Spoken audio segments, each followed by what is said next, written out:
Well, it's the biggest day of racing in Riyadh we've seen so far as we continue to build towards the Saudi Cup. It is King Saud Cup Day, and that's right, we've got the feature Group 1 King Saud Cup. There's two different races. We've got the King Saud Cup for local horses, that's race 10, and then we go to the King Saud Cup for local and imported horses in our finale of race 12. All very exciting here at King Abdulaziz Racecourse. You can see what we're running for. It's a big day here, and my name is Callum Helliwell, and I'm very glad to have you with us for what is a wonderful super Saturday of racing ahead. I'm joined by the man on my right, my faithful tipster ally, Mr. Rory Delagi.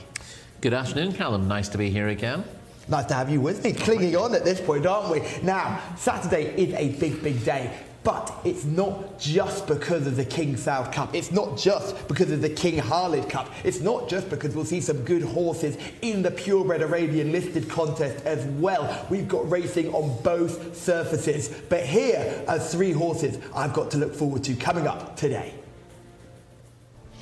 The first horse is one of those purebred Arabian horses. It's Afsan Al Khalidiyya, arguably the best purebred Arabian in the world. All distances, all surfaces, all comers. He beats them all. He goes in the listed contest for Arabian races in race 8. In race 11, we'll see Scotland Yard take on his stablemate, Power of Beauty, in a cracking contest. Scotland Yard is rated 115, one of the best horses here in Saudi Arabia. And finally, we get to have a look at Derivo. Now, this is James Doyle's mount today. We had James on the show yesterday. He's looking forward to this horse, who won on his first time up this season. He runs in the King Saud Cup, our finale. What a cracking day of racing we have ahead. But it's not just the dirt racing today. Oh, no. We're also on the turf. And Shamila is down there. What's it like on the green stuff?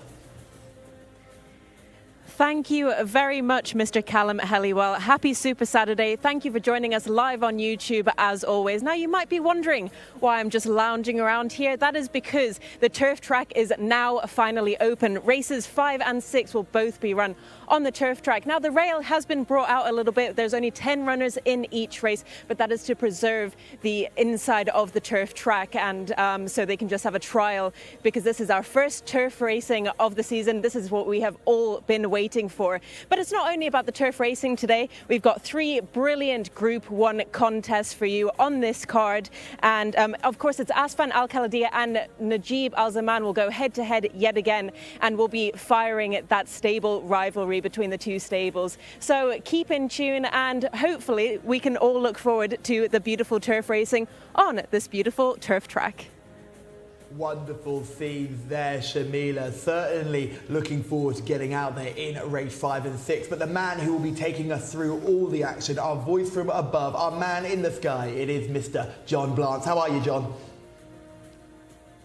Oh, very good. Thank you, Callum. Yeah, looking forward to a really good day's racing under absolutely glorious skies here at Riyadh as well. Our first race comes up at 3:40 local time, a local bred fillies handicap. Then we've got an Arabian Horses Open, the first of those Arabian races. Not a massive amount of form to go on there, but interesting nonetheless. Then we've got a fillies handicap coming up third up on the card. Then a 2,400 metre handicap at 4:55, the longest distance they run over here at Riyadh. And then we've got a non-winners of 3 lifetime in at 5:20. Then we've got the boutique Group Open race at 5:50. Then Ali Mahmoud Ben Saud Cup at 6:20. Those two turf races, the 5:20 and the 5:50. The Ali Mahmoud Ben Saud Cup is over the 1,200 as well, but on the dirt. And then we've got the Imam Turki bin Abdullah sword race. That's an absolute cracker, of course, for the Arabians. Then we got the King Fahad Cup over the 1,600 metres, the King Khaled Cup over the 2,000, the King Faisal Cup over the 1,600, and the King Saud Cup to finish with a local Group 1. So, as Callum was saying, we're talking about some of the best racing we've seen so far at Riyadh this season. Here are the runners and riders for the first race, a local bred fillies handicap, and Motasemar is in the hands of Nawaf Al-Mudiani. 2 is Najmat Al-Shaib, Abdul Ella Al-Hussein. Horse number 3 is Bugatti, Fawaz Wanas rides. 4 is Oral, the mount of Camilo Ospina. 5 is Seba Al-Moghtara, Eddie Castro. 6 is Tahadi, Ricardo Sosa Ferreira. Horse number 7 is Alda Reba, Alexis Moreno. And horse number 8 is Owejan, that's the mount of Abdullah Alofi. Horse number 9 is Sarajevo, Victor Gutierrez. Horse number 10 is Somo Al Sahab, Luis Moreno. Horse number 11 is Al Asbar, Mohammed Al Hubail. Horse number 12 is Tata Jamal, Abdullah Al Kradis. Number 13 is Solana, Adel Al Faredi. Number 14 is Nazrat Khalid Al Mimoni. Horse number 15 is Fazat Fahad Al Faredi. Horse number 16 is Tafkir Tariq Al Mansour. Horse number 17 is Haruf Abdullah Al Rashed. Horse number 18 is Mojadar Abdulaziz Al Musa. Horse number 19 is Tarahar. That's the man of Yusuf Al Hussein. And last but not least, horse number 20 from gate number 1 as well, Ursula, in the hands of Asil Al Sahani, makes up a full field for our opening race. We're over a mile and the horses are in the parade ring. Thank you, John. Yes, they're already in the parade ring, and we'll start from the top and work our way down. Motacima must have a big chance in this one, Rory. Yes, she beat Latin in a not at 75 handicap over 1,800 metres a week ago. She does have a penalty to carry. It's worth bearing that in mind. She's got 64 kilos, so that's a lot of weight to be carrying. Najmat Al Saib is horse number 2. 7 furlong maiden winner going back, was 6 1/4 lengths second in a course and distance not to 75. 3 starts ago, meeting 63. Unplaced in similar grade the last twice, over 6 furlongs and over course and distance, so it needs to bounce back to form. Bugatti is number 3. Still a maiden Bugatti, best form at 2,000 metres, was well behind Motacima last week, so beaten 16 lengths there and has work to do to turn the tables. Yeah, Oral is an interesting one now coming into handicap company, I thought. Yeah, unexposed, Oral. She's a 6 furlong maiden winner, 2 starts back. Was an 8th then, beaten 6 3/4 lengths and a non-winners of 2 over 6 furlongs last time up. She's stepping up and trip now for her handicap debut, but she is bred to stay, so she could easily improve, and Camila Ospino's on her back. I like the chances of Saber Al Mukhtara as well. Saber Al Mutara has been in the frame between 6 furlongs and 9 furlongs on all her starts to date. She was 10 3/4 lengths second to Hey Nabaha last time out. That's very good form. So Hey Nabaha run really well yesterday. This is her handicap debut, and she should have more to come as well. Tahadi is horse number 6. Got off the mark on a course and distance maiden last time out, beating Halat Al Mutara by 4 lengths. The time wasn't anything special, but interesting that Ricardo Souza Ferreira keeps the ride on her after winning last time out. Aldereba is horse number 7. She's running poorly at the moment and not easy to fancy here. Orjan is horse number 8. Beaten a length of 3/4 into 3rd behind Al-Nazer and Dante in a 7 furlong not to 70 handicap. On her handicap debut, she's unexposed. She did wander around under pressure there, having looked like she would take all the beating, and weakened into 3rd. So that's a little bit of a question, but she's got plenty of ability. Sarajevo is horse number 9. Sarajevo's a bit more exposed than most, not from 14, was beaten 9 lengths into 8th last time out, then an 1,800 metre not to 70 last week, so needs to step up a fair bit on that. Samal Al Sahab, horse number 10. Has run 2 poor races this season, and she seems to be out of sorts. Lasbar, horse number 11, another one who was poor last time. Yeah, she didn't show an awful lot. In a not to 85 over 1,800. This is a slightly easier test for her, obviously. But she's only 1 from 24. She was placed in her final start last season, but she's not easy to catch right. What do you make of Tata Jamel? Have had plenty of runs this season. Yeah, she's 1 from 28. She's been kept busy. It's made limited impact on handicaps in her last 3 starts, and her strike rate is off-putting. And Solana is number 13, unlucky for some. She's been running a similar races to this, and she's been unplaced in her last 7 starts, so that tells a story, I think. Nasrat is horse number 14. Still a maiden after 8 starts, and ran poorly in the Najran Regional Governorate Cup last time out. That was a really tough task, and this is easier, but she's still got a bit to prove. Fazart was a winner right at the end of the Taif season. Yeah, meeting 52, 1 over 6 furlongs in maiden company, was 9th on her handicap by over 6 furlongs, and again 9th last time out, trying 1,800, dropping back slightly in trip, but we're not quite sure what her niche is yet. Tazkir is number 16. Finished 3rd in the course and distance maiden, 2 starts back. Only 7th last time, and probably needs to improve a little bit now handicapping. Haruf took a step backwards last time. Yeah, only 11th, but had been in the frame in 3 handicaps, but those were sort of not to 60 and not to 65 class, and I think she'd be a lot happier in that kind of grade. Shamila is made her way back to the parade ring. Who's caught your eye in here? Thank you very much, Callum. Yeah, I've made my way back over the turf track and the dirt track to the parade ring for this first contest of the day. And horse that initially caught my eye is horse number 3, of course, Bugatti. Hopefully she can rev her engines a bit better than she did last time when she finished third back at meeting 87. She has Fawaz Wanas on board, so a good pilot in the saddle as well. So hopefully she can go a few more places better, at least in this contest. I also quite like the look of horse number 5, Siba Al Moghtara for Red Stables and Eddie Castro. She's been pretty consistent this season, so it wouldn't be surprising to see her in the winner's enclosure. However, I will be sticking and putting on my faith with horse number 3, Bugatti. And one paddock negative for you in this contest, it's horse number 13, Solana, just getting a little bit hot and bothered behind the saddle. Thank you, Shamila. Yes, well worth noting that Solana with a negative, whilst Bugatti and one of the other runners, Saber Al Makhtara, was also a positive. We've got a couple more to go through, so let's carry on. Mojeda is horse number 18. Has bits and pieces of form, Mojeda, but not from 21 now in her career, and that in itself is enough to put you off her. Tarara is horse number 19.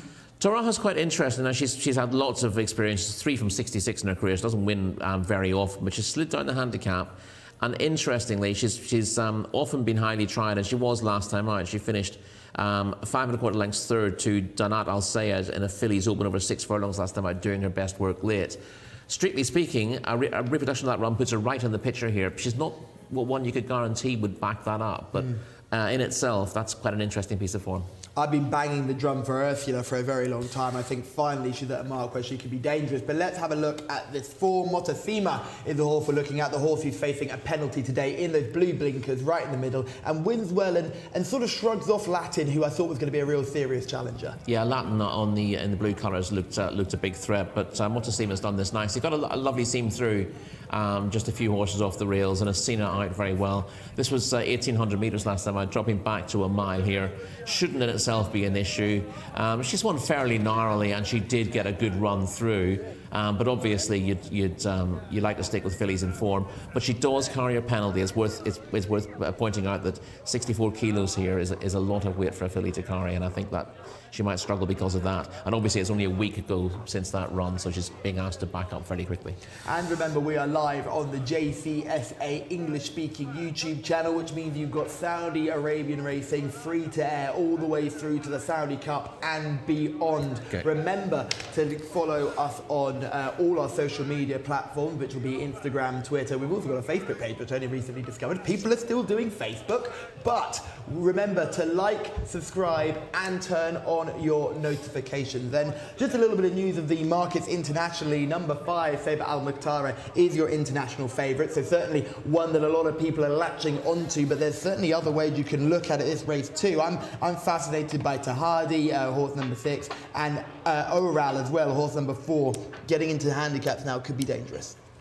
Yeah, I thought that Oral and Saber Al Makhtara are both very interesting handicap debutants. They've had the 3 runs. Both of them have shown plenty of ability. Oral's actually got her head in front in a maiden, a couple of starts back.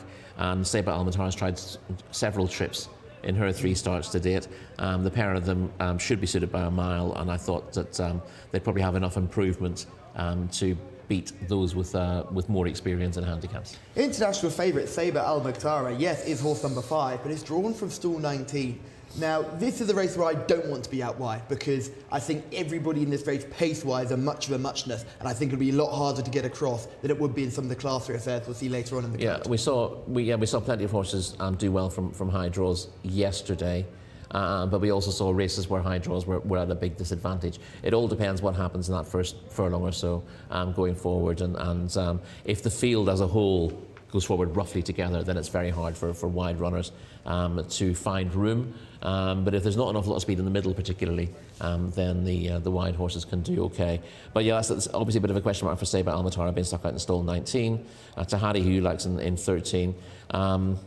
It's always dangerous to assume that something in single figures is well drawn, because sometimes the very worst place you can be is just behind the speed, low, if you can't get through on the rail, because you end up getting your run checked and you can meet plenty of trouble there, and you need luck in running to get through. Whereas sometimes if you're drawn wide and you've got the class to win, you can make your own luck a little bit more. There's a little bit of interest though down low. Fazat's in 4. I think that's a very interesting runner.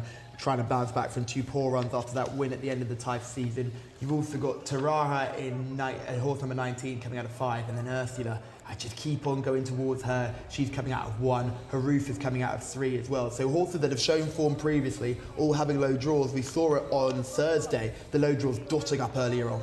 You get some very experienced horses there. You mentioned Taraha, you mentioned Haruf. They've had like 140 runs between them, so they've got plenty of experience. I just think that horses like that are vulnerable in a race like that. Taraha, though, has become interesting. She is often put in cup races or open company, where she doesn't really have much of a chance on her rating. But she is officially, she's well in here. The handicapper has increased her rating to 73. Since she ran last week, which would mean that I think she'd be something like 7 or 8 pounds well in on that form. But that's potentially dubious form last time out in a bunched finish over 6 furlongs. She stays further than that, so this is in her favour. But yeah, if you're looking for one that the handicapper hasn't had a chance to It's a big opportunity for her, isn't it? reassess her. This looks a good opportunity on paper, but she's had a lot of runs, so I'm not sure she can do it. Let's go for some selection. We know Shamila likes Bugatti, who hopefully will show a bit more speed than she's shown previously. Who do you like, Rory?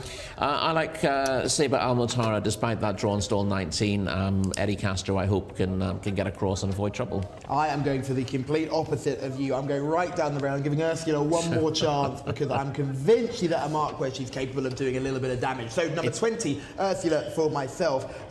Number 3, Bugatti for Shamila, and number 5, Sabre Al-Motara for Rory. John Blance, we've given our selections. Who do you like in this one? Well, it's a tricky race, but I'm going to go with Najmat Al-Shaib, who has run some reasonable races in a not too distant past, and the draw gods have finally smiled on this one. Has had a whole load of wide gates, and to get stalled 2 here in a race where at least she should be able to get into a fairly decent early position, and we'll see how she gets on. But it's a race where you could fancy quite a few. Sabre Al-Motara has definitely been in the best, most consistent form, but this is a difficult race in handicap company against horses that are much of a muchness from a form perspective. To get across from gate 19 is going to be difficult. If she can win from there, then she will have certainly earned it, I would have thought. I can't imagine there'll be any easy passage across from stall 19 for Sabre Al-Motara. There's horse number 12 in shot, Tata Majal. The 7 is Al Reba, and then after that the red colours there of Haruf. Abdullah Al Rashed rides that one. And the 9 horse in shot is Sarajevo. Victor Gutierrez is aboard. The 10 is Somo Al Sahab. Luis Moreno rides this one.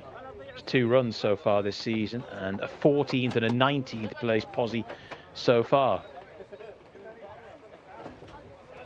In goes Somo Al Sahab. There's Ursula in stall 1 in the spotted jacket. Remember, handicap means the saddlecloths don't correspond to the draw. Haruf goes into stall 3. Yellow saddlecloth though for 17.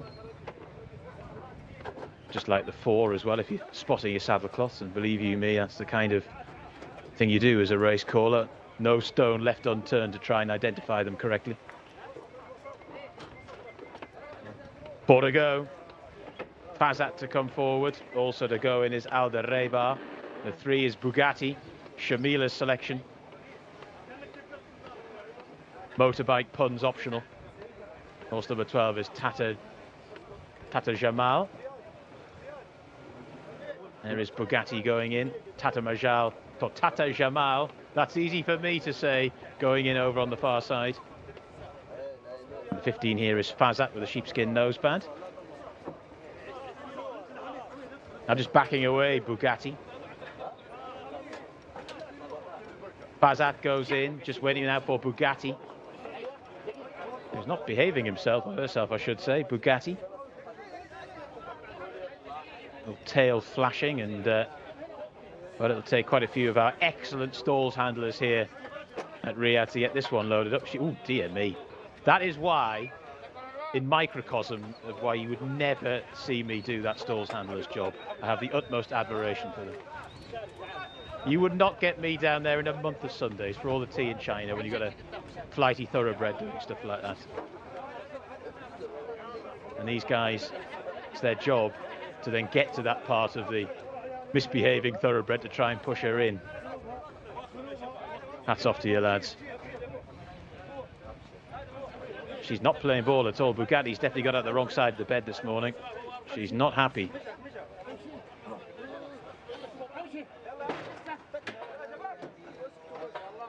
She's just about in. Hats off to all concerned there. Stand by for the opener. 20 runners all lined up.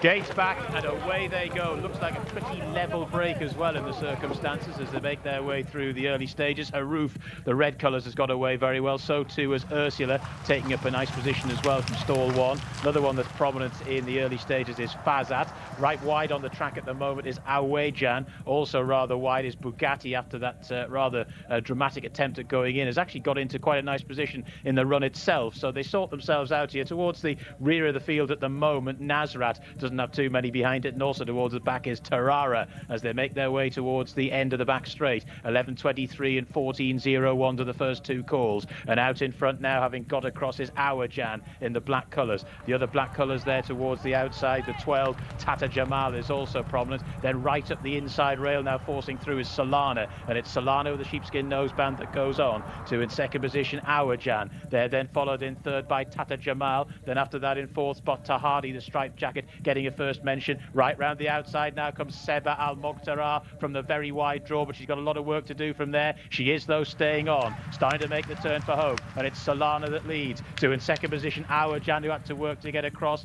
They're then followed in third position by Tahadi, who's tried to stay on. After that from the back comes Najmat Al Shaib as they come towards the closing stages. Solana out in front. Najmat Al Shaib is finishing quite well down the centre of the track. Tahadi as well. Solana though is holding them all at bay at the moment in the hands of Adel Al-Faredi, leads by a length or so. Down the centre comes Tahadi in the striped jacket, on the scene late. Tahadi is beginning to get up, and it's Tahadi who goes on to win the first. Solana was second. Third horse home there was Najmat Al Shaib, and then in fourth position a fast finishing Aurel. That was the 1, 2, 3, 4 there. Tahadi has scored. Winning time of 1 minute 40.24 seconds. And was never too far off the speed, in fairness, but seemed to come into the race a little bit later than one or two. There were quite a few that wanted to force the pace there, and then they gave way fairly early. And then there was sort of second wave of pace setters, and Tahadi was one of them and came through to defeat Solana, who tried to sneak up the inside rail. Najmat Al Shaib has finished there in third for the Each Way Thieves, and then Aurel has finished in fourth position. That was the 1, 2, 3, 4. 1 minute 40.24 seconds, the winning time there in the opening fillies handicap. First of 12 here at Riyadh today. Some really good races still to come as well, and competitive handicaps a bit like that one. But it's Tahadi who's taken out the opener.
Ricardo, well done, Ricardo. Thank you so much. Today, good handicap for Tahadi. Double win, last race win, maiden, and this very good Sami look this race. Have a good chance and confirm. Thank you. Ricardo Souza Ferreira is back in the winner's enclosure, this time on the first race on Saturday in a local bred fillies handicap rated 0 to 70, and this filly in particular was rated 67, so at the top of the ratings in this field for sure. And Ricardo actually rode this filly on her when she broke her maiden at meeting 83 not so long ago.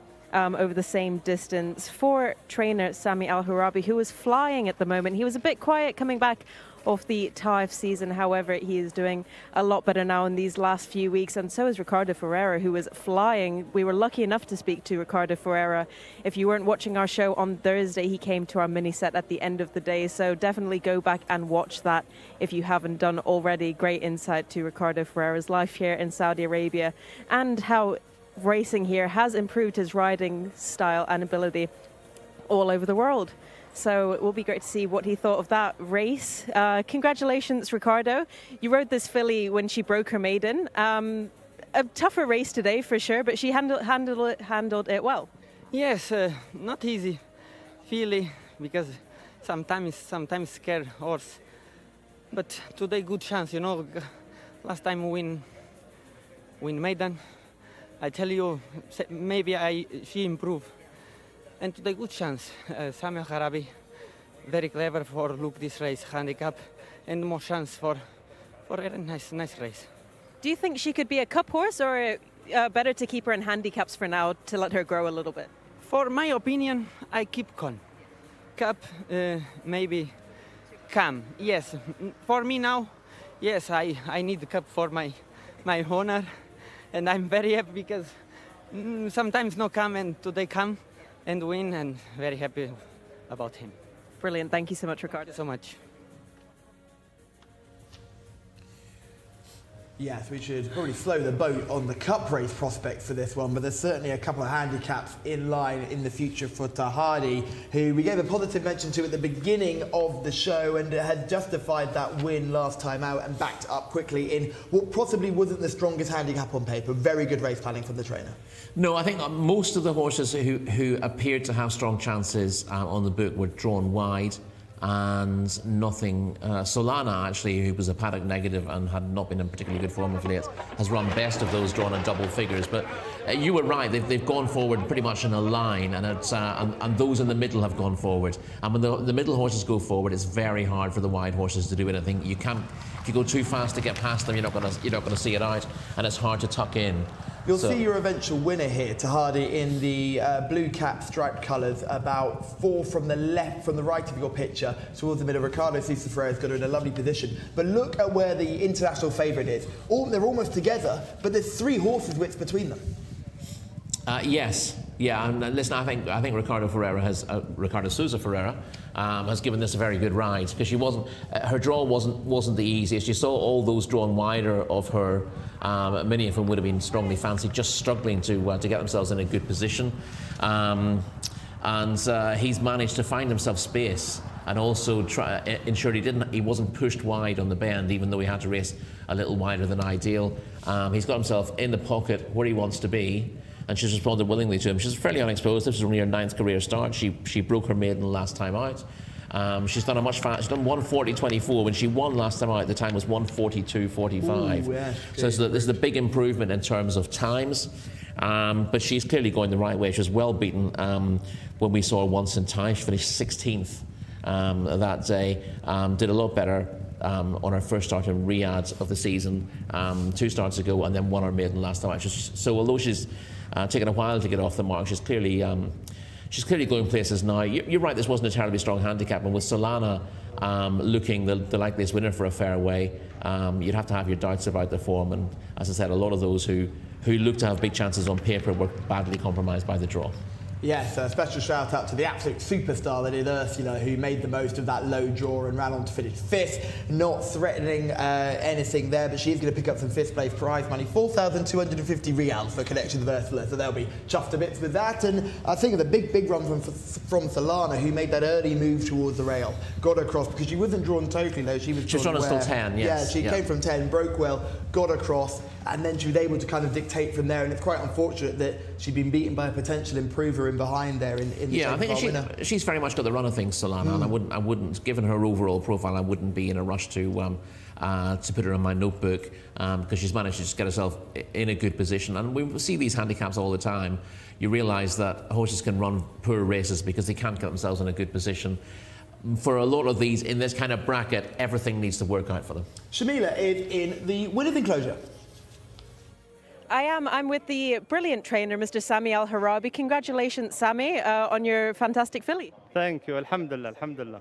And she won her maiden only a few days ago, and today she seems strong again. Same again, mashallah. Ricardo called, inshallah, this filly the best filly for open race, no problem. Need more distance, 1 mile, 1,800, 2,000, no problem. Alhamdulillah, now 2 run and 2 win. I am happy for nice filly, not big, alhamdulillah. What's your plan next time? You're going to run her soon or give her some break? Well, I look program and then call with Ricardo, with Honor, inshallah. Next time. And you think she can be maybe a cup filly in the future when she's a little bit older? Well, now no cup filly, like inshallah, I think filly good for handicap, for open race.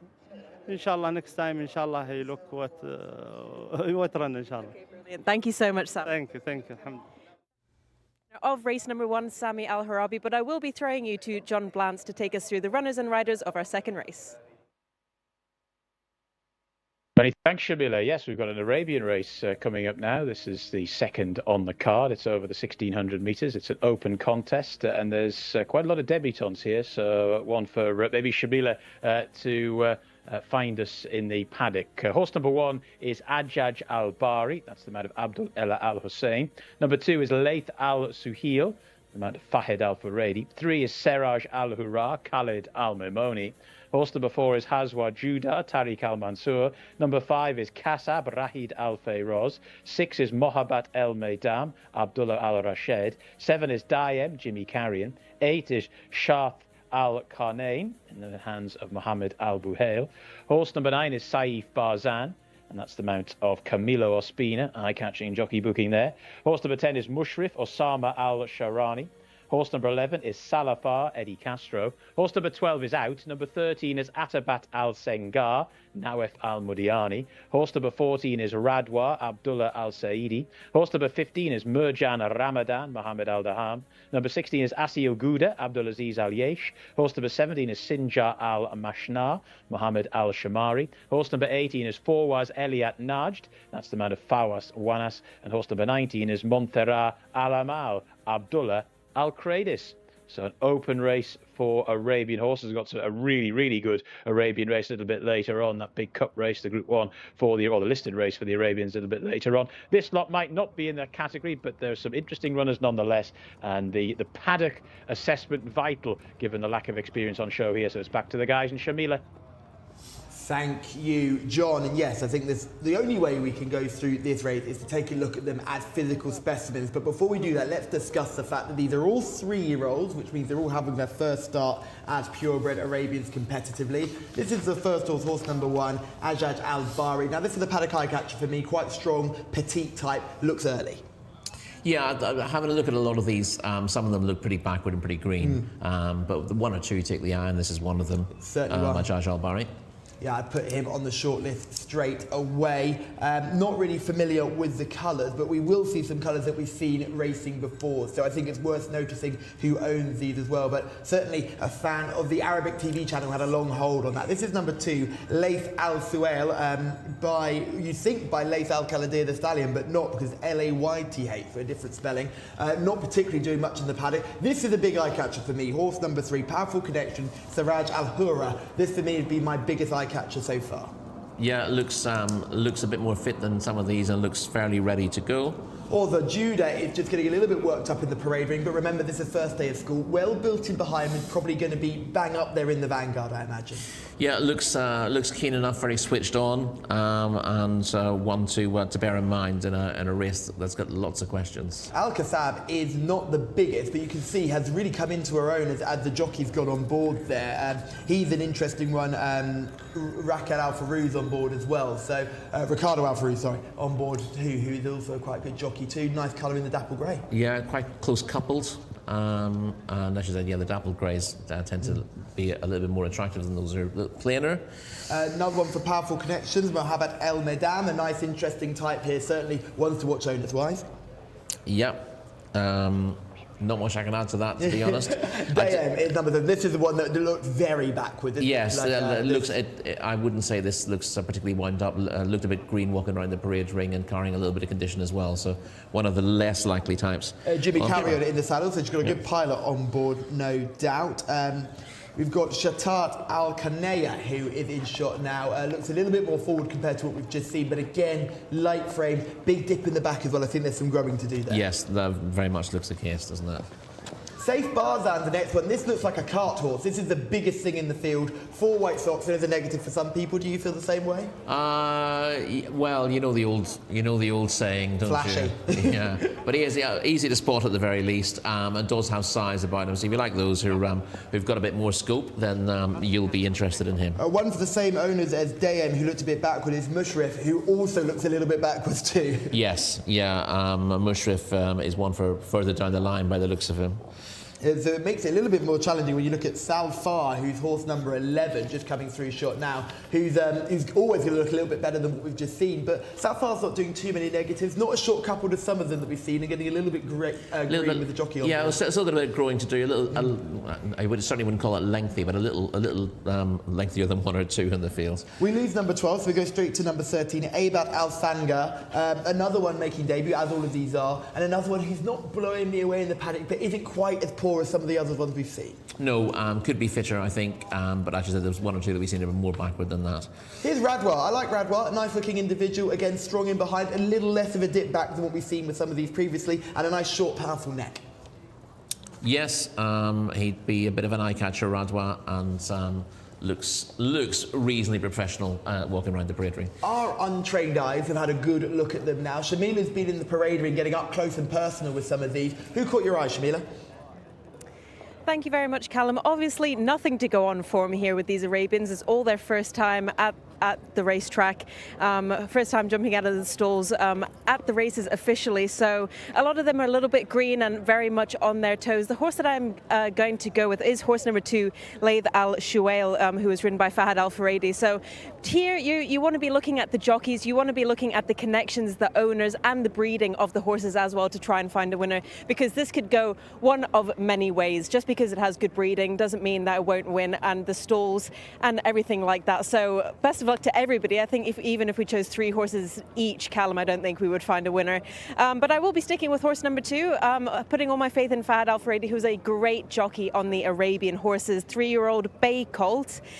So they're only just 3 as well, so they're still pretty much babies in the Arabian world as well, because they don't tend to peak until 6 or 7 years old. So a lot on their toes, a lot getting hot and sweaty behind the saddle. So that is not too much to worry about, but just something to keep in mind as well. Obviously, horse number 3 is a good one to look at, Siraj Al-Hurra, because these connections have already had an Arabian winner this weekend, and Khalid Al-Mamoni is a great jockey yet again. And one more paddock positive I can give you is horse number 16, Asil Gouda. I've gone for this horse as a positive because of the breeding. Rams Al Khaladia got that good Khaladia bloodline. Rams Al Khaladia is a great sire as well for the Al Khaladia stables, so that is definitely one to keep in mind, but jumps out of stall 16, so could be a little bit of a worry.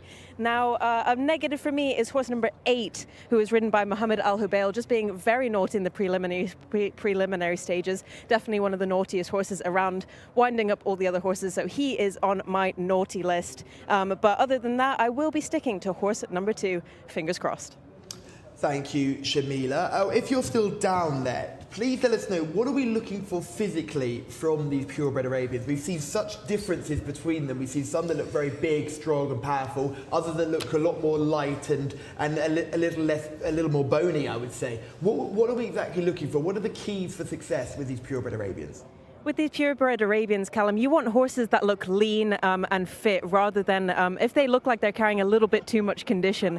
This could be a little bit of a worry, could weigh them down massively because their frames are a lot smaller, their bones are skinnier as well compared to thoroughbreds. So you definitely want a nice, lean, skinny looking Arabian. You want one that has good conformation as well, because a lot of these Arabian bred horses are just bred indiscriminately, to be honest, and the breeding quality is not that great. So you want something with good conformation, a good head carriage as well, something that has a lot of power in its chest to carry it over this distance of 1,600 meters. So that's all that you want to be looking for. So I think my horse number 2 is all of those things. He looks a little bit chunky, but hopefully that is just muscle.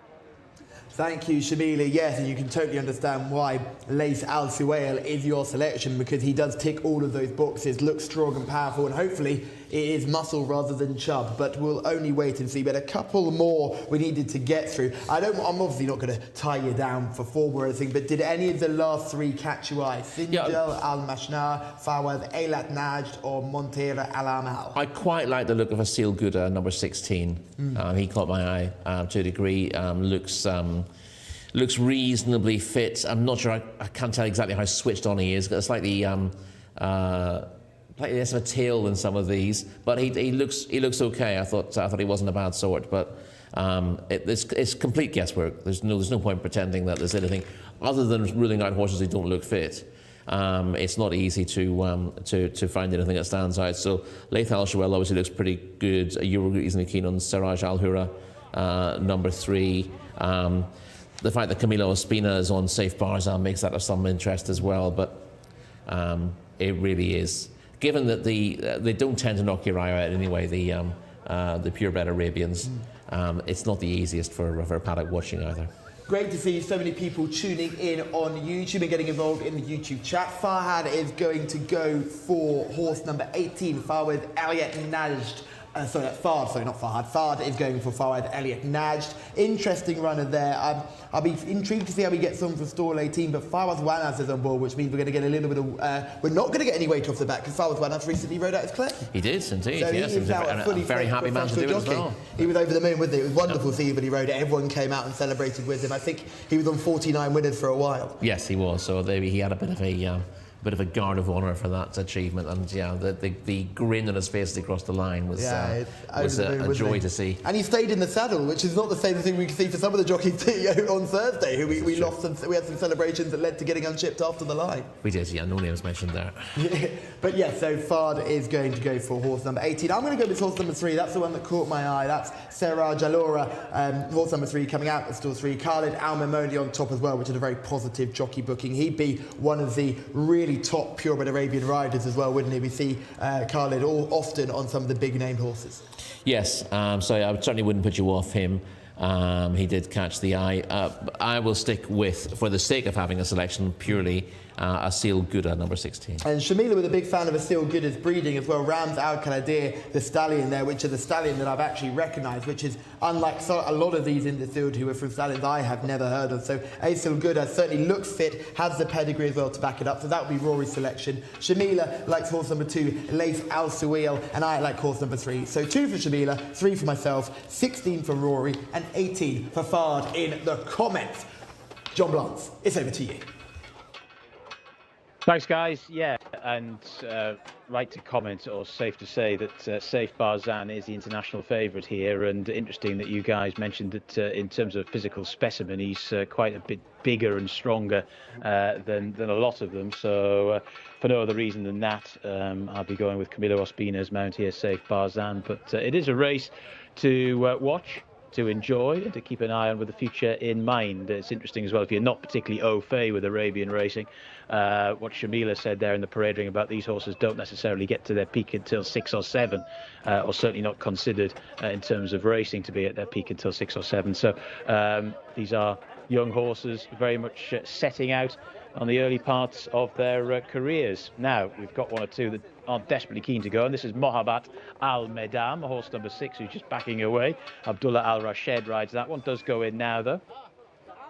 Young horses, all very well behaved, or the most of them are. Shathat Al Kainan to come in as well. That was the one on Shamila's naughty step. Shudder to think of that.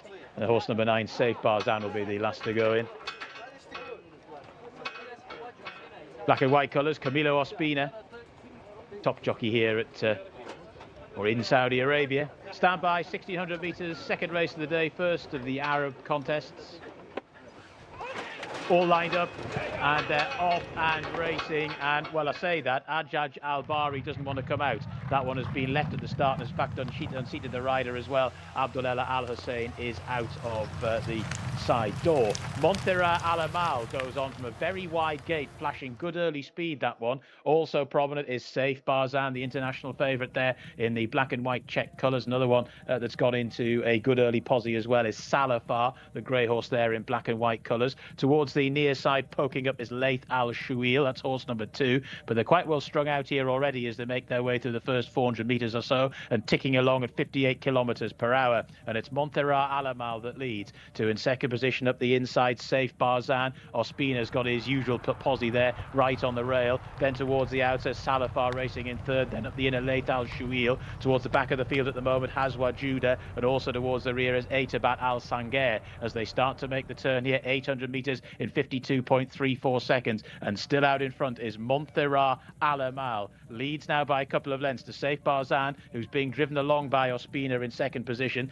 They're then followed in third by Laith Al Shuil, who's trying to stay on, making a decent fist of it as well, is now challenging Safe Barzan for second posse. Then after that, the LM Salafar. Not many of these have got into this as they start to make the turn for home now. They're well inside the final 400 metres, and Montera Alamal for Abdullah Al Kraid has got a good start and has zipped into a lead and hasn't given it up yet. Just looking a little bit tired in the closing stages now. Laith Al Shuhil for Fahed Al Faradi is staying on, flagged up by Shamila in the parade ring. But as they go inside the final half furlong now, still out in front, Montera Alamal could really rather do with the line though. It looks like it's just about going to come in time. Racing up towards the line, Montera Alamal the winner. Two in second position, Laith Al Shuhil, a good effort. Tight for third there between Safe Barzan and Salafar. Very few of those actually got into the race in any way whatsoever, but Montera Alamal has just got to the front and blitzed them. Very good performance from the 19 horse there by Lazaz Al Khaladia out of a mare called Montera Al Khaladia.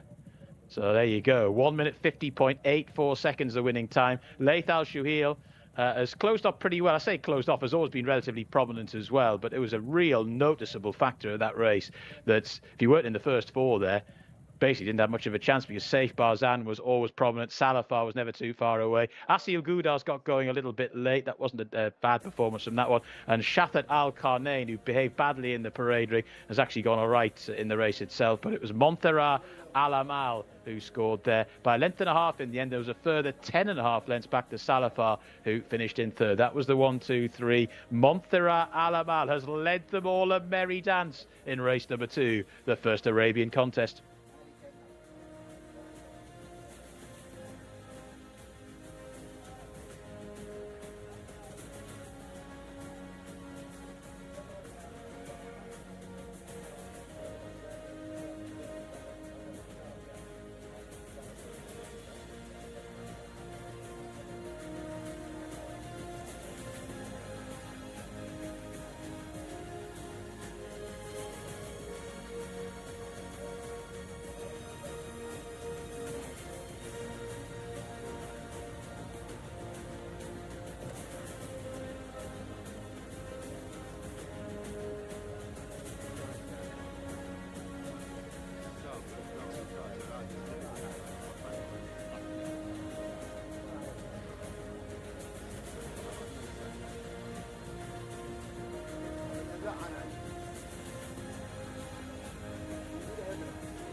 Abdullah Al-Kredith is your winning jockey. He had a winner yesterday and he has a winner today in our purebred Arabian race for the youngsters. And we might have a nice horse on their hands here. Showed plenty of early speed, got very, very tired and lonely towards the end, but did well to hold on.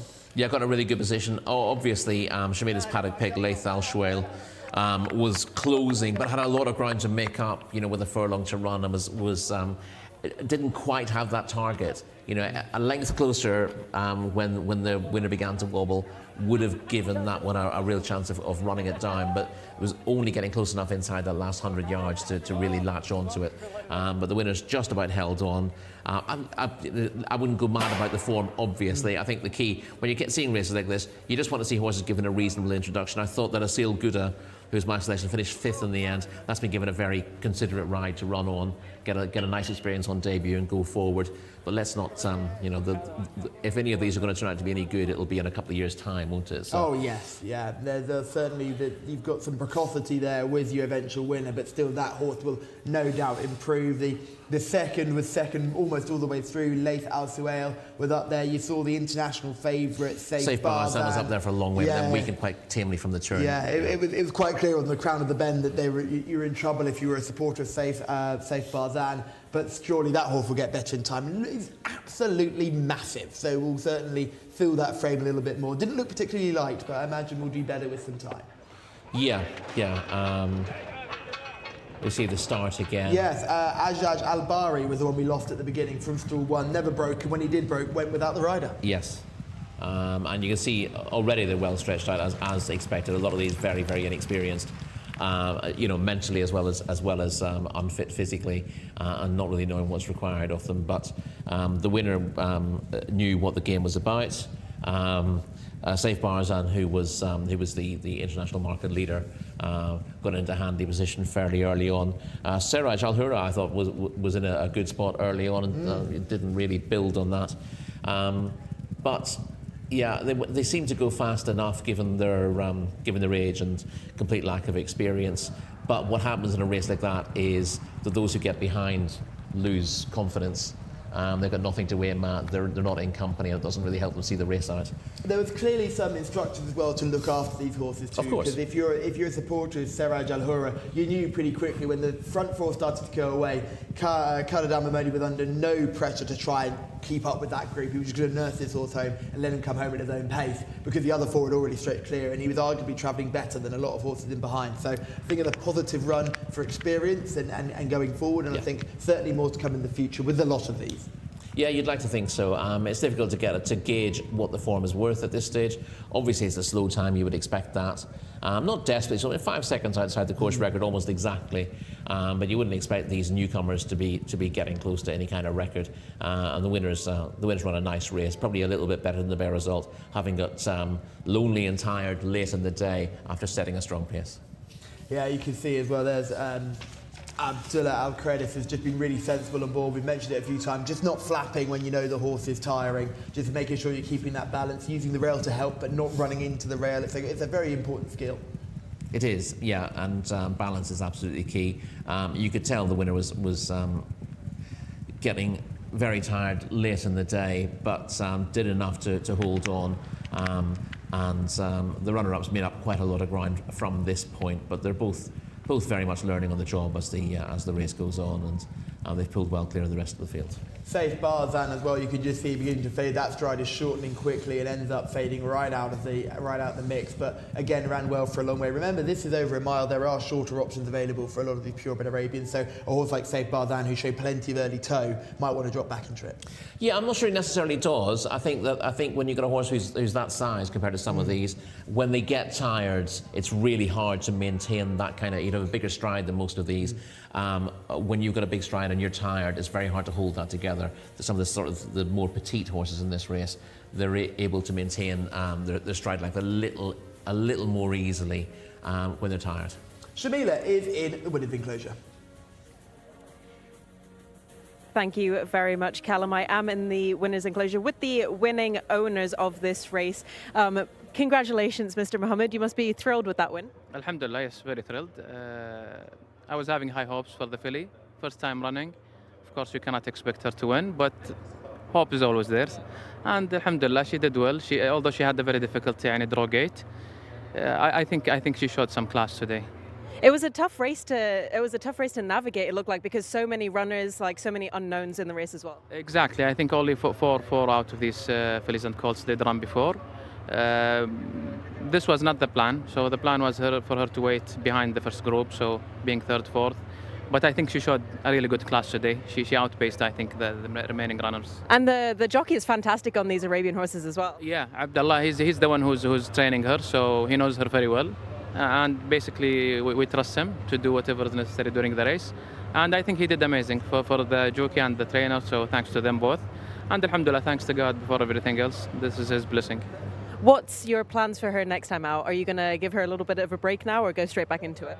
Most probably we're going to take a break until the end of season, so until Taif, summer season, or maybe we have another run by the end of season. Most probably we're going to stop, so we're going to run back in Taif. Well, thank you very much, Mohammed, and I hope you all the success in the future. You too. Thank you very much. That was our winning owner of race number 2. I'm going to throw you back to John Blance to take you through the runners and riders of race number 3. Shamila, thank you very much. Yes, we've got a 0-85 fillies handicap coming up next, and once again, it's a tricky little race from a trying to find the winner perspective, but we will do our best on that score here at the English Saudi Racing Channel. Horse number 1 is Hakwat. That's in the hands of Feras Al Sunaytan. Horse number 2 is Tequila Mockingbird. I can see what they've done there. Luis Morales is aboard that one. Horse number 3 is Had Al Gamam. That's Nawef Al Mudiani's mount. Horse number 4 is Compliant, the mount of Fahed Al Baredi. Number 5 is Ajad, Ricardo Sosa Ferreira, looking for a double on the card. Horse number 6 is Nur Alelia, Khalid Al Mimoni's mount. Horse number 7 is Anud Al Mokhtarah, Ahmed Al Azari. Horse number 8 is Ceylon Silverbird for Alexis Moreno. Horse number 9 is Latin. That's in the hands of Adel Al-Faredi. Horse number 10 is a non-runner. Horse number 11 is Wardat Always, Abdul Ella Al-Hussein.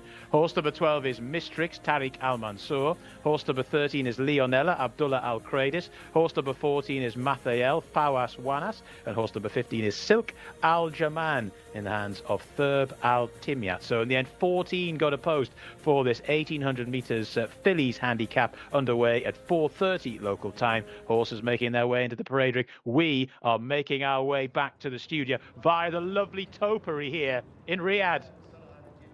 Thank you, John. And yes, we will send your kind regards to everyone in charge of keeping these grounds at Riyadh looking so immaculate. One of the most beautiful racecourses I've had the pleasure of visiting. And this is a very good concept. We go over the 1800 metres, which is the distance of the Saudi Cup. And we've got a couple of really exciting runners in here, including Ceylon Silverbird and the stablemate and ownermate Compliant, both of whom who used to run in the UK and are now running here in Saudi Arabia. I think it's fascinating that Compliant, an ex-Cheveley Park filly, has been allowed to come over here and they've let her go. I think they could live to regret that. Well, they've got to make a decision. They've got plenty of horses in training, and you've got to decide what you're going to send to the sales. And it's interesting that we're seeing so many just recently in these colours. Yes. Abdullah, Dubaya. There've been a couple of first-time winners that we've seen. So and they've all had European form as well. Yeah. Yeah, so Compliant's an interesting one here, having finished a promising fourth to Tequila Mockingbird on her local debut. But let's start from the top, work our way down. Hakwat, number 1. Has won a mile maiden, was 5th in the Ministry of Justice Cup over course and distance, and then finished just under 5 lengths third to Craft and Silk and a 0-85 over course and distance last time out. Tequila Mockingbird, number 2. Tequila Mockingbird has 4 wins in her career over 10 to 11 furlongs, the latest in a 0-80 event over 2,000 metres last time out, beating Noor Al-Elia by a head. Had Al Gaban, number 3. She won a course and distance fillies open at meeting 65 and was back to form when third in a non-winners of 3 over 2,000 metres last time out behind Shamum Al-Khail. Here is Compliant, number 4. Yeah, she's an interesting one. As I said, she was a length and a quarter fourth on debut behind Tequila Mockingbird. That's at meeting 83. She turned out fairly quickly here. She was a winner on the all-weather for James Fanshawe at 10 and 11 furlongs. Asjad makes Saudi debut. Yes, winner at 10 and 11 furlongs on turf for Alice Haynes in the UK. Her last run for Alice coming at Nottingham in October, so hasn't had an awful lot of time to acclimatise, but that hasn't always been necessary. Nora Alalia is an interesting runner coming into form. Yeah, Nora Alalia was ahead behind Tequila Mockingbird over 2,000 metres last time out, had finished third in the course and distance handicap back at meeting 66, and was a winner over a mile and a non-winners 3 event at Taif, so is adaptable and is one to bear in mind here. Anoud Al Mukhtara is the definition of in and out. Yes, was a winner at meeting 70 and a non-winners of 2, and a first 6 behind Crafton Silk. And Sail on Silverbird over course and distance 2 weeks ago. Needs to step up on that. Obviously, those two hold her on that evidence. Here is Sail on Silverbird, number 8. Yeah, now this is the one I like in the race. She was actually a maiden for Michael Bell, but showed fairly useful form. And as you can see, she's got size and scope about her. She hadn't finished improving when she moved. She was just beaten in a course and distance a not to 85 on her debut. And I think she's capable of stepping up on that. I think she's a filly with a big future here. Is the big, strong Latin, second last time out. Yeah, runner-up to Montesima, and of course, this is not the 75 just last week. Montesima didn't do an awful lot for the form. That form having been pushed. In the first, although she did have a penalty to carry there. She's pretty consistent at that level. This is just a little bit tougher. Well, that always, I feel we see this horse every time we come out. Was 5th to Tequila Mockingbird over 2,000 metres last time out. Is pretty consistent, but doesn't often get her head in front. 1 from 16. Mistrix is a nice horse, always up there in the finish, in the low places. Yeah, she doesn't. She's got a bit of speed about her, and she's generally a trier, but she doesn't win races. She's 1 from 16 as well, and was 5 lengths behind Sail on Silverbird when 4th to Crafton Silk last time out. Lionella, number 13. She was 11th behind Tequila Mockingbird last time out. Shamila is in the parade ring. Who do you like in this one? There's some nice fillies here. Callum, yeah, a lot of really nice fillies in this race. Horse number 2, Tequila Mockingbird, was really impressive last time out, winning at meeting 83. But another bird has caught my eye this time, and it is horse number 8, Sail on Silverbird, who was second at meeting 84. And she just looks absolutely stunning. Really nice, well-defined hindquarters there. Definitely the best looker in the parade ring for sure. So she will be my paddock selection of this race. I came close in the Arabian race to having a winner, but not quite good enough. So hopefully I can bring you a winner for this third contest of the day. I do have to say, though, horse number 2, Tequila Mockingbird, is looking really good as well. So if you decide to side with her, that would be completely understandable. And both the Abdulaziz Khalid horses are looking nice. I also marked down horse number 4, Compliant, as being a nice looker. But I will be sticking with Sail on Silverbird with Alex Moreno on board this time. Thank you, Shamila. And yes, I think you should definitely get half a point. I'm not as strict as Tom Collins here. You're getting a full point for that second place in our last contest because, to be honest, you've done a masterful job to get that selection from just the paddock views with no form at all. So you can have a point from us, Shamila. We're not going to be stingy here. Yeah. We're going to give you all the opportunities. Rory, do you agree? Tom Collins already appeared on the chat to say no. Fuming at the idea that you'd be giving credit also, for a he says second. Only half a point for that dead heat. As well. Dead heat on day one.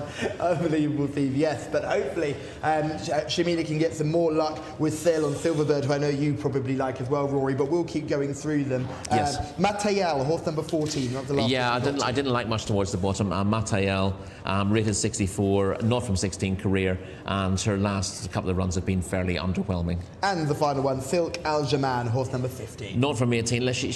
She tends to beat more than beat her in her races, but she doesn't find an awful lot when the chips are down, looks after herself, and again, I think she'll struggle to get involved in the finish, particularly from stall 15. Now, a lot of people at home may be looking at this and thinking, well, Sail on Silverbird was a maiden in the UK, but Compliant was a 2-time winner in the UK. Why is Sail on Silverbird the choice of you, Rory, and probably me? Well, I thought she actually showed improved form last time out. She was just getting her act together for Michael Bell in the UK. Her time for this course and distance was 1:53.68, which is the best that any of these can muster recently. Hakwat's got 1:54.50, for example, had Al-Gamam 1:54.66. But that 1:53.60 is a good time for this track and trip. And surely, you only have to look at it to think this mare is going to going to do better down the line as well. Yeah, she certainly is, and you can understand why she was Shamila's eye catcher. She would be big, strong. She'd be one of my, the previous race. Ideally, I'd have taken my point from that and just moved it to this race and had it all on Sail on Silverbirdie. One of the nicer ones of the day, I think. Certainly, and I'm sure the international markets will be following what we're saying as well here with great interest, because I think Sail on Silverbird is an interesting prospect in this race. Compliant, I think, certainly is worth a mention. Hackquat's an interesting one. I have a funny feeling that if Hackquat doesn't start winning some races sooner or later, she might find herself representing another stable. Yeah, she's not one of the best from the white stable. Obviously, she's got a rating of 82, but I think she's beginning to slip a little bit. She's only got the one win in a mile maiden.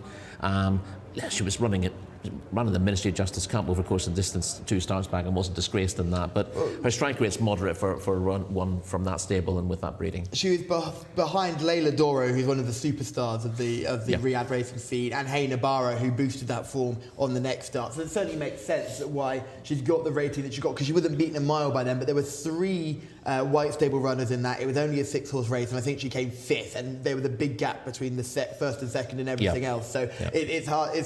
It's almost hard for her because they're trying to run her in these good races to get this rating down a little bit, I think. But unfortunately, she's so far behind them that it's very hard to give her a rating. I'm not sure that's really how the white stable works. They think, running a good race to get the mark down. I think you'd be better off running the way it works back home, running a handicap and run moderately to get your mark down. I think when they run their horses in those cup races, they're looking to pick up as much prize money as possible, really. But she's an interesting one because the way she's been campaigned hasn't been the typical banging on the door in cup races regularly. She's found herself at Open and Handicap Company more often than not. In fact, the time that I've seen her in the flesh, she's always been running in a Handicap Company. This is the first time I've seen her in an Open race.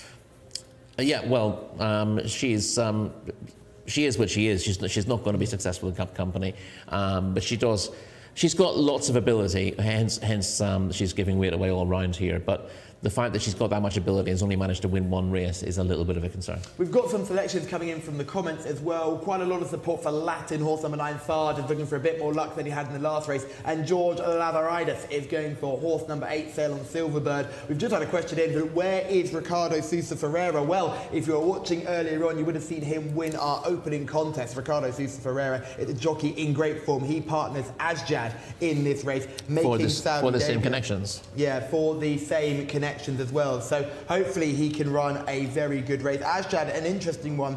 Again, we saw Sail on Silverbird run so well on debut, so it'll be interesting to see how he gets on his first start in Saudi Arabia.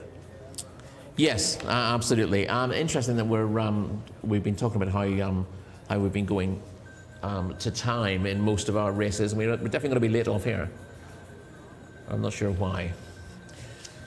Yeah, it looks like we're running off a slight delay here for our 3rd contest of the day. I'm seeing they are harrowing on the backstraight coming around the turn. So jockeys have just had the bell to go to mount for this contest, and we can see the tractors just over our shoulders. We've got a wonderful position here in Riyadh where we can see the entirety of the home straight and the second half of that final bend. And we've just seen the tractors are coming through there to just re-harrow. I think we're getting the full line as well. We saw it after we had an incident yesterday. They re-harrowed the surface, safety being such a priority. Yes, I wonder whether there was comments made by the jockeys after the Arabian race, which we've just seen. That would be the only reason why they'd be harrowing at this stage, which is just delay the race. But as you said, safety is absolutely paramount. And the stewards would have been watching that Arabian race and noticed they did all finish very strung out. So maybe there were different parts of the track that we use that weren't normally used and that sort of thing. So maybe there is just a reason. And hopefully, if there is one, Shamila will be right on it. She's always good for finding out information from the stewards, no matter how big or small the story is. And we can see a couple of these going out to post. That is Compliant. I'm interested to see whether Compliant steps forward from her debut performance, because that was arguably a better race than what Sail on Silverbird was in. Yeah, well, it was behind Tequila Mockingbird last time out in a 0-80.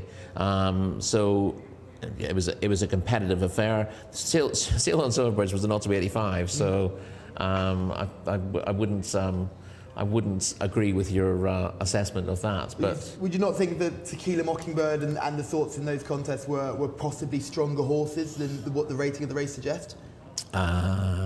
Well, I was going through it. That was my thoughts. Listen, I thought it was a good race for the grades, but you know there aren't many not 280s that are better than not 285s. Occasionally, you do get a handicap where they don't, you know, it doesn't fill.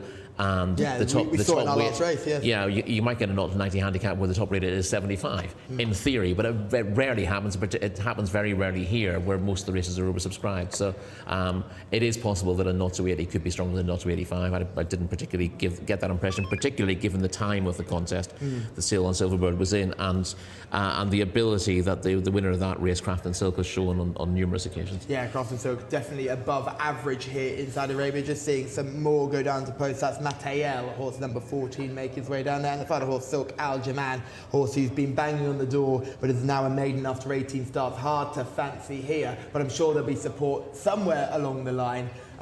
We've got plenty of people asking about Ricardo Sousa Ferreira's ride as Jad. Can you give this horse a chance on Saudi debut? Well, it's never easy to tell, really. His wins in the UK came on turf, but he should be okay on the surface. We're seeing Sail on Silverbird heading down to post here. You can just see the size of her. She really is a big, strapping 4-year-old, and hopefully she's got plenty of improvement in her. She showed last time out, she's a gorgeous mover as well. She showed last time out on Saudi debut how good she could be. This is good form. This is a very good race.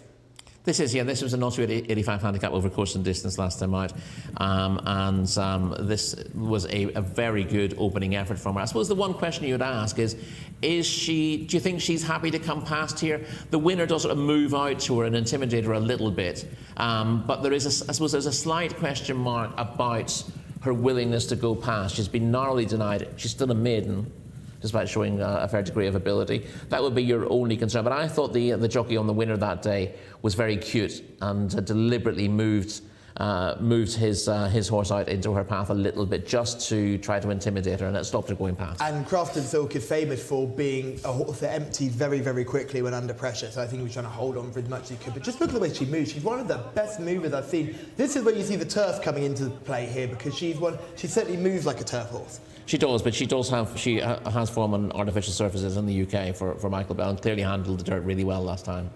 Yeah, I think she'll be the selection of quite a few of us here on the channel today. Hopefully she can step forward from her last run and get that head in front and vitally lose that maiden tag. As they begin to make their way down to the post, we've got a few other jockeys looking for doubles as well. Abdullah Al-Credis is in this one. He's on Lionella. He's looking for a double after a winner in our last race. And Ricardo Sousa Ferreira also looking for a double after a winner in our opener. Certainly a jockey you should all be keeping on the right side of. It's Saturday, which means big race Louis has to have a chance here. Louis Morales. He's been quiet this week, but he's aboard Tequila Mockingbird. Horse we haven't really spoken about, I don't think. No, she's a multiple winner. She's had 4 runs here and 1 win, but she had 3 wins in the UK as well. Tequila Mockingbird, running in the colours of ran in partnership. Chris Wright was part owner, and I think Charlie Fellows trained her in the UK. And she was effective between 10 and 11 furlongs. She's shown she's exactly as good on this surface as she was on different surfaces in the UK. So she's a solid, reliable performer. Yeah, she certainly is, and I think she can only get better. This is only her 4th start in Saudi when she won. I imagine she'll take another step forward. I wasn't totally blown away by that winning performance, but it was just a good improvement for what she showed in meeting 80, where she finished 3rd. So she's clearly going in the right direction, and I hope this daughter of New Approach can again step forward today.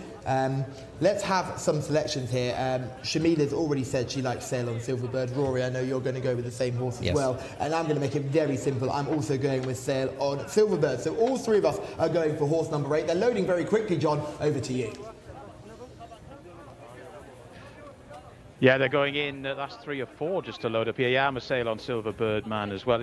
Yes, still a maiden in the UK, but quite a lot of rivals beaten in those last 3 races. So that is encouraging from a horse still yet to win. And I thought she didn't really settle very well on her debut here in Saudi, but still ran very well. Stall 1.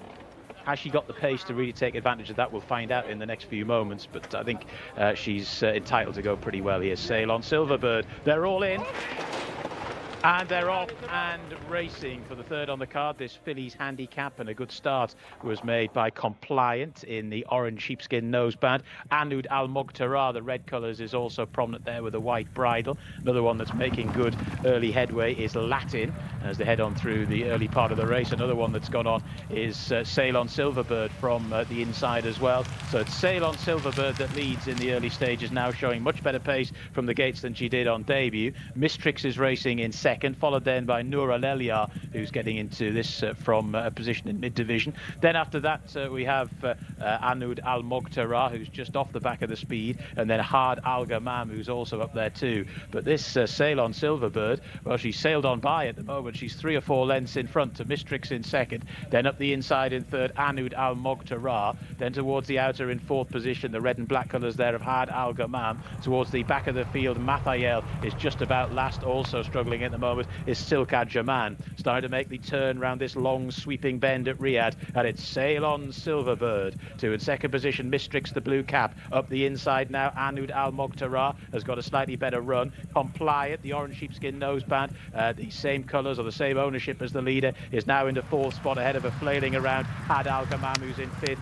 Trying to stay on a little bit from the back of the field is Noor Alelia, but as they start to make the turn for home, Sail on Silverbird is still the leader, and she's about 3 lengths to the good to Anud Al Muqtara, who's in second position. Then in third spot, Mistrix trying to stay on his Had Al Gamam now as they go inside the final very furlong very shortly, and it's Sail on Silverbird. She's still out in front. She's getting a little bit tired. Had Al Gamam is staying on from the back. Sail on Silverbird. Had Al Gamam is making up terrific ground towards the centre of the track, up towards the line, tight.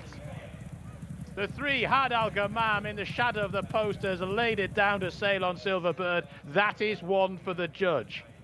It's close for the miners as well, but Had Al Gamam, who did look to be struggling sort of mid-race, but has found plenty more in the latter stages.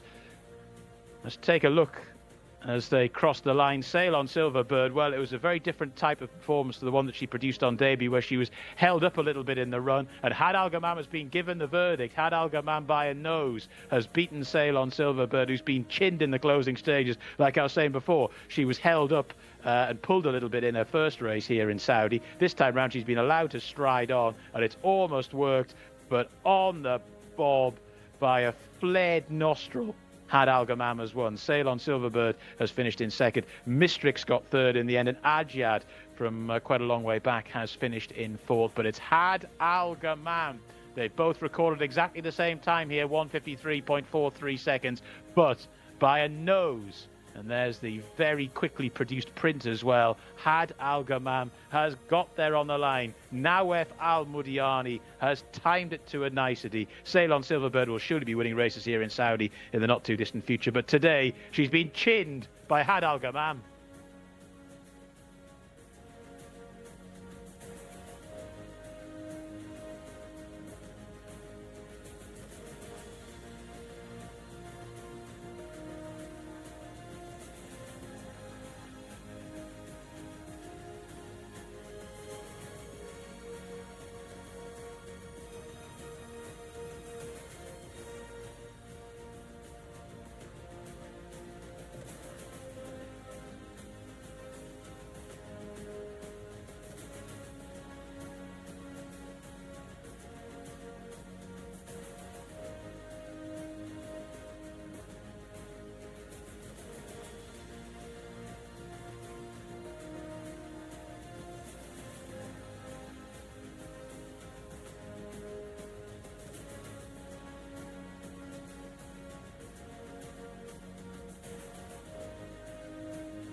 Nawaf Al-Mudiani has broken the hearts of the entire crew here on the Jcsa English-speaking YouTube channel as he gets up on Had Al-Magdam, who has won in the dying strides, denying fail on Silverbird, who at one point coming around that final bend, it was a matter of name the distance. Well, we had to name the distance. It was a nose, and she just came off second best.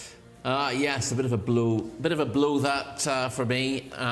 She was sailing along quite happily, but managed to lose her second race on a photo finish in an entirely different way to how she did last time when she was coming late and didn't quite get past. This time she was clear and got caught right on the line. I mean, literally an inch from the line she got caught.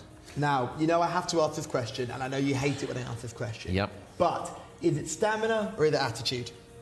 Well, because she's got form over further, and that was the only niggling thing after I've seen this. I think, first of all, I think people look at horses not getting home and saying, oh, that needs dropping and trip. It depends how you ride them. If you ride a horse really aggressive, it doesn't matter how well it stays, it's still going to be stopping at the finish because you're using up more of the petrol in the early stages. So she's gone hard to get to the front. I think the way to ride her is probably from the front if you can. She broke a little bit awkwardly, and then she's gone up on the inside and got the lead. And it's easy to say after the event, well, she's gone slightly too hard here because she hasn't got home. But it's not like her head didn't go up in the air. She didn't look like she didn't want to win the race. She just got tired and got caught close home, having beaten everything else off that was alongside her or anywhere near her at any point of the race. So it's just one of those things. Yeah, she had Mistrix for company for a long way. Look where our eventual winner is, right at the bottom of your screen, so just coming towards the centre of the track in the red colours with the black star, just clinging on right at the bottom of the drone footage, desperate to stay in vision.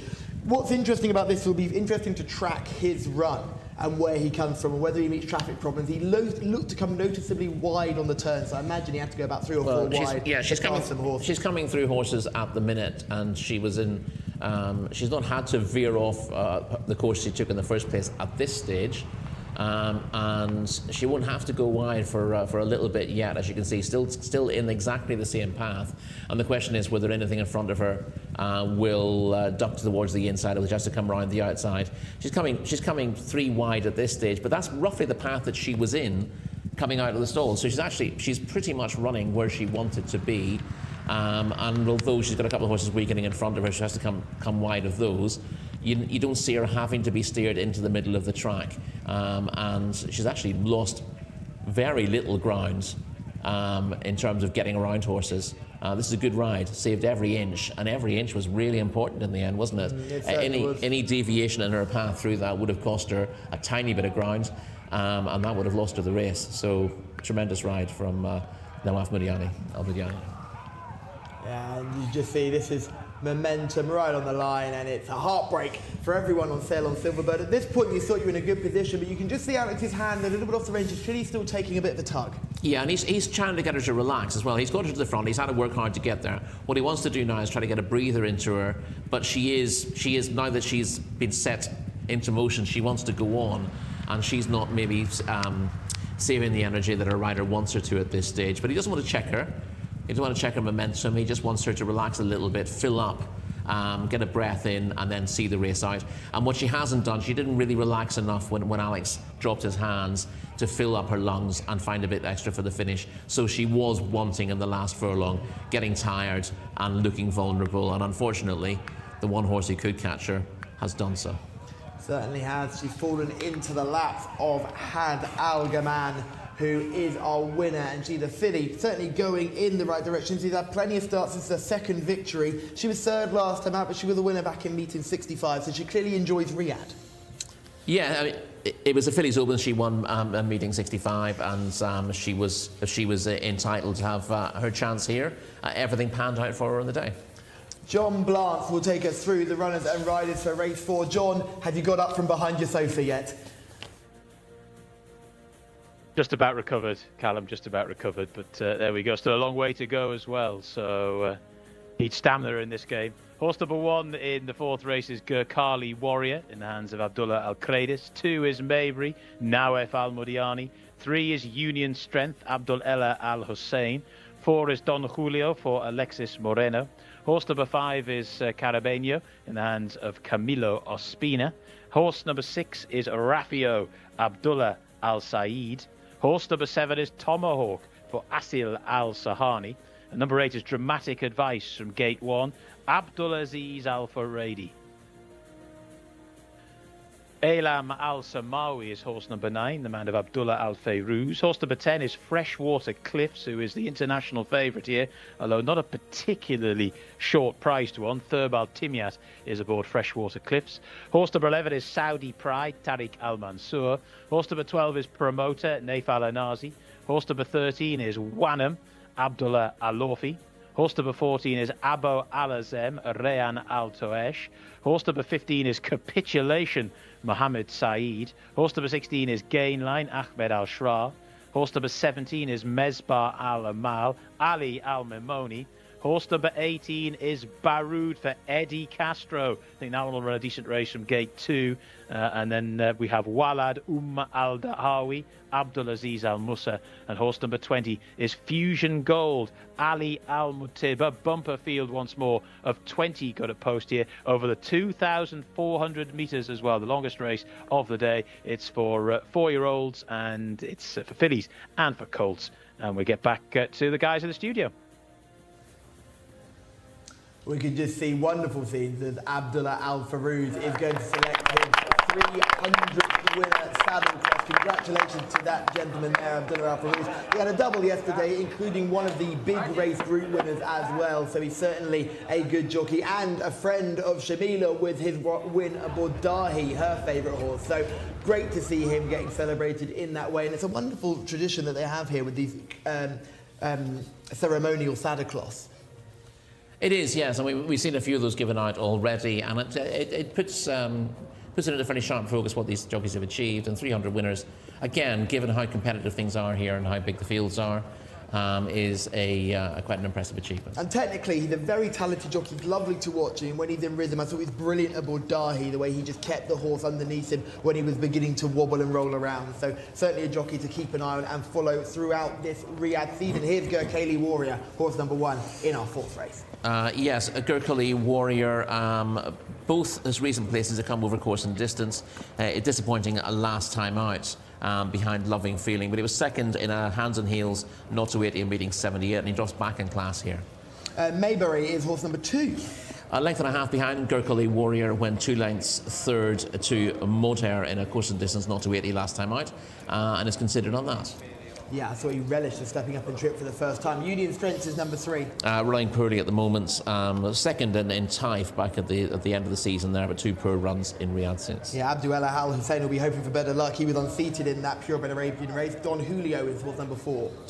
Was a 0-90 winner in December 22 over 2,000 metres, but has been well held in his runs over this trip and has been absent since March, so a bit to prove. Alex Moreno on board looking for redemption. Carabino, horse number 5. He won a course and distance open under Camilo in meeting 72 and was a good 4th behind Motair and Gurkhali Warrior last time out. Rafio, horse number 6. Not much to recommend Rafio. He's been busy, but 3 poor runs in recent weeks. Tomahawk, the best cut of steak. If you say so. He bounced back to a little bit of form after a disappointing effort in meeting 75. Won 7th to Akko Mobari in a course and distance open last time out. This is a little bit easier for him on paper, but he's got a bit to prove. Dramatic Device is horse number 8. Not easy to fancy on 2 runs this season, finishing 10th and 12th. Was well behind Gurkhali Warrior in a course and distance open last time out. Elam Al Samawi is horse number 9, jumping out of stool 20. Yeah, on old form, he'd have a big chance. He was a winner of the Al Jouf Cup over course and distance a couple of years ago, but was 9 1/4 lengths behind Asayab in a 2,000 metre open on his return, and maybe isn't quite the force of old. Here's number 10, Freshwater Cliffs. He's an interesting runner for me because he's been trading blows with Gurkhali Warrior and looks to be a fairly decent animal in his own right. Yeah, he's definitely got lots of ability, Freshwater Cliffs, but he's a 7-year-old now. He's only won once in his life. He's been runner-up in good races in his last 2 starts. Been kept pretty busy recently. Was 8th to Motair 3 starts back. We mentioned that form already. Was 2 1/4 lengths in front of Gurkhali Warrior. Went second to Bismillah Alea over course and distance last time out. Was beaten 7 1/2 lengths by the winner there. His previous start when he was second, he was who's beaten 7 1/4 lengths. He likes these races that fall apart late. He runs on through horses to get places, but he's frustrating when it comes to winning. Saudi Pride is horse number 11. Still a maiden, and he's untried beyond a mile. So I don't really fancy his chances. I mean, it may well be that he's got untapped reserves of stamina, but there haven't been really evidence of that so far. Promoter looked quite a smart prospect when winning at Chepstow on his second career start, but hadn't quite gone on from there. Yeah, from a good family that Rafe Beckett has done well with, but Promoter has struggled and has been unplaced in 8 starts since that 7 furlong maiden win at Chepstow. I say unplaced, I mean, he has been unplaced, not necessarily beaten that far in those races. I'd be worried about his temperament. I don't think he's particularly keen. He's worn blinkers in his last couple of starts as well. 1M is horse number 13. Very hard to fancy on recent evidence. 19th on his last 2 runs. Abu Alazam is horse number 14.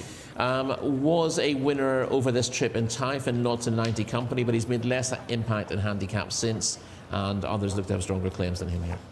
Capitulation is horse number 15. Yeah, he's progressive here. Was ahead of Tequila Mockingbird, went second in a 2,000 metre open last time out behind Mosayea. That's a good bit of form.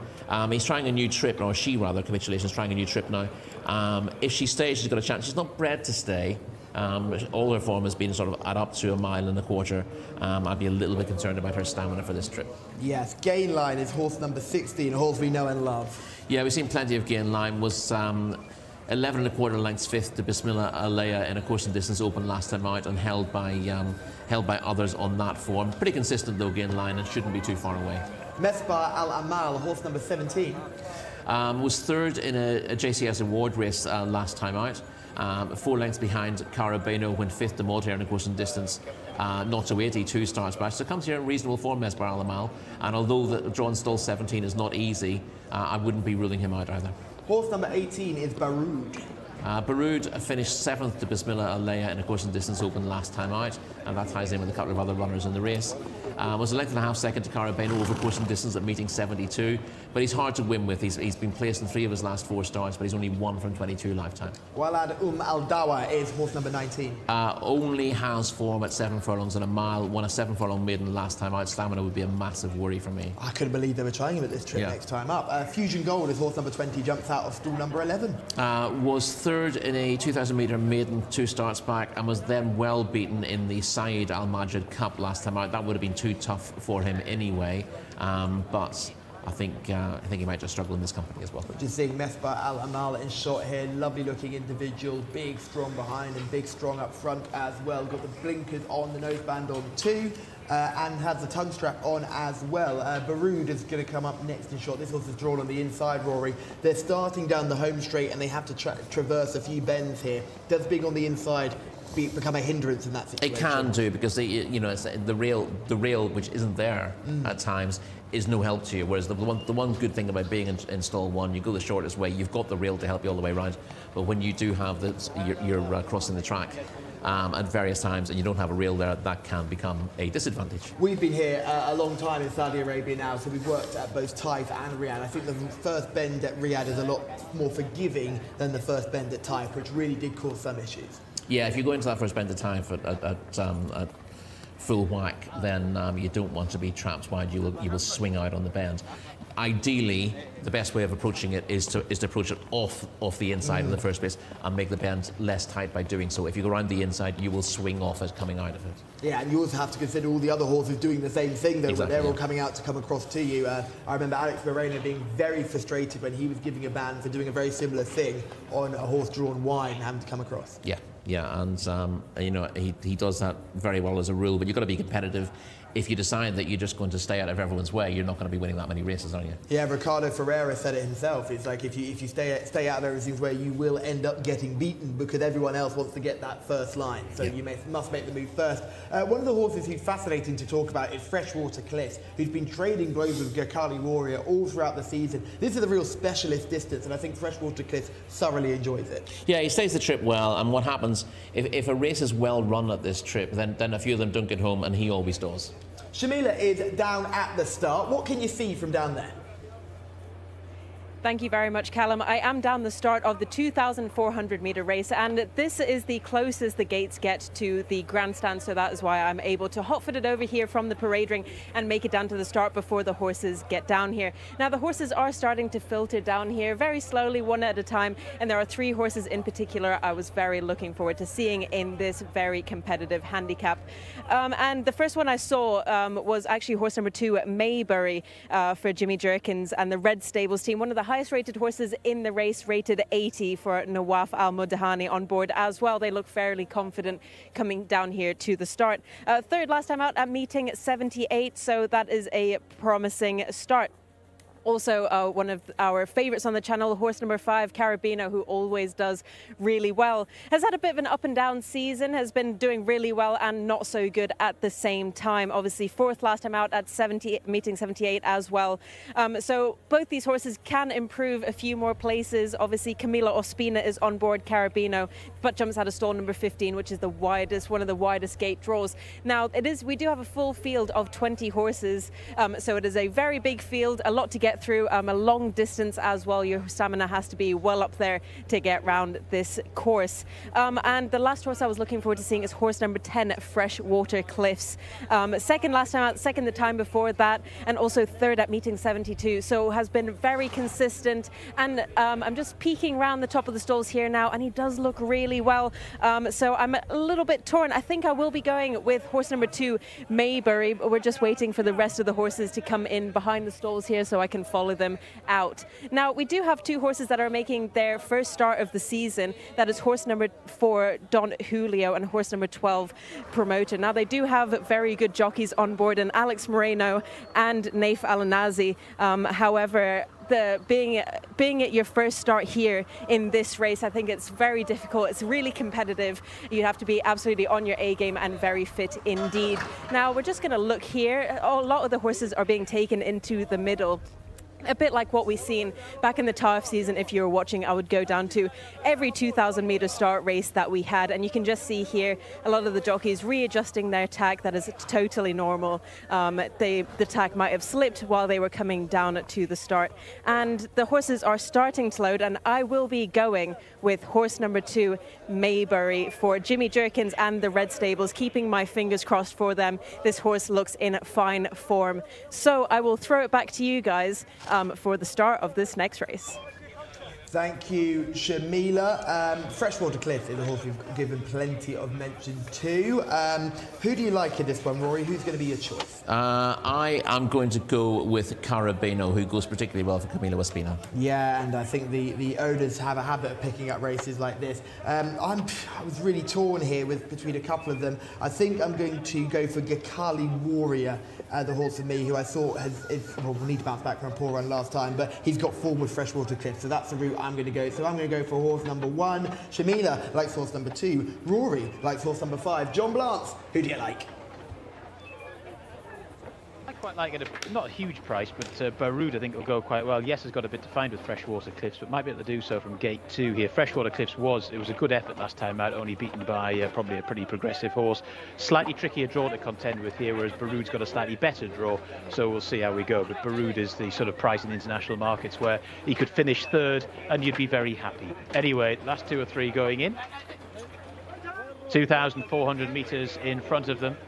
With a big field, 20 of them, they're off and racing for this 0 to 80 handicap, and Baroud has made a pretty good start from over there in stall 2. Another one that's prominent in the early stages is Tomahawk in those light blue colours. One that's making a move right across the track to join in is Abo Alazem, and it's Abo Alazem who's taken quite a hold, who's come through to just about lead here. To in second position Maybury in those red stable colours. Baroud and Tomahawk are in 3rd and 4th. Freshwater Cliffs has taken up a very similar posse to that which he took when finishing 2nd last time, so is in a nice get position as far as the rest of the field is concerned.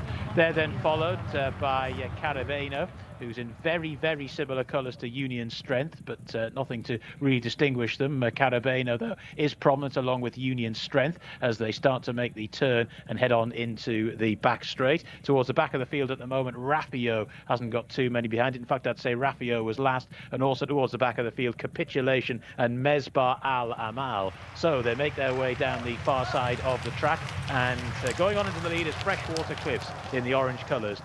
In second position, Abo Al Azam, that's your leading duo. They're then followed by Tomahawk, the red colours of Maybury, towards the outer, then Barud up the inside. Towards the outer now, Elam Al Samawi, the yellow colours with a garish yellow headgear, is making good headway. They're then followed right up the inside rail there by Barud, who hasn't got a bad posse. Then towards the outside, Fusion Gold is up with the pace as well, as indeed is Walad Al Dawi, and Gurkhali Warrior is just creeping into this as well. So it's a pretty well grouped up field that's making its way out of the back straight now, and it's Freshwater Cliffs that leads them at the moment. In second position, maybe the red jacket now being driven along towards the outside, Elam Al Samawi. Then right up the inner is Dramatic Device, not Dramatic Device, Tomahawk, who's still there as well. But look at this, Freshwater Cliffs has gone well clear. The stall has been set out a long way from home here by Thurbal Timyat. He's gone 6 or 7 lengths to the good to Maybury, who's racing in second. Then after that in third, Gurkhali Warrior, who is now trying to stay on, but they're all going to have to stay on extremely well to get involved from here, I reckon. Freshwater Cliffs, who was beaten by probably quite a progressive one last time out, is miles clear of the rest of the field. In second position, Gurkhali Warrior, who's getting going, but probably a little bit too late. Here comes Dramatic Device getting into it late as well. But this Freshwater Cliffs is a long, long way clear.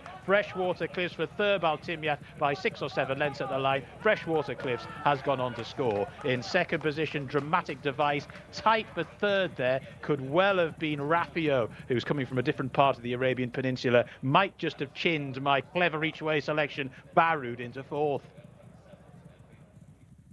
Freshwater Cliffs looked like a horse who was, or a winner waiting to happen after last time out from a fairly widest draw last time out. Actually, it was stalled 2 last time out, wasn't it? But good, floated into a good posse then, and then was in the teeth of a pretty strong gallop last time out, and was only just caught by a progressive one last time out. Well, on this occasion, maybe there hasn't been anything quite as progressive in this field, and he, as I say, Thurbal Timyat, he set sail for home a long way out. He thought, I'm going to try and make this as uncomplicated as possible, and he's got the job done. Dramatic Device stayed on for second. Raffio, and then a look at that.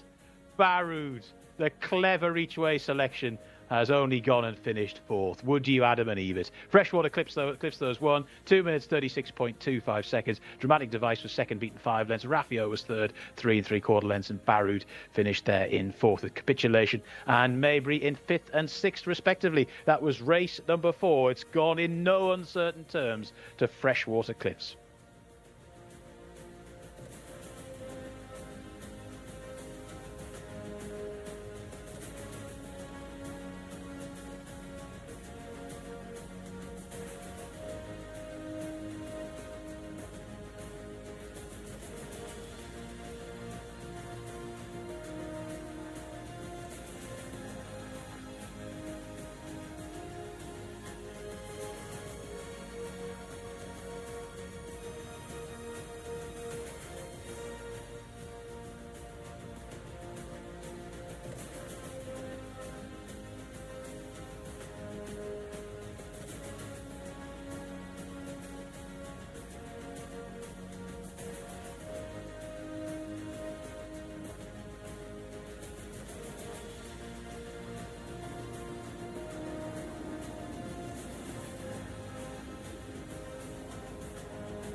Serb Al Timyat is our winning rider aboard Freshwater Cliffs. It was the international favourite, but I have to admit, I think that's one of the best rides I've seen here at Riyadh.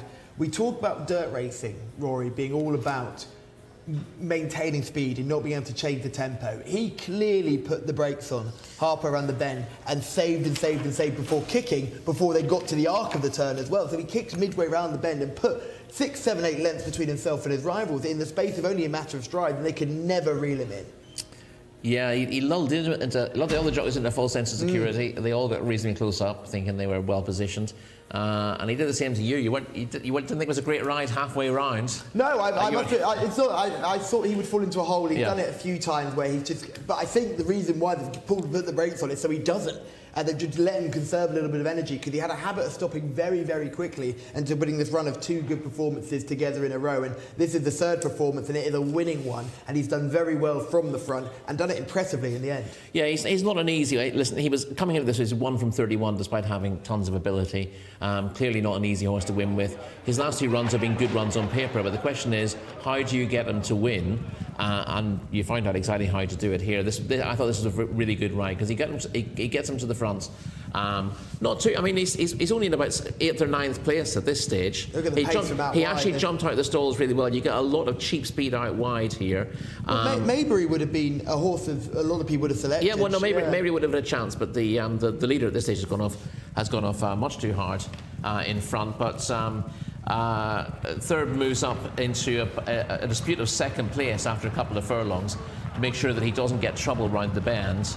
And then as the leader finds that run coming to a fairly quick end, he moves up on the outside there with his challenge. And once he gets to the front, he doesn't push on. He's pushed on to get himself into a competitive position. This horse can drop the bridle. If things don't go his way, if he gets messed around by other horses, he can drop the bridle.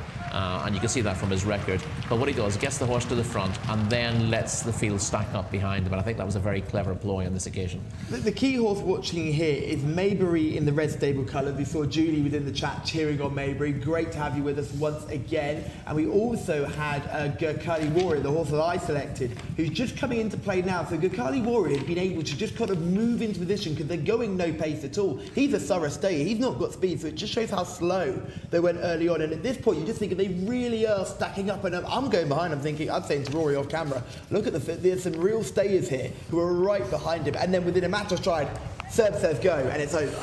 That's the thing. I mean, this horse, he does have speed, but he's effective at the trip. And what he's done is he's allowed those stayers to get close enough, but they can't quicken. Exactly. And he can quicken. Yeah. So what he's done is he's used his speed at exactly the right time to get the stayers off the bridle. They all look like they all thought they were in a good position, but normally to get in that position, they'd have needed the pace to have been strong and for it to begin to fall apart.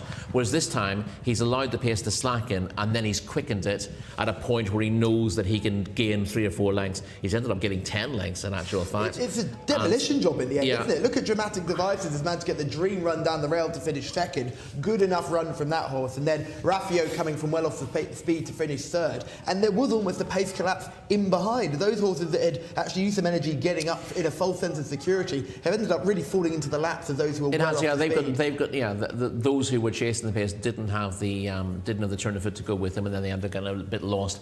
They ended up coming off the bridle to try to chase.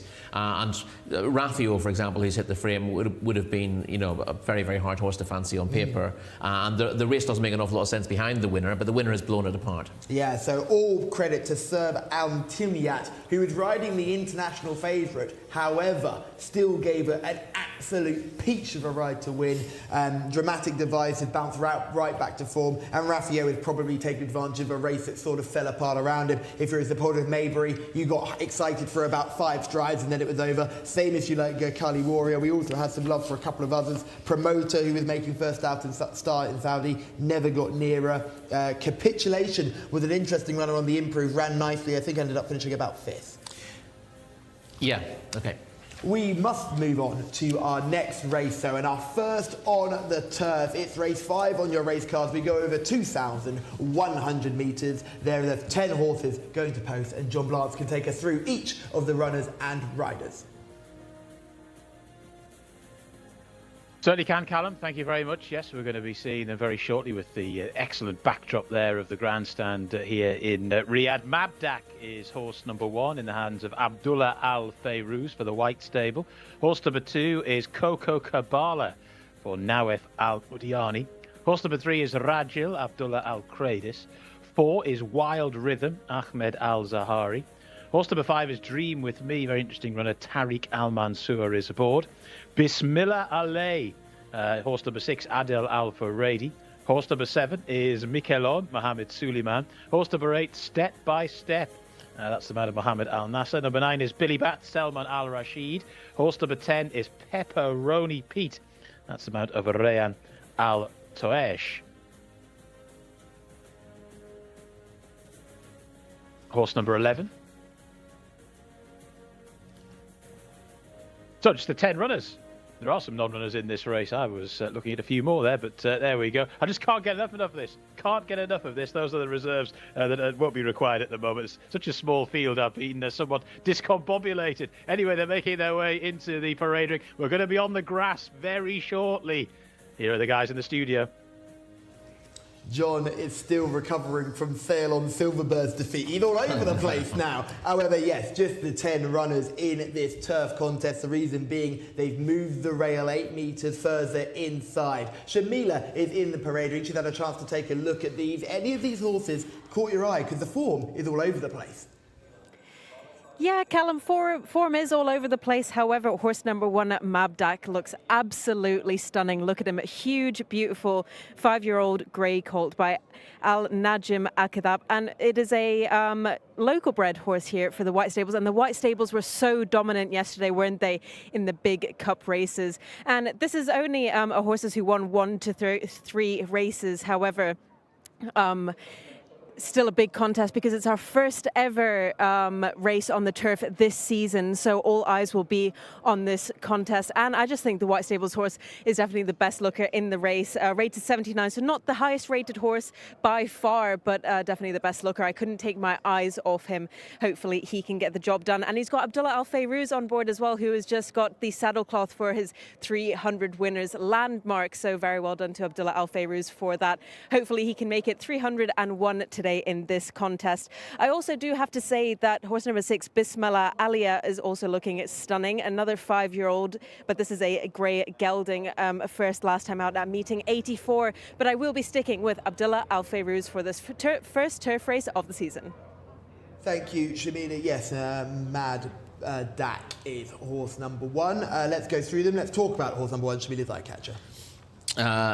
Mudback, yeah, all 3 wins have come on dirt at up to 2,000 metres, between 1,800 and 2,000 metres. Was forced to Akil Mubari in a 1.5 mile open last time out. That's good form on the dirt. He just needs to show that he can translate that to the turf. Coco Kabbalah is horse number 2. His best efforts was over 6 furlongs rather on turf, December 2022. He just about stayed a mile in Doha, but this trip is definitely beyond him. Rajil was flying down the stand-side rail last time to win. Yeah, raced on turf in the UK for Tom Clover, but his wins in the UK were on Tapita, and he won that not to 80 over a mile 2 weeks ago by a nose in the end, getting up late. This trip would be a question mark again. Wild Rhythm, horse number 4. He won the 1.5 Mile Jockey Club Cup at Taif in July.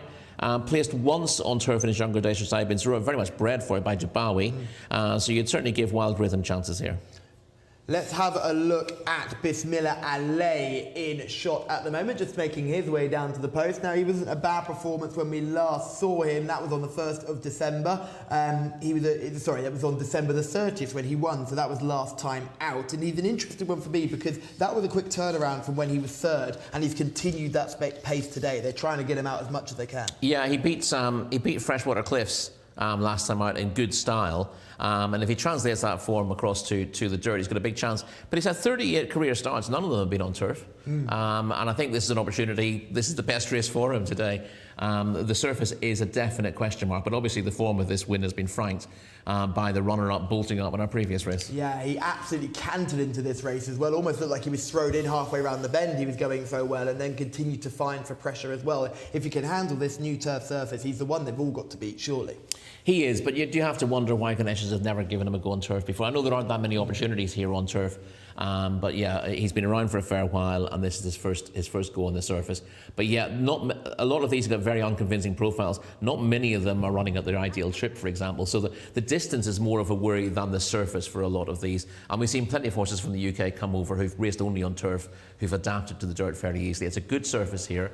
It doesn't tend to work against too many horses. Yes, it's worth mentioning that the ground is good to firm at the moment, measuring 10 on the going stick. As you can see, the rail's been moved 8 metres further towards the inside. That's why we're only seeing 10 going to post. They'll do a full lap of the circuit here in this contest, and that might be a way away from a horse number 8. We'll get to that in a second. Then Miquelon is horse number 7. Miquelon, his sole turf win came over 7 furlongs back in August 2021. He did win twice on Polytrack in the UK, but his form has tailed off fairly badly. He's rated 59 currently. Step by Step is a horse who, although has the best turf profile of all of these, will not be keen on good to firm ground. No, he's got a very good soft ground form in France. He was Group 3 placed at 1 mile and 7, a listed winner at 1.5 miles.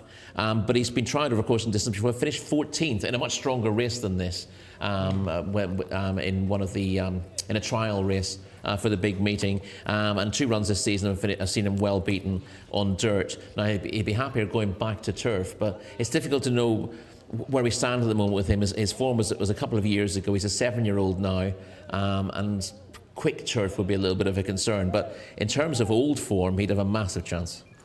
Yes, you'll notice that horse number 7 is meant to be partnered by Mohammed Suleiman. He is still injured, so won't be riding today. Selection for this one, Rory? I'll go with Bismillah Alea and hope that he copes with the ground. You and I are both going to go for Bismillah Alea number 6. Shamila likes Madbeck, horse number 1. John Blance will take us through this first turf contest. Yeah, I like Bismillah Alea as well. Can't let that one go. I think it's got a very good chance off the back of that Freshwater Cliffs form, which has obviously been franked extremely well in our most recent race. And of course, this is our first on the turf as well. Looking forward to this. Mabdak goes in. Waiting now for the aforementioned Bismillah. Oh, this is actually a Wild Rhythm going in. Bismillah Alea is already in. This is Coco Cabala to come forward. Got the old blindfold on. So yeah, 2,100 metres here on the turf track at Riyadh. All in. Flags up behind. Gates back and away they go, very slowly away. Dream With Me, asleep in the cupboards as the gates went back there and has lost 7 or 8 lengths as they make that relatively short run down towards the turn out of the home straight. This 2,100 metre race involving a bit more than the circuit of the track. And the early lead is in the hands of Miquelon in that rather dark purple jacket. Step by Step is also prominent as well, followed then by Mabdak, the green cap. Then right round the outside we have Bismillah Alea, who's trying to get into a decent posse, but this leader is kicking on here. Miquelon has suddenly gone 3 lengths to the good over in second position Step by Step, who in turn is well clear of the rest of the field. Billy Batts now moving forward into a more prominent position. Mabdak is in 4th, followed then up the inside by Coco Cabala. Also there in mid-division is Rajil at the moment. Taking the turn slightly wide was Pepperoni Pete as they make their way onto the far side of the track. And it's Miquelon who's out in front still by about 3 to 3.5 lengths to Step by Step, the white cap racing in second. Then in third, Billy Batts, the blue and white colours, followed then by Rajil towards the outside in 4th. Then up the inside, Bismillah Alea, the 6, is racing in 5th spot in mid-division at the moment. Then Mabdak, followed by Pepperoni Pete, who continues to race out wide. Then Dream With Me, the slow start, has actually made up a position or 2, followed then by Coca Cabal, who seems to be coming back through the field, and Wild Rhythm is towards the rear as well. Making the turn out of the back straight, he's having a look behind. Out in front is the rider Mohammed Suleiman aboard Miquelon.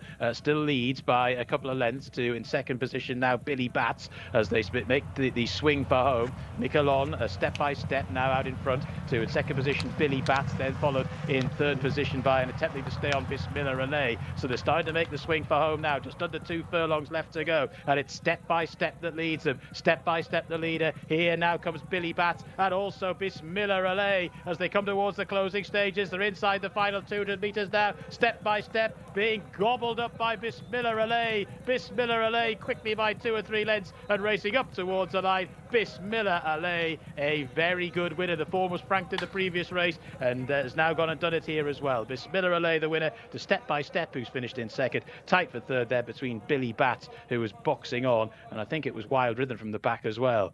But Bismillah Alay has scored. The one for Adel Al Faradi, top jockey here in Saudi Arabia, and he just bided his time. It went quick.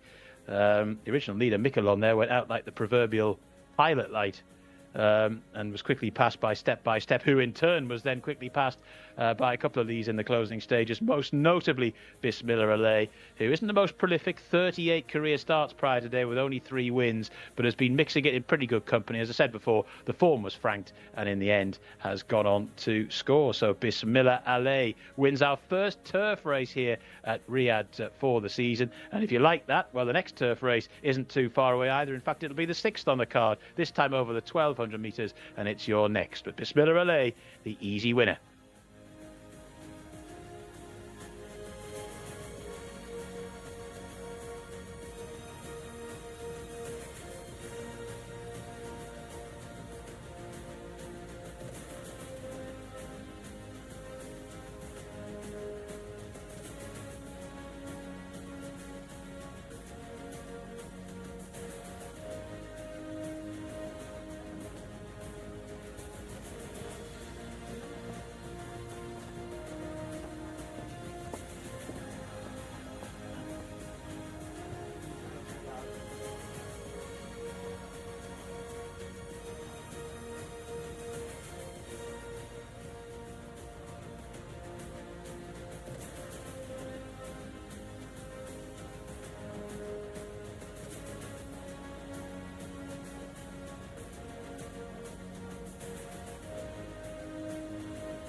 And Adel Al Faradi is the winner of our first race on the turf aboard Bismillah Alay. And everyone who was heartbroken about the defeat of Sail on Silverbird, you can smile once again because Freshwater Cliffs came in, and so did Bismillah Alay also came in. So hopefully you were back aboard those two who were very, very well fancied in the international market. So hopefully you were aboard too, and you can smile into the sunset with Bismillah Alay, who did that quite easily, Rory. Yeah, I'm intrigued how if you liked one horse, 2 other horses winning would make you feel better. If you were following the international favourites, you would have been over the moon. I see. See? Hey. If you're blind, Not just a pretty face me, not just a blindly pretty following the face. market. Some people like to make their own minds up, but there you go. Bismillah Aliyah just got a little bit of interference on the straight as the leader step by step got a bit tired late on, but the question with him on recent evidence was just, whether he would handle turf at the first time of asking, having spent his entire career racing on dirt, but no problem at all, and he's won it nicely. Dream With Me lost his race at the start. He was, I don't know what the issue was. He was well beaten last time out as well, Dream With Me. He seems to have fallen out of love with racing, the son of Frankel. But the early speed was set by Miquelon, who would have been an unlikely stayer at this trip, but was ridden fairly aggressively, and step by step has followed that in the first place, and then taken up the running from a reasonably early stage once Miquelon wasn't able to go on. And in an ideal world, step by step would have taken a lead for longer, but I don't think Miquelon was capable of going that sort of pace deep into the race.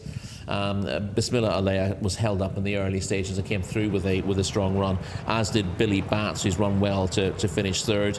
Billy Batts was the winner on turf in the US, although that was over 5.5 furlongs, so this 2100 metres was a different ask altogether, but he's run a good race. He ran a couple of times over course and distance last year, Billy Batts, and wasn't disgraced finishing midfield. This is a fairly weak affair, all things considered, and although I don't think he saw it out thoroughly, he did it well enough to hit the frame.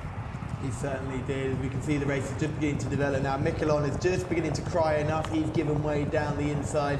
You're going to see Billy Bat just get a bit of a bump there on his way through as well. And then the other horse is Rajil, who is coming for a much more prominent position than he did last time. But he's probably looking at the dirt track saying, why am I there? Because that's where he seems to be thriving at the moment. And Bismillah Aliyah is just getting into this race and travelling up really nicely. It's at this point where you thought the straight isn't super long. Is he going to get there in time? But Adel Al-Faredi, the best judge of pace here in Saudi Arabia. Yeah, and that was important here because he was happy to sit just off the pace, and step by step was ridden quite aggressively. He stays much further than this, but if you watch this and said which horse stays best, you'd definitely say the winner. But step by step, if you go back through his French form, he stayed 1 mile and 7 on soft ground very well. But because he's gone that little bit harder here, he hasn't quite got home.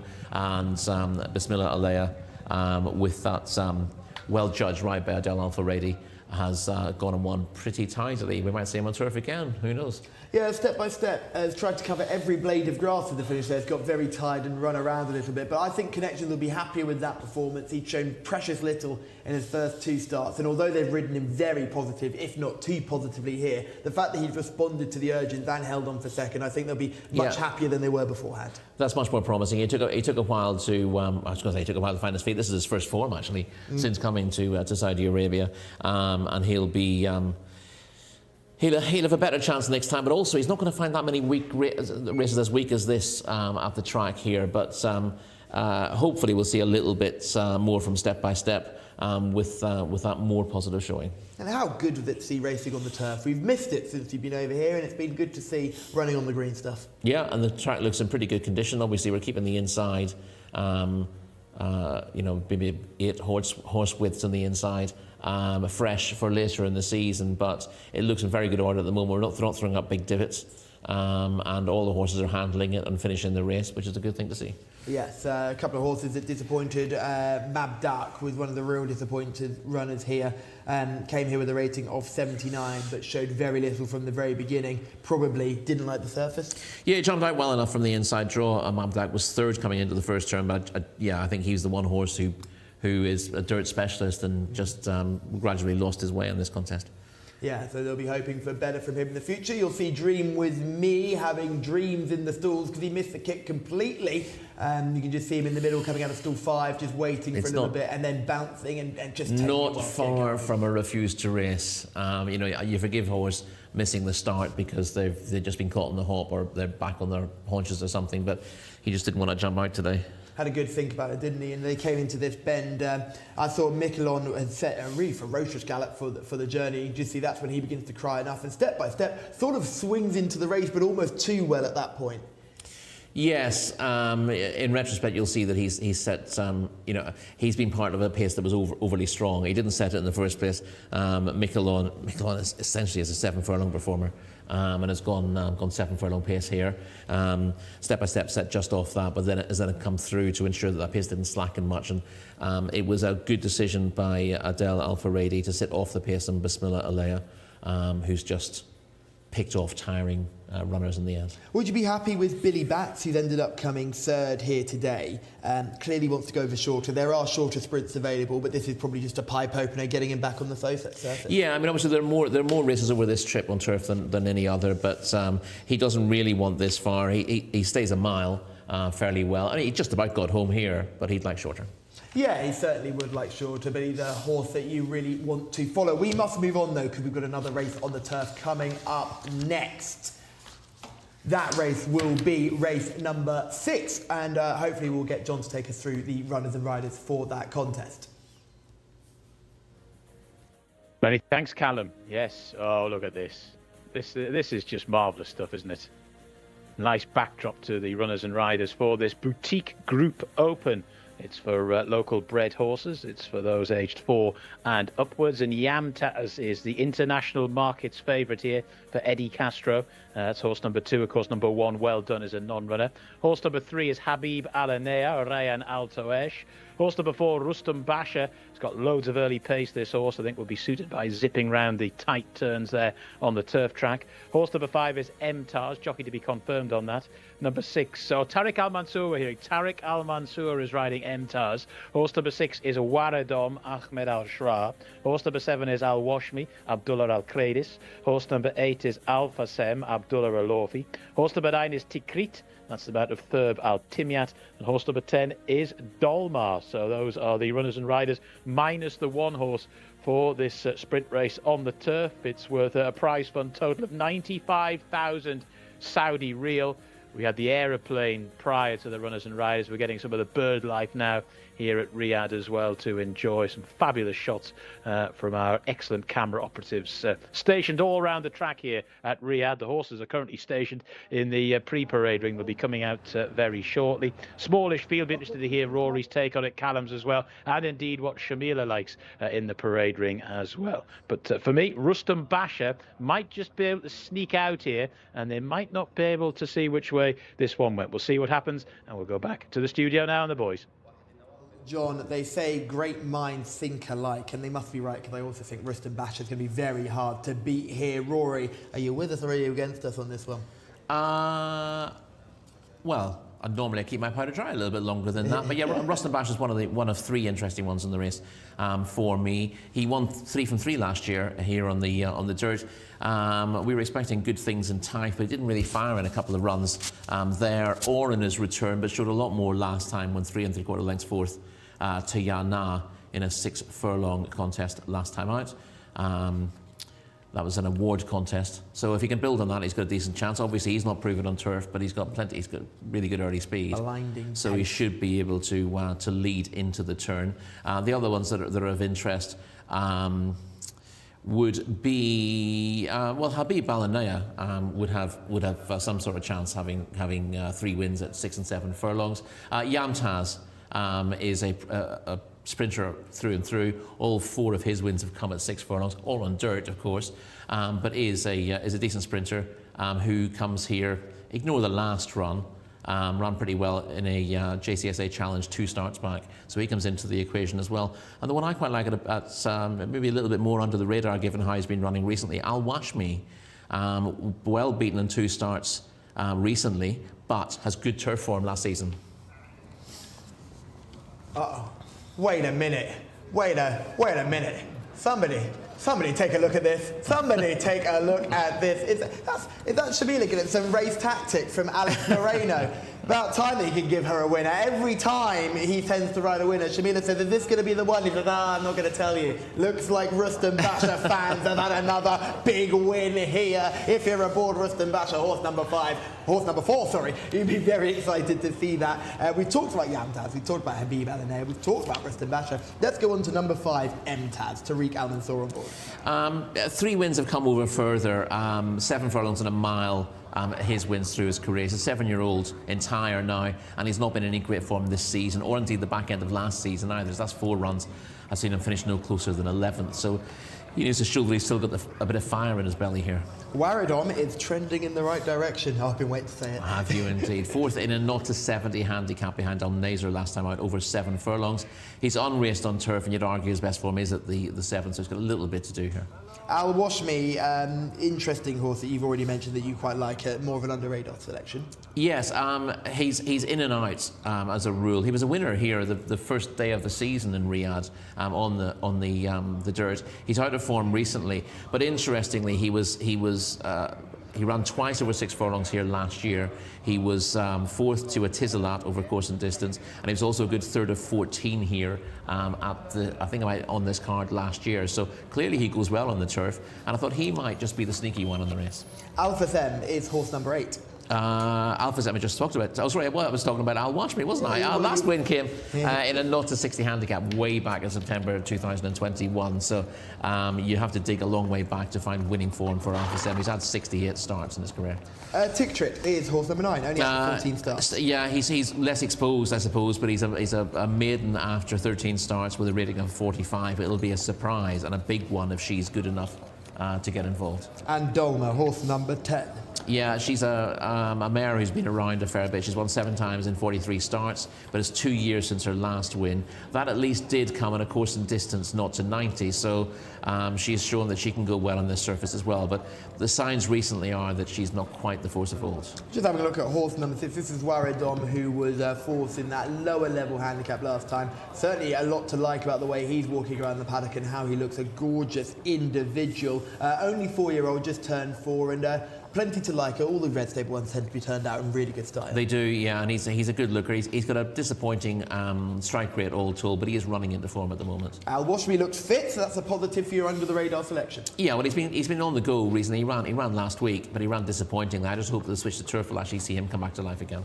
Yes, Alpha Sam is horse number 8, who we've spoken about. Probably hasn't won since September, but has a little bit better form of the horse we'll see coming up next. September 2021. September 2021, yeah. Exactly. I mean, not been the most prolific, but looks actually fairly fit there. His Tick Trick, the horse rated 47, got a lovely shiny coat with him, but this is all going to be too much, surely, unless he sprouts wings seeing the turf. Yeah, she's very, very hard to fancy in the form that she's shown, and there's nothing in her pedigree that suggests she'll be better on turf. And Dolma was the final horse, horse number 10, who hopefully we'll get to have a look at as well, although, taking a look behind me, if Dolma is actually in this field, because unless she's going around right at the back, I think. She's going around slowest of all. She's actually leading them round in the parade. That may be a sign of things to come, of course. But, you know, again, it's worth pointing out, if you dig back far enough in her record, her last win did at least come in what was a good race on the turf here, but she's not been in the same form since.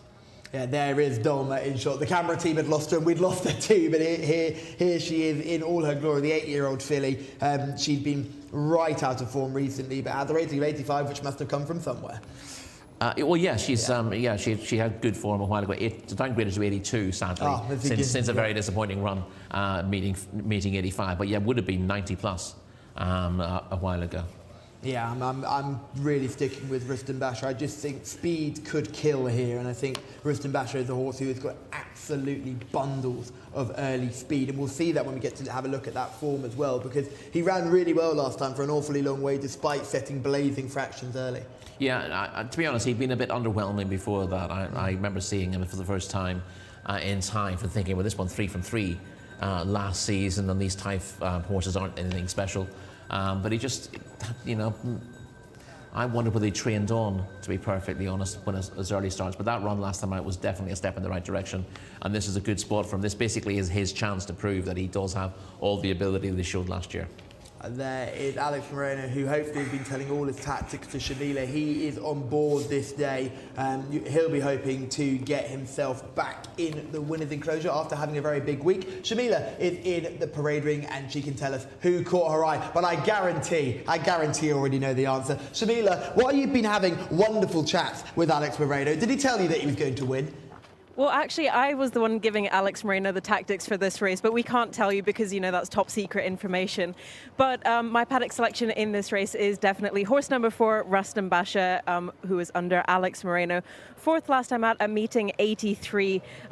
This is a 4-year-old colt by Summer Front. Best looking horse in the race by far. Though I do have to give a shout out to horse number 6 as well from the Red Stables, Where Dom, 4th last time out as well. Just probably wasn't looking as fit as Rustam Basha, so like I said, what me and Alex were discussing with the tactics of this race was top secret information. But I genuinely think Rustam Basha will win this race, or should win it. But I haven't had any winners today, I don't think. So I'm already not on a good start. So best of luck to Alex with that one. And a little question mark for me was horse number 10 at Dolma. They kept bringing her into the center of the parade ring. I don't think they were super happy with how she was going around. She has been checked by a vet though and cleared to run. The jockey has been mounted. So best of luck to everybody for our second turf race of the evening. Thank you, Shamila. Discussing tactics. This is horse number 4, Rustam Basha, who's just heading down in Big Pony down towards the start. It's an interesting different start position for these turf horses because they start on the dirt, but instead of turning right, they always turn left. And I think it might confuse them a little bit if they've been running on the dirt regularly. But Rustam Basha, turf first time up, will hopefully run a big race and be quite hard to beat. Yamtaz. We didn't have a chance to really have a proper look at Yamtaz in the parade room, but it's going down lovely and just looks in very good nick. Yeah, I mean, Yamtaz, I suppose, is probably the safest selection in this race. A 4-time winner, all over 6 furlongs, and a pretty reliable performer through his career. The question with Rustam Basha, I know you're keen on him bouncing out and making all, is that he does look quite precocious as he is. This is him bouncing out and trying to make all, and he went well for such a long way. You see the horse that is inside, Salam Allah, the horse that ended up fading quite badly, but they both got rocket speed. And it's just this point of the race where he found a little bit more that I liked. Yes, he faded and ended up finishing 4th, but so it's a really good effort. Yeah, and Yana comes through to win the race in the end. But yeah, this was a step in the right direction. But he hasn't quite seen his race out, so I'm a little bit concerned about that. I'm also concerned about his size. He looks still like a 2-year-old to me. And I think, he ended up being really good last year, 3 runs, 3 wins. And I just thought that he hasn't grown an awful lot from 2 to 3. And obviously he's just turned 4 officially, but obviously he won't be at his 4th birthday yet. And that's my concern with him, that, he just hasn't been able to carry that physical improvement on. And the weight for age skill tends to be the enemy of horses like that. It was interesting the way he was campaigned last year because he never ran in a cup race. He was just, he ran in a maiden, a non-winners and then an open race. So he was kept out with a real fire. But then, interestingly, they turned him out in the Taif season. So it was almost like they went to protect him by not running him in the top 2-year-old races, and then said, "All right, in Taif, we're now trying to get a run into you." So yeah, but again, he wasn't out of his depth in Taif when he ran there. I think he was, we expected him to win first time up. It looked like his record gave him every chance of doing that, but he just was a little underwhelming. Maybe he's taken time to run himself into form, but I'd rather see a bit more scope and size about a horse like that. And although he's quite a nice looker, but he is petite compared to some of these. We've got some real interest in the comments for selections here. Fard has gone for horse number 10, Dolma. Very keen on connections, said the rating is not for just show. She's better than she's shown recently. We've also got a lot of love, obviously, for Rustam Basha. And I think it's between 4 and 10 at the moment in the comments. That's where most people's selections lie. Rory, you're going to go against all of us with this, this Al Washmi selection. I'm going to go for Al Washmi. Now, obviously, you look at his recent form, and it's not particularly good. He's had plenty of racing as well. This was his 60th lifetime start.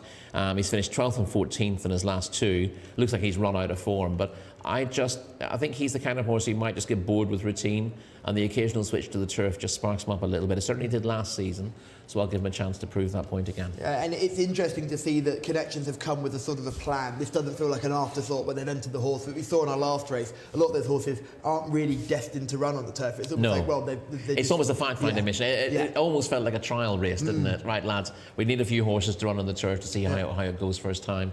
And they were a slightly motley collection of horses, weren't they? And I think if you've got a horse, like you said, who's clearly got turf form, knows what they're doing on this surface, it could be a big game player in this. Absolutely, yeah.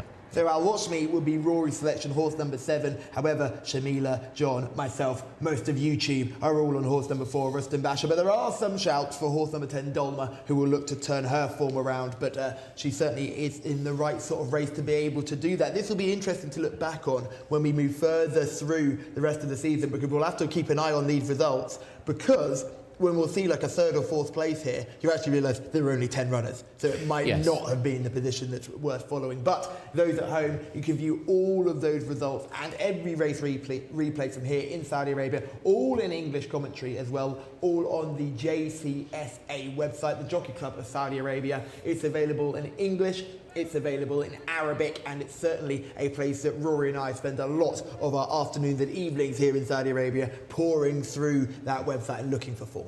Indeed, yes. Plenty of midnight oil being burned. Absolutely, all the midnight oil getting burned. But as they're circling down towards the start, we're just noticing on our mini-map that horse number 10, Dolma, is just being checked again by the vets. We noticed that she was checked regularly in the parade ring. She's just being checked again, so just make sure that 10 will run. So safety is always a priority here in Riyadh, so they're just ensuring that 10 is fit to go. But John Blance is our man in the sky. He's on the Rustum Basha train. Choo choo, John, let's see this home. Well, let's see. Still worried about what you two get up to with your midnight oil, but anyway, we'll put them in very shortly for this 6 furlong contest, the second of the 2 races over the turf here this afternoon. Great to see. But as Shamila was saying earlier on, the rail has been taken out, so it's a very thin configuration of the turf track. 10 runners is probably about all that it could really handle, given that particular iteration of it. Of course, a lot of the ground being saved for the big racing that's coming up here on Saudi Cup night and indeed before. But this is not a bad little contest at all. Yeah, Rustum Basha was the interesting point that Rory was making. Not much in the TAFE season, but a big improvement last time out. Loads of early pace. Had to work to get into the lead there. Got it, and then yes, was a little bit tired in the closing stages, but that was kind of to be expected around the slightly wider, more taxing dirt track. I think nipping round here from gates was effectively gate 3, because of course Well Done doesn't run. And the thing as well that made me like Rustum Basha is that Yamtaz is a very consistent performer at this level, but doesn't always have a huge amount of pace out the gates. Has in fact not shown a great deal of pace over his last couple of runs over the 1400-metre trip, so that would be a slight concern for that one. And Habib Alanea again isn't the quickest from the gate, so I would have thought that Rustum Basha, best laid plans of mice and men, etc., but I would have thought Rustum Basha should be able to grab the lead pretty early from that perspective as well. So the early pace with the not necessarily searing speed of the horses on the inside as well will allow Rustum Basha to get to the front and round the tighter configuration here on the turf track as well, where stamina in these sprint trips isn't as much required as it is on the dirt. I think all plays well as far as Rustum Basha is concerned. Alexis Moreno, always a good man to have on your side here in Saudi. Now we've got one that's playing up, can't quite see which one it is at the moment, but they should be going in, and once they start going in, I can't imagine it'll take too long before they are sent on their way. Might have been Dolma that's been sent up there to go in first. You can see we're almost directly opposite the grandstand from a starting point perspective, so it's 6 furlongs round a tight bend, hence why the inside draw is so important. There's Al Washmi, Rory's selection, and there is Rustum Basha, and you can see Mtaz, not to be confused with the Yamtaz. Mtaz are the blue headgear and the green and grey colours. Here is Mtaz about to go forward.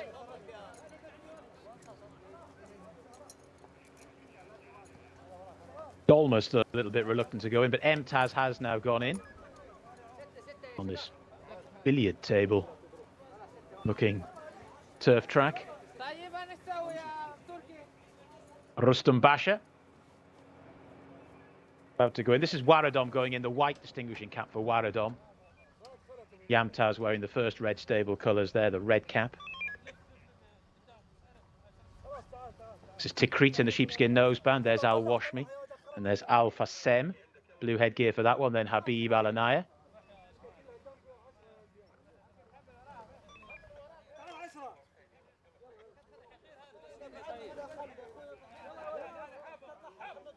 Waiting for Tikrit to come forward. This is Habib Al-Anaya to go in. To go in alongside Rustam Basha. Habib Al-Anaya is in. Still waiting for Dolma, who's been at the gates a while, but hasn't shown a great deal of enthusiasm for actually going into one. Still 10 for Dolma.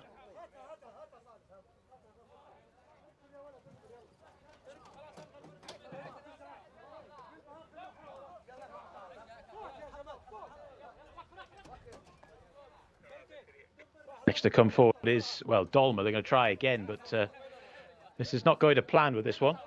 Mohammed Suleiman taking the mount on Dolma. Still waiting for Al-Washmi to go in. And also Yamtaz.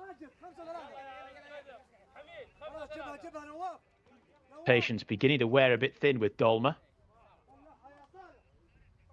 For a small field, they've taken a bit of loading here. This is Al-Washmi to go in the dark blue colours, and then the red colours of Yamtaz. Both going in. Certainly Al-Washmi very quiet. Let's see if Yamtaz does as well. Yamtaz goes in. I think we might get a withdrawn horse. They're off and racing for this 1,200 metre race on the turf, and a good start from Rustam Basha has bagged the rail in the early stages to Mtaz, who's also prominent as well in the green colours. Tikrit is in danger of being caught out wide. They went without the 10-horse Dolma. Then after that, Yamtaz, who's up the inside rail there in the red colours. Then Waradem, followed then by Al-Washmi, who's now just advancing positions. Habib Al-Anaya is hopelessly outpaced at the moment, and Alpha Sem's got a bit to do from there as well. 400 metres in 24.5, and it's Rustam Basha that leads to Mtaz, the green sleeves round the outside, followed then in third by driven along Al-Washmi, then up the inside Yamtaz, who's now just making a little bit of headway as they start to make the swing for home with just over 400 metres left to go. And it's Rustam Basha that leads them at the moment. Mtaz, though, has been a persistent threat on the outside. Rustam Basha and Mtaz, followed then by Yamtaz, who's trying to stay on as well. Rustam Basha, the grey cap, the far side. Mtaz, the green cap, the near, and it's Mtaz who's just beginning to get on top. Can Rustam Basha fight back? They've been at each other's throats for a long way as they race inside the final half furlong now. Rustam Basha is getting back up. Rustam Basha and Mtaz in the race up towards the line. Rustam Basha gets there, beats Mtaz. Yamtaz has finished in third. Fourth horse home, Al-Washmi. Rustam Basha. Well, it's quite nice when a plan comes off, and we did think that Rustam Basha would have the chance to exhibit that electric speed, but also grab the rail really quickly. Yamtaz never has a huge amount of pace from the gates. Habib Al-Anaya was snail-like out the gates, so Rustam Basha was able to bag the rail and get to the front, and probably hasn't had to work desperately hard to do that at all. Hence why, when Mtaz has challenged in the closing stages, the Basha's had enough to fight back and has gone on to score there by about 3/4 of a length at the line to Mtaz in second. Yamtaz has run his usual honest race there in third. Fourth horse home was Al-Washmi, and they were followed home by Alpha Sem, who has been outpaced early but has stayed on very well. So Rustam Basha, with all that early pace round these tight turns on the turf track, just a little too nimble for them. And Alexis Moreno, another winner for him. He always seems to pop up in some of these big races as Alexis, and he's partnered that one to victory. Kept a bit up his sleeve for the closing stages. Rustam Basha, the winner of our turf sprint.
Congrats, Alex. Thank you, buddy. مبروك للصبر الفرح هشام أو هشام. And actually, Rastamaja is a great horse. Cool. You know him pretty well. Yeah, it's my second time with him. His first time for the dirt. Oh, he doing great today, The race was a little speed. He keeping the pace. He was good, He was the favorite. The track is so fast. He's good. Yeah, great. They give him chance. They give him time into the track, so it's good. I hope so. I can do in few cups. I wish you good luck to everyone. Thank you, buddy.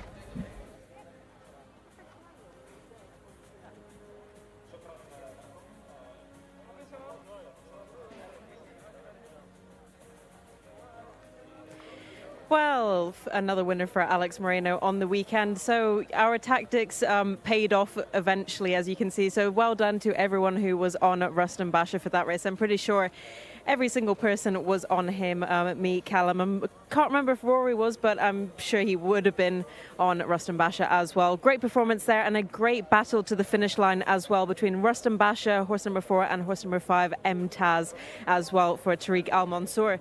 So it'll be interesting to see what Alex Moreno makes of the turf track, how he thinks it's riding so far. It's only the first weekend it's been used. It's only the second race. So the grass is only going to get thicker, and they are prepping it for Saudi Cup weekend, which is why we have the turf racing, to bring over all the fantastic international horses. And we've had an immense amount of entries for Saudi Cup weekend from international horses. But we're going to speak to the man of the hour, Alex Moreno. Our tactics paid off, didn't they? Yeah, that guy, he made me work a lot. But, he do what I expect from him. Were you expecting Rustam Basha to win this race, like first time back on the track this season? Yeah, it's the first time back in the winner's circle this season. I was a little bit afraid from the track, his first time he ran in grass. But he did very well. I was expecting his win so easy, but that guy, he made me work, Were you expecting him to keep up with you the whole way down to the finish wire as well?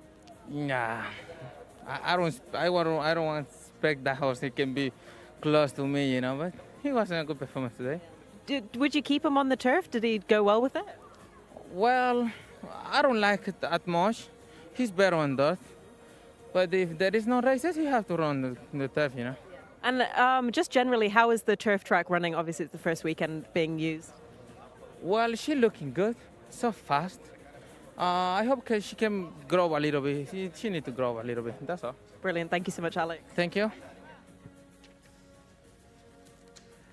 Alex Moreno and Shamila just having what I can only be described as just a moment. It was truly beautiful from here in the studio. I had tears in my eyes. I also had tears of happiness in my eyes when Rustam Basha bashed his rivals out of his way in an impressive performance where he just showed what he's got is speed, and if he can use it in the right way and handle his race correctly, Rory, he's hard to beat in these sort of conditions.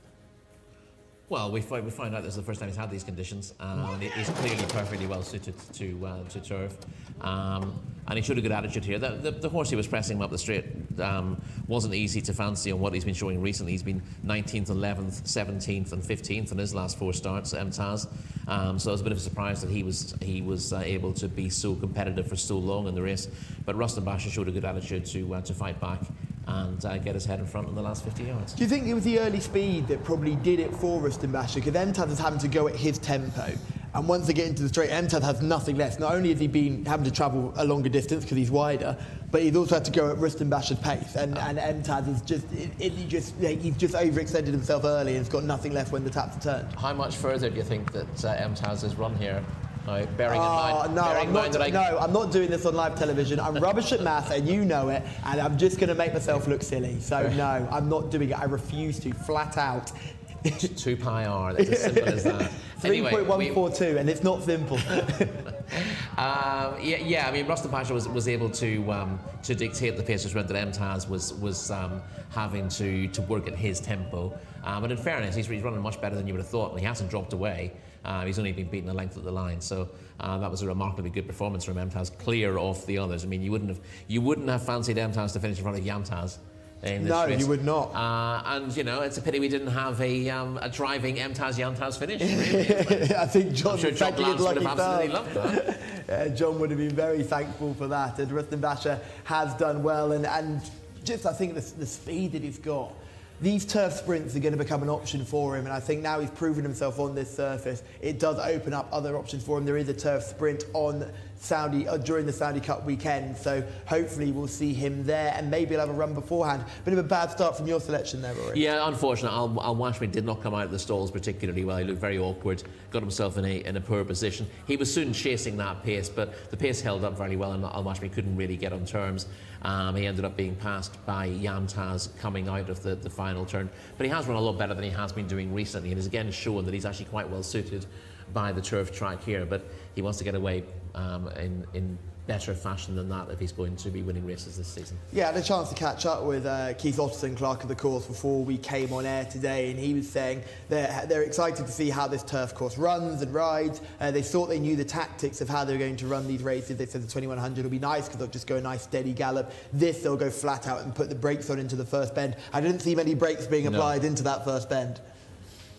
You know, there was no chance of a rider like Alex Moreno deciding to ease off the pedal coming into the turn, but they've handled it pretty well here. No issues for any of the runners. Yeah, no issues for the runners at all. And Alex Moreno gets himself a winner today, and I think that was a double yesterday, a double the day before, and a winner today. So he is cooking on gas. Let's have a look at the tables and see who is flying high and who needs to work a little bit harder. This is the Jockeys Championship. Camille Ospina is now at 102. He's had a double yesterday, and he hit 100 winners on Thursday. Adel Alferedi's had a winner today, so he'll jump up to 75. Alex Moreno's had a winner today, so he'll jump up to 62, so that gap maintains. Louis Morales, well, big race Louis will be hoping to get a winner on a big Saturday. And Nath Alanazi is beginning to fall off and could be in the clutches of the likes of Wigberto Ramos and Abdullah Al-Khamis in behind.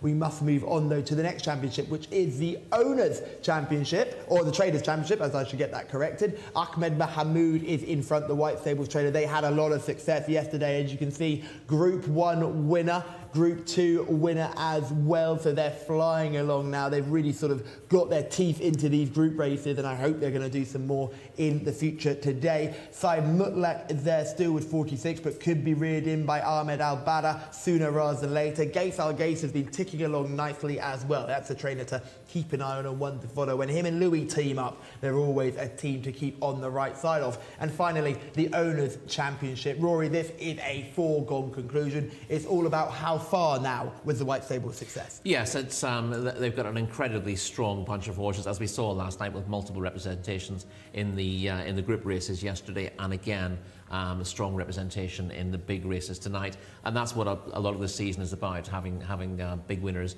on nights like this. Fun angle from this Owners' Championship. Prince Faisal bin Qara bin Abdulaziz, they're the red stable. They had a Group 1 winner yesterday. That horse was gifted to them from Sheikh Abdullah Hamoud Al-Mek Al-Sabah. So that owner, who's famous for his big racing cup success, you can see he's got 5 cup wins and a Group 3 to his name. They could have had a Group 1, but they've gifted the horse to another stable, and now they've ended up missing out on that Group 1 winner. I think they didn't give the horse away because they thought it wasn't going to win a race. It was a generous gesture.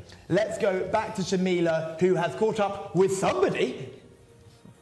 I'm with the winning connections of Rustam Basha. First of all, congratulations on winning one of the first turf races of the season. Thank you very much. It's a pleasure to win second race of the season at the turf. And tell me a little bit about Rustam Basha. This is his first time running on the turf, and he took to it well. Last year, he won 3 times. He won 3 times. This year, he went to the Taif. He didn't like the weather there. It took from him so much. Now he's back. We said, let's try him on turf, and he did good. And what are your plans for him in the future? To keep him on turf maybe, or go back to the dirt? Now, most probably, like we saw him, he's good on turf. Maybe we'll stick to the turf. We'll see where's the good races, and we'll go with that. Is that what you're aiming for, the big races for Rustam Basha in the future? He's a great horse, actually. So, yeah, we're aiming for, good races. And it was a tough battle between Rustam Basha and Tariq Al-Mansour's horse in the closing stages. Were you a little bit nervous? Yeah, actually, I was a little bit nervous because he went in front of him, then Rustam Basha came again. So it was a little bit stressful. Thank you so much for joining us for the first time on the English channel as well, and congratulations for your winner. Thank you. I will be throwing back to John Blance to take you through the runners and riders of our next race. Pleasure, Shamila. Yes, we've got another cup race coming up now. It's for horses 4-year-olds and upwards. We can take a look at them now. We're over the 1,200 metres, so we're sprinting again, but we are back on the dirt. Horse number 1 is Najmat Al Mahafil. Horse number 1 is Najmat Al Mahafil. 2 is Chakra Sultan, Wigberto Ramos. 3 is Yamari for Camilo Ospina. 4 is Yana for Fahed Al Faredi. Horse number 5 is First Line. Alexis Moreno is aboard. Horse number 6 doesn't go. 7 is Ainud Al Garda, and that's the mount of Ahmed Al Shra. Horse number 8 is Wash Al Mohammedia. Jimmy Carrion riding that one. Horse number 9 is Inamir Abdullah Al Fayrouz. 10 is Al Mazraj. That's about a James Doyle. Great to see him. Horse number 11 is Fighter, Abdulaziz Al Musa. Horse number 12 is Basul, my idea of the winner, although is the international favourite. Lucas Gaitan trains Luis Morales right. Horse number 13 is Toronto, Mohamed Al Shurima. Horse number 14 is Seodad, that's about of Eddie Castro. 15 is Najm Al Wasil, Abdullah Al Lorfi. Horse number 16 is Al Azra. Horse number 17 is Hoot Al Karain, and that's the mount of Adil Al Faredi. And horse number 18 is Karim, that's the mount of Victor Gutierrez.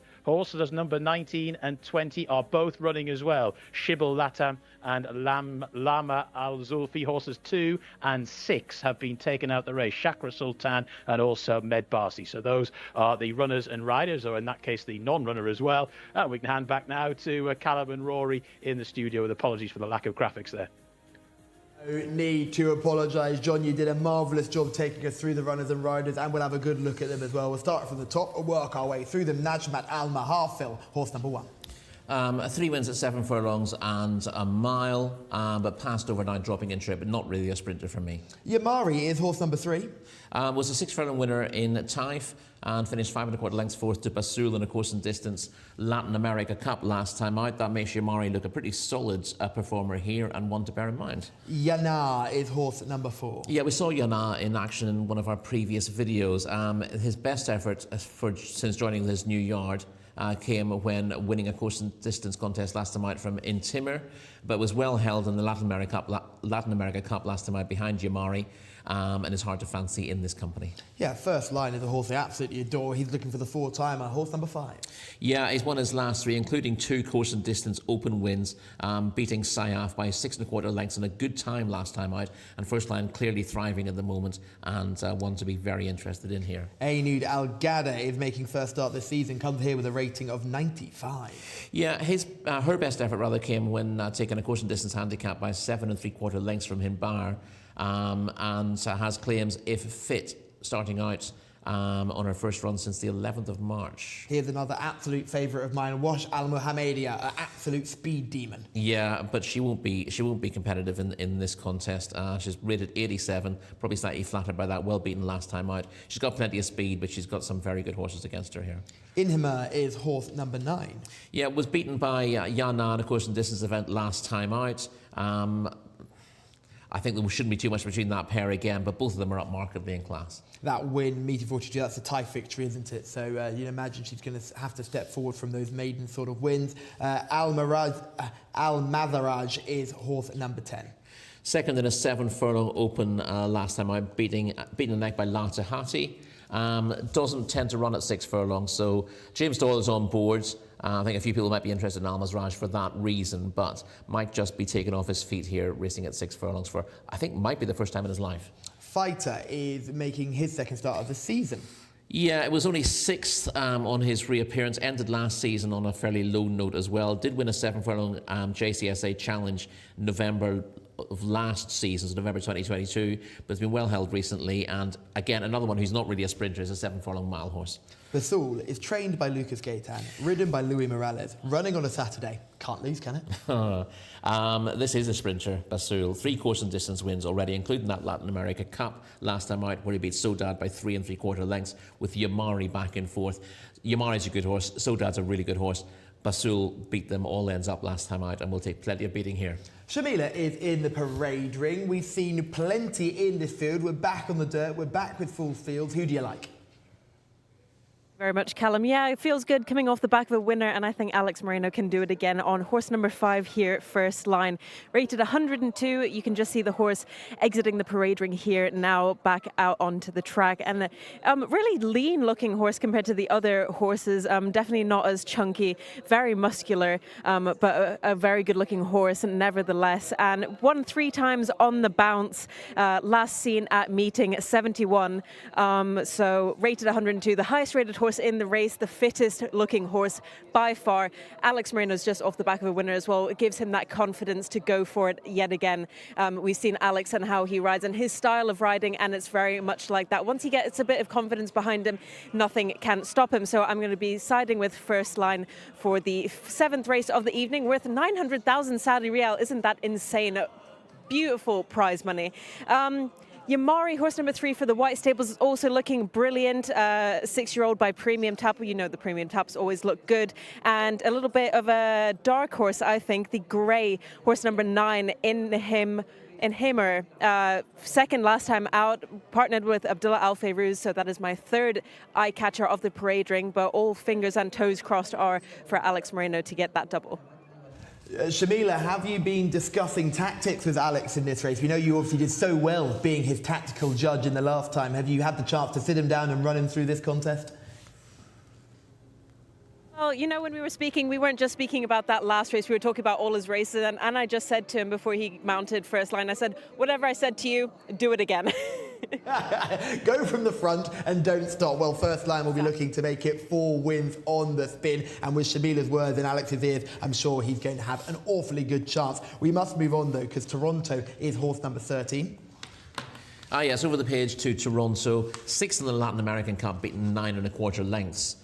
2 starts ago and ran disappointingly next time, so not easy to see Toronto getting involved here. Sayedad's a fascinating horse, always bang up there, very rarely runs a bad race, but looks well put in his place last time out. Yeah, but listen, he was on a hat-trick that day when he was second in the Latin American Cup. The fact that he had Yamari behind him that day tells you how solid the form is, but not that easy to see him turning tables with Basul, who beat him 3 3/4 lengths. I don't think so, no. Because let's have a look at some of these horses in action. Let's take a look at Basul first. This is the Basul Yamari race, Basul, Yamari, and Sayedad are all featuring in this contest. And you'll just see Basul on the outside here, just making rapid progress and putting this race to bed. You'll see Sayedad in the back of shot, just really making the running late. And that was my reason for thinking that maybe a step up in trip. Sayedad's good form has come over 1,400 metres as well. Yeah, I mean he does have form in the 6 furlongs. This is a good performance, but as you were saying, he does do all his best work late. He needs the race run to fall apart a little bit. But when you step up to a company like this, that can happen. We can keep discussing that because I think this is Chakra Sultan, who's a non-runner in this race. So this is Chakra Sultan, who would have been a really fascinating prospect here. He's a proper, true front runner, and unfortunately he was a withdrawal last night, so he will not be taking his place in this race. But I thought he threw the race wide open to Basul after his withdrawal. He looked to be probably my 2nd string selection. We will get to see First Line after that, though, and you'll see why this horse is in such a rich vein of form already. First Line looking for 4 wins on the spin. Yeah, he's been in the form of his life at the moment, and you'll see the First Line getting the 3rd of those victories last time out, beating Sayaf here by a wide margin in the end. It looks like it's going to be a good battle of the home bend, but First Line, despite flashing the tail, finds plenty for pressure and comes right away. Sayaf runs on for second, a fair way behind him. This was a career best, as was the previous run. He's clearly in the form of his life. He did a time of 1 minute 11.98 in this race. Interestingly, Basul, when we saw him, did 1 minute 11.88. Yes. There's very little between them. Yeah, and we're just now going to see Sayedad in winning form. This was a very good performance on his penultimate start. Came up late and just denied Yamari, who looked to have this race dead and buried at this stage. Yeah, Yamari looked like he was going to win, but gets run down late by Sayedad, who's whose run style is to finish off strongly. And every time you see him, you do think he's going to want further. But I think with a big field here and a few of these looking for a bit of glory early on, we could end up with an overly fast pace, which will suit Soudad. Fall into his lap. Yeah.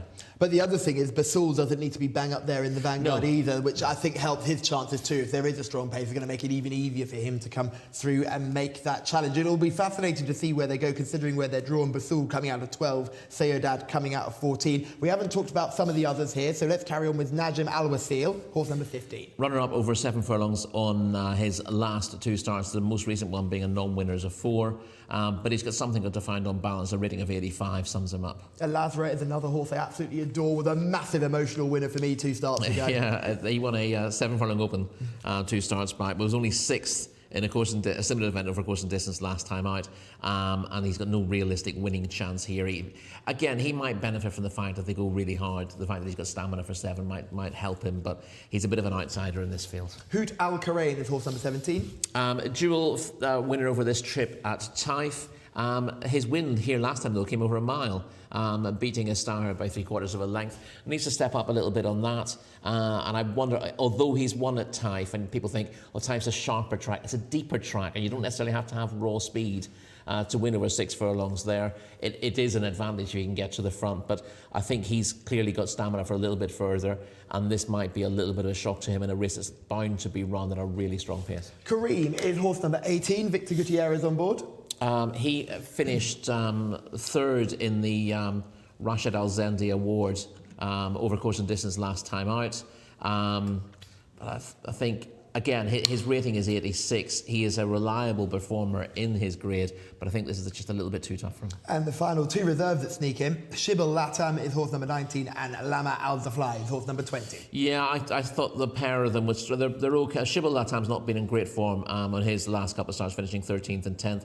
He's rated 84, and rated lower than him, Lama Al Zulfi will win races in her grade, and she's, you don't want to slag off a mare who's rated 83 who wins races, but you need to be hitting 100 and more to win this, and I don't see where she's finding improvement from at her age. Yeah, it should be a little bit tricky for those two, and they will come out of stall 2 and 6 respectively. Shibal Latam right towards the rail in stall 2, and Lama Al Zafly will be coming out of stall 6, replacing Medbas and Chakra Sultan. Shane Chakra Sultan isn't running here, Rory, but they're starting loading, so let's do some selections nice and quick here. We're flying through the card this evening. Who do you like in this one? I like Basul with Luis Morales on board. You call him Big Race Louis for a reason, and I think Basul is just the pick of these ahead of First Line with Soudad. Another danger, but Basul for me. Yeah, so Basul is going to be the selection for Rory and myself. Shamila likes First Line to continue that good run. We've got some love for Wash Al Mohammedia for in the comments. I'd love to see that fast. Thank you very much for staying on that train. I hope she runs a good race for you. And that is the only one of our YouTube selections. So let us know in the comments who you like, John Blanc, so you can take us through this absolute mad dash of a contest. Yeah, it is going to be fast and furious, and that is why I like Basul so much. There's going to be a lot of pace on the inside, and obviously Basul gate 12, not always ideal, but I think in this situation there's going to be so much pace on the inside. Luis Morales will be able to just slot in very nicely. Not bothered if he's 3 or 4 wide, as long as he's in the right position as far as the searing early gallop is concerned, and then he can pick him off in the closing stages. That's the plan. Whether it will work in reality is open to debate, but I have a fairly high degree of confidence in the selection. There's horse number 7 in shot, Anud Al Ghadar, who's in the first red stable colours there. The white distinguishing cap for Soudad. They've got a yellow distinguishing cap for the other one. That's Al Mazraj. Plenty to keep you on your toes as a commentator here as they go in. Still waiting for Karim to go in, also Najmat Al Mahafil. Another one to go in is Yamari in the white stable colours there, the green cap, and the 7 to come forward is Anud Al Ghadar. And then when Anud Al Ghadar is in, we will have a full complement. Basul, the international market favourite out of gate 12. All in, stand by for plenty of pace down the inside here. They're ready.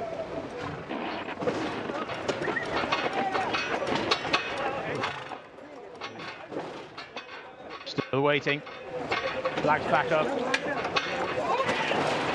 Gates back and away they go. They are racing for the this Saudi Cup contest, the Al Imam Mohammed bin Saud Cup, and a good start was made by Inimir in the blue cap. Also prominent in the early stages, his first line flashing loads of speed. So too Washed Al Mohammedir. That's your leading trio at the moment. Just slotting in is Basul, who's not too far away, about 2 or 3 lengths off the pace. They're then followed by Yamari, who's just nestled in behind them as well. Towards the outer, Kareem is showing good pace. So too there as well as Hut Al Korin. But as they start to make the turn round this long sweeping bend, and it's Wash Al Mohammedir who leads them to in second position. Inimir is now being driven along. First line is up the inside, still travelling very strongly. Then up the inside, Najmat Al Mahafil driven along. Basul now trying to get involved, is now extricated for a run. Then after that, try to stay on as well. Towards the outside we have Kareem, but as they come towards the closing stages, it's First Line that leads them in the hands of Alexis Moreno to Wash Al Mohammedir. Then down the centre of the track is Inimir. Basul is getting going, but oh so much to do. Inside the closing stages they go, and it's First Line who stuck to the inside rail and flashed plenty of speed and is going to win. First Line for Alexis Moreno at the double. Tight in second, I think it was Basul who might have been staying on quite well there, but certainly not doubt about the winner. First Line right up the inside rail has scored very nicely indeed, and has just been too quick for them. We thought there was going to be plenty of pace. There was. They didn't muck around, but it's held up pretty well. First Line has scored in a time of 1 minute 12.25 seconds.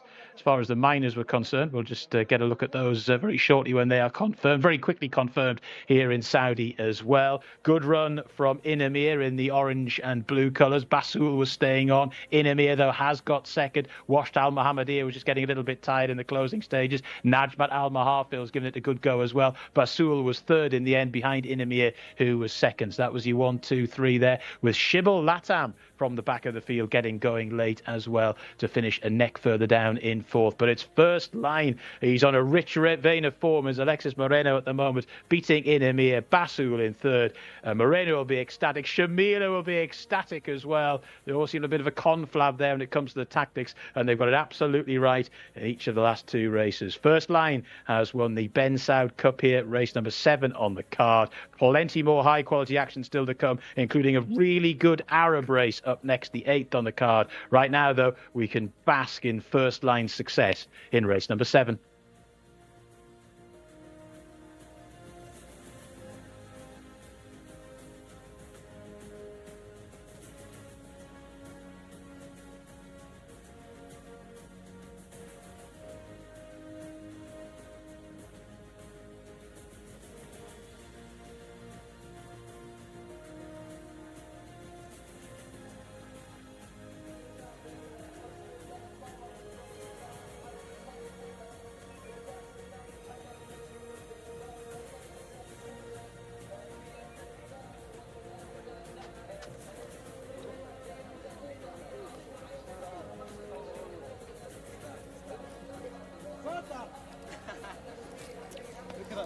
مبروك يا حبيبي.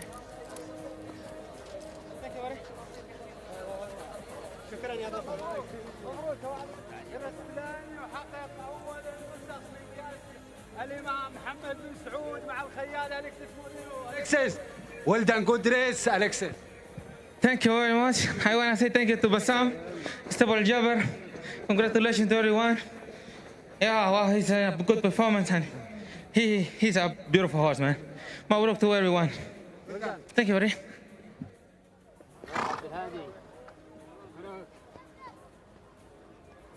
Well, I tried to tell you guys Alex Moreno was going to be on the double and win on First Line, and you didn't believe me. And I also heard that Tom Collins also wasn't on First Line, so that makes my day even better. So very well done to me. The paddock selection for the racing here in Saudi Arabia and First Line was not only the highest rated horse in the race, but definitely the best one. That's 4 wins on the bounce for horse number 5, First Line, rated 102. So definitely a lot more capable than a lot of these other horses, and it could be a potentially really nice group horse as well. 5-year-old colt by New Line for the Al Jabber stables. as well. So very well done to everybody connected with horse number 5, first line, winning the Al Imam Mohammed bin Saud Cup worth 900,000 Saudi riyals.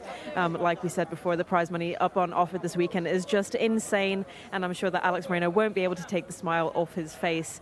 And it's great to see him riding confidently yet again. We've seen him so many times on so many good riding performances. But we'll head over to him here now. And congratulations, Alex, for the double. Thank you very much. I think you should talk to me before every race because it seems to help. After this race, everyone. So this is the second time you've won on first line. You won on him last time out as well. Did he feel the same, just as confident, just as strong? Well, I was afraid a little bit from the King Stable horse, but after they break, wow, he was so perfect. So I have confidence after the 600. I thought he was gonna win. Do you think he could go further, or he's a sprinter through and through? Maybe 200 meters more, or would you keep him at 1200? Oh, well, I keep him at 1200. He's speed one. So. And could he win big cup races as well? I hope so. I hope so. Well, good luck, Alex. Thank you. Yes, that was a true burn-up of a performance. Shamila knew, Alex knew, myself, Rory, John, almost everyone on the YouTube comments, none of us knew. Tom Collins didn't even know. We all went against first line. We thought the form couldn't be that good. Well, it was superb, and he's carried on that good form into this race. That's now 4 wins on the spin. And Rory, we said it would be fast and furious. I didn't think they'd go 70 kilometres an hour into the first bend. No, they've gone very hard indeed. But the odd thing is that, you know, some of those who were helped forcing that very strong pace would have been hard to fancy on paper, but most of them, or a few of them, have been there right to the end. First and second are in second and third right now. Yeah, so the pace didn't collapse at all. And that's it's interesting how a strong early pace can hold up. The field's broken up already. At this stage, surprisingly so. There's a small group on the inside there, and a bunch of horses who were drawn wide who were dropped before the first bend. But your old friend, Wash Al Mohammedia, she set a really strong pace, and she dropped it out of it a little bit in the end, but she kept going for quite a long way. And in Himir, he was drawn next to her. He's run an absolute cracker, hanging on there to finish second in the end. The big grey on the outside. Essentially, you know, it's not, for whatever reason, it's not been easy to come from off the pace. Sodan had a bit of a stinker. Looked like he was trying to make a bit of ground in the straight, but soon give up the ghost. Basul ran on well, but he ended up giving a little bit too much ground to first line, who from that stall in stall 5 was able to get a really handy position and kick on early in the straight as he did last time. And Basul couldn't reel him back in despite making a little bit of late ground. Yeah, it was a really competitive contest all the way around that bend, but I think when we talk about horses from outside not being able to get into the race, there was a lot of bumping and jiggling for position for a long way at high speed. Basul actually slammed into a few others in a bit of a pinball motion. It was all Basul's fault. Certainly, I can't say you were hampered if you were with Basul. You can't say you're unlucky, because he just gets himself into all sorts of problems early on. And then I'm surprised how well he actually finishes off his race, because I thought he was going to spit the dummy out. But yeah, first line gets the rail, and it's just untroubled passage. Yeah, it worked out nicely for him. You saw the number 19 stumble slightly after the start there. That was the reserve Shibboleth. That ended up finishing fourth. Yeah, that's a remarkably good race in the end. It's an odd one, isn't it, really? That outsiders either right on the front end or right at the back early doors have got into it. But first line got a lovely run on the inside of the leader, Wash Al Mohammedia. And we say this before, when Alex Moreno has his confidence up, when he's had a winner or two, he really believes in himself, and he tends to get winners in streaks. He tends to, he has... It's 3 doubles, isn't it, this week? So yeah, this weekend he did a double each day. The week before we arrived last time, he was absolutely banging in the winners as well. But a blank day for Alex, and suddenly he starts thinking about it again, and the confidence can ebb away. But he's riding with an awful lot of it at the moment, and I think you can thank Shamila for a lot of that, really. She seems to be keeping him on good terms with himself. Key to his success, and he's powered away nicely. Wash Al Mohammedia ran her usual belty race. She's desperate for a 5 furlong contest. She's got so much speed, but she just can't maintain it, and ends up fading, but each race she runs, she fades further and further down the straight, so hopefully there's a race she can win at some point. Yeah, absolutely. And this is an interesting one because the time is not exceptionally fast, 1:12.25, whereas a couple of these were faster than that before. And it's interesting, the horses who didn't run their races and the way it panned out for them. As I said, Basul, he's run on well on the end. Sotad came with a run on the outside there, but his effort was fairly brief. Those who had to make a big effort to get in touch with the leaders seemed to pay for that late on. Those who got up to top speed very quickly seemed to be able to hold out for longer. You can see the chairman of the Jcsa, Prince Bandar, who will be out here giving off the celebrations and giving awards to everybody involved in this race, worth a whopping 900,000 Saudi riyals. So plenty of prize money to be had. The winner would take home 450,000, the second takes home 180,000, 13,500 for the third, and the fourth is taking home 9,000 as well. No, yes. About that. So it's all exciting things. Maths again, let me down. I don't even need to read pi, I can barely read numbers. Wonderful scenes here though to watch the winning connections get awarded their prizes, and we'll see Alex Moreno collect his prize as well, hopefully still wearing his flashy white gloves because they seem to be bringing him all the luck in the world at the moment. And I wonder what trophy he's going to get. I imagine the smallest one. It'll be the smallest one, yeah. But again, because when a jockey picks up a huge trophy, it looks really weird. Have you ever seen the prize giving for the Fox Hunters at Cheltenham? Yes, the largest trophy in racing. It's so ornate as well, isn't it? Absolutely, yeah. And there's something slightly bizarre about that. Oh dear. But yes, wonderful scenes here, and Alex Moreno will have this on his mantelpiece and will be celebrating long into the night tonight because that is a big, big paycheck for him, and it's a big, big race, and I'm sure there's group aspirations for this horse now, First Line, who just is improving with each start and continuing that forward progress. Yeah, it's been remarkable how well he's done in recent times, and he just physically, you can see that he's flourishing. He looked remarkably well in the parade ring, hence Shamila going for him as well.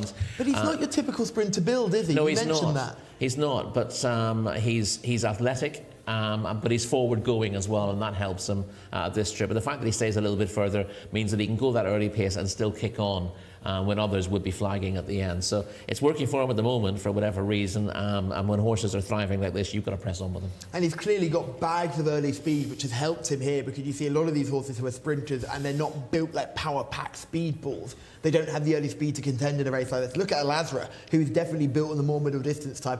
He was in a different parish halfway down the back straight. He had no chance of getting home. So you can certainly see that having that early speed and First Line, having that early tempo was crucial to his success.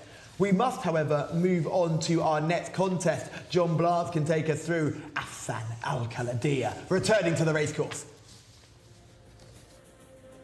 Yeah, he's certainly one that many of the crowd in here at Riyadh this evening will be looking forward to seeing Afsan Al-Khaladiya. He's got bits and pieces of form here which would be extremely good enough to win this, no doubt about it. Rahmani, though, is horse number one. Ahmed Al-Shra is aboard. Then we have Hamdani Khaled Al-Khaladiya, Fahed Al-Furedi.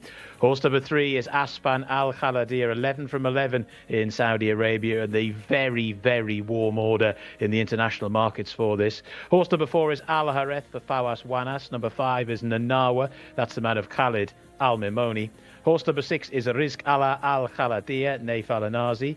Horse number seven is Al-Qasa, that's the man of Ahmed Al-Azari. Horse number eight is Maitha Al-Khaladiya, Turki Alofi takes the mount on that one. Horse number nine, Ghazi Al-Zaman, the mount of that man, Alexis Moreno. Horse number 10, Kazwarat Al-Khaladiya, Adel Al-Furedi, and Najib Al-Zaman looks the main danger to the favourite here in the hands of Camilo Ospina. Horse has won 5 from 7 and is the clear second favourite on the international markets. But we do quite a lot of Arabian races here in Saudi, of course, and well, this is a very, very high quality one. Afsan Al-Khaladiya, one of the better Arabian racehorses in Saudi, and we're seeing him this afternoon. Thanks, John. Yes, very much looking forward to seeing Afsan Al-Khaladiya. Now, while they're heading out into the parade ring, it's worth mentioning that this is a rivalry that stretches deeper than just the horses. Hassan Al Khalidi is part of the Al Khalidi stable. He's actually owned and named by Prince Khalid bin Sultan bin Abdulaziz, but the Al Khalidi stables bred him, and they really take pride in the horses that they breed. He takes on Najib Al Zaman, who's owned by Safwat Al Dayat stable. Now, Safwat Al Dayat stable have not been happy with some of the actions of the Al Khalidi stable. They believe that they've had advantages, how often they're able to get to the track. Quarantine rules have had to be changed because they were so unhappy with the way quarantine rules were put in place. They felt that they were being hampered rather than the Al Khalidi horses being allowed to have free reign, really. And it all came to a head at the end of the Taif season when Najib Al Zaman defeated one of the higher rated Al Khalidi runners, but Afsan Al Khalidi wasn't even running in that race, because every time the mighty Afsan Al Khalidi runs, he's put Najib Al Zaman firmly in its place. He has, but I have a theory that, and I said this the first time they met, I thought it was a really interesting one. Najib Al Zaman didn't settle when he first arrived in Taif to meet Asfan Al Khalidiyah, and he didn't get home over a mile and a quarter. He ran a little bit better second time, wasn't beaten quite as far, but it was only in his third start that he really put it all in. I said after his first start, what he wants is to drop back to a mile where he's likely to be less keen. They're going to go faster, and he was able to do his own racing. He was massively impressive on his reappearance here. He obviously won the final day at Taif. That was impressive as well, wasn't it? That was hugely impressive. Yeah, he was impressive there, and he was very impressive when winning the Jockey Club Cup here last time out, where he was absolutely cruising. Coming into the bend and cleared right away to beat Bengaliat Al Khalidiyah by 10.5 lengths. Now, I don't think there's much between, well, the handicapper doesn't think there's much between them. They both rate at 126, despite the fact that Najib Al Zaman has been beaten twice by Asfan Al Khalidiyah. The feeling is that he hasn't given his running both times. Now, it may well be, and this happens sometimes, when two rivals meet, one of them has the Indian sign over the other, as we used to say. And I'm afraid you don't hear very often anymore. And I wonder why. I probably shouldn't be resurrecting it. But the idea that two horses could show the same form, but when they meet, one of them always beats the other. And it may well be that every time Najib Al Zaman sees Asfan Al Khalidiyah, he shrinks away a little bit. It's difficult for him. Millhouse and Arkle might be another good example there. Yes. But I'm not sure that's necessarily the case. I think Najib Al Zaman just wasn't ready when he first tackled Asfan Al Khalidiyah. I think he is in a really good spot at the moment, and this is his chance to show that he is as good. Put yourself inside Mutlaq's shoes right now. You've got your training 1, 2, 3, 4, 5 runners in this 11-runner field. How do you manage the egos of the jockeys that you're working with and everything else that's encapsulated in this one race where clearly one horse is meant to win, but you can't tell the other jockeys, oh yeah, just let him go out in front and do his own thing? Well, I don't think, as we said in Taif, the idea that that things are set up for individual horses is rarely the case here. And when you have multiple entries from certain yards, I don't think there's a scenario where it's like, if you're going best, but X is on your shoulder, let him through. We haven't seen much evidence of that so far, have we? Here's the Safwat Al Dayat stable team as well. They've got 3 runners in this. So if there's only 3 horses here who aren't represented by 2 big, powerful operations. So it'll be fascinating to see how this race goes. Let's start from the top and work our way down. Romani is horse number 1. He was 14th in the Jockey Club Cup behind Najib Al Zaman 2 starts ago, and then finished a creditable third in a 75 to 90 handicap over 2,000 metres, but you can see from his penultimate start that he's going to struggle in this company. Hamdani Khalid Al Khalidiyah is horse number 2. Yeah, again, he was 1 place in front of Rahmani in the Jockey Club Cup 2 starts ago, but then won an open and dropped back to 1,800 metres last time out. That would have done his confidence the world of good. But again, you know, you can see a lot of these horses who've got ratings of around 100 are very useful in top-end handicaps or open races. But when they come into cup races, into listed races like this, they can be found out. So it's odd to say that a horse with a rating of 113 might struggle here. But Najib Al Zaman had Hamdani Khalid Al Khalidiyah well beaten 2 starts ago. He's a fascinating prospect just to the way that his season is panning out. Last season, he was beaten by Tilal Al Khalidiyah, who many say it was better than Afsan Al Khalidiyah. Hasn't been seen since, I imagine he's been retired, Tilal Al Khalidiyah. I just know Shamila would know more than me on that one, but hasn't been seen since being all-conquering and winning the big race on Saudi Cup night last season. But he finished behind that horse on this race last year and then went on to win the Al Diriyah Cup only a couple of weeks' time and used this as a springboard for that. Now, I'm not saying he's going to win the Al Diriyah Cup, but there's clearly a plan here that he's going to be better now in Riyadh than he was in Taif. Shamila, you're in the parade ring. What do you know about Talal Al-Khalidiyah, the horse that many say is even better than Afsan Al-Khalidiyah? You know, that's an argument that you're not going to win, Callum, because I think Afsan Al-Khalidiyah is the best Arabian in the Gulf. By far, I don't think anything can beat this horse, and he's been my paddock selection for his last 5 starts, where he has dominated all 5 races. He has remained unbeaten, and today is no different. I think he's going to dominate this field quite easily. He was a scratch from when he was supposed to run last time against Talal Al-Khalidiyah, but for a good reason they scratched him, because they don't want their best 2 horses to go head-to-head, and I would be the same, to be honest. I wouldn't want my best 2 horses in my stable to go head-to-head, but we have Afsan Al-Khalidiyah and we have horse number 11, Najib Al-Zaman. At the beginning of the show, we talked about the rivalry between these 2 stables, and you can feel it in the parade ring here. There's a lot of Al-Khalidiyah runners. There's a lot of runners for the other stables, Sofat stables, and they're at opposite ends of the parade ring, and you can tell, you can cut the tension with a knife. And Al-Khalidiyah stables will be doing everything they possibly can to make sure Afsan Al-Khalidiyah has a nice, straightforward run today to get that other victory in a row. His 15th victory it'll be to add to his name. Now, as for the other horses, there's no paddock negatives in this race. Obviously, it is a listed contest for these beautiful Arabians, but I think it will be down to Afsan Al-Khalidiyah and Najib Al-Zaman, but they both look stunning. But I just think Afsan Al-Khalidiyah looks that bit better. He is built like a bull. Thank you, Shamila. Yes, there is Afsan Al-Khalidiyah in picture here. Obviously, Shamila's selection, clearly the talented one and the one they've all got to beat. Is there anything more you can add to that with Afsan Al-Khalidiyah?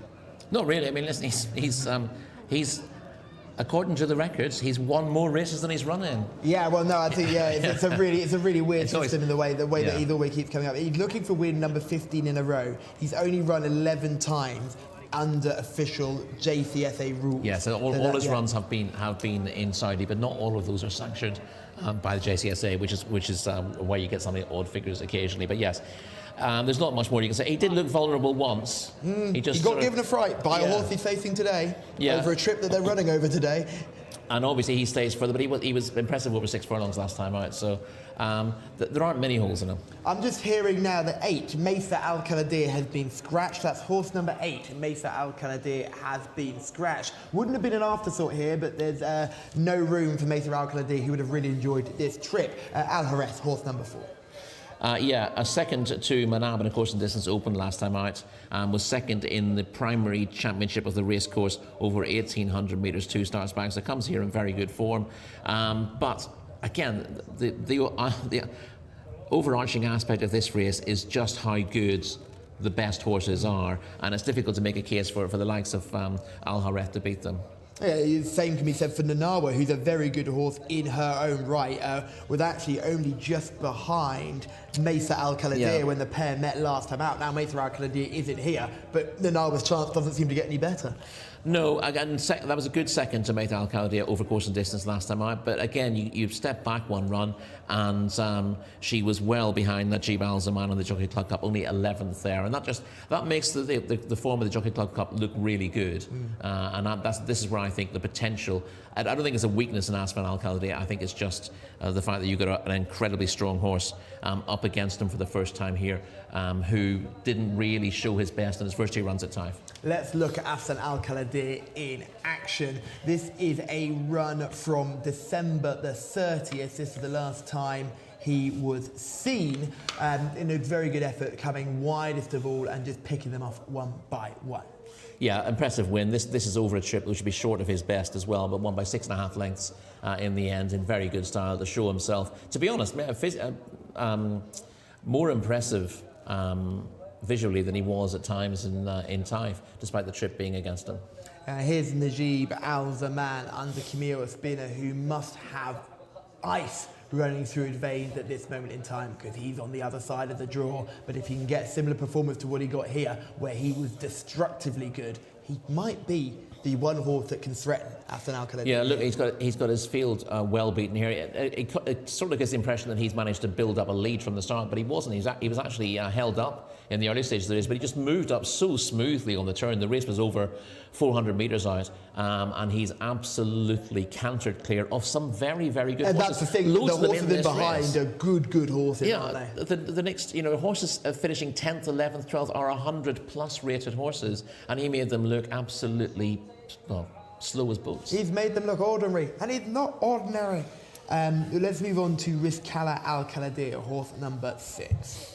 Rizqala Al Khalidi finally got off the mark. Well, I say finally, that's a bit harsh. Only had the 4 runs. We thought he would win on his previous 2 starts, but he got off the mark at the 4th attempt, and of course the distance maiden last time out. This is a big step up. Yes, Al Qasir is a horse rated 98 who can comfortably say has no chance here. Yeah, I mean, it's bizarre to say a horse with that kind of rating. 10-year-old now. He was 4th in the King Abdulaziz Racetrack Championship over course and distance in March. But has been well below his best since then, and probably on the downgrade. Ghazi Al Zaman is horse number 9. He was 6th in the primary championship of the racecourses last time out. Unseated his rider leaving the stalls. That was Camila was on board him 2 starts ago when he just dipped as he came out of the stalls and dumped Camila on the turf, or the dirt rather. Alex Moreno is on board on this occasion as well and looking for a quick-fire hat-trick. Kaswarat Al Khalidi is horse number 10. 9th behind Najib Al Zaman in the Jockey Club Cup last time out when looking a non-stayer. Had been 3rd to... it was 3rd to Najib Al Zaman in the King Khalid Racecourse Championship back in March. At Taif rather in September, and 2nd in a 7-furlong open last time out behind Turkey Al Khalidiyah. So his form ties in there, but it's not.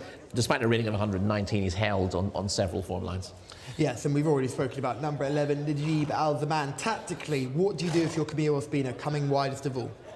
Well, I think he looked to ride him exactly as he did last time out. There's pace inside him here, but his horse has got a really high cruising speed. The issue he had in Taif in his first couple of starts was that the tactics were to hold him up just behind the pace, and he rather fought his jockey and raced freely and didn't get home over 10 furlongs on the first occasion. Much of the deeper surface at Taif suited him.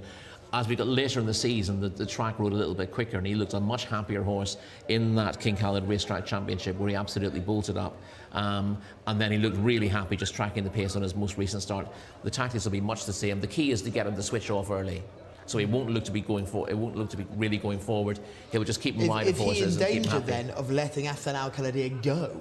No, because he can do it. He can do it any way he likes. That's the thing. That the problem. Hassan Al Khalidi won't be making the pace here, will it? But he could. That's the thing. So I think it's a possibility. I think it's unlikely given he's not been ridden that way in his last 4 or 5 starts that I've seen. Obviously, he has. There've been races where others can't lead him. He has got to go to the front, but he's happier getting a lead, in my view. So it then goes back to the first time they collided with each other when Najib Al Zaman tried to take him on around the bend and couldn't get by him. They got into a bit of a scrap. He couldn't get by. What changes now? The thing I'm looking for is that if you're at home and you want to select Najib Al Zaman, what's changed now since the last time they What's faced? changed is he's a horse in his last 2 starts who's settled better than he did early on.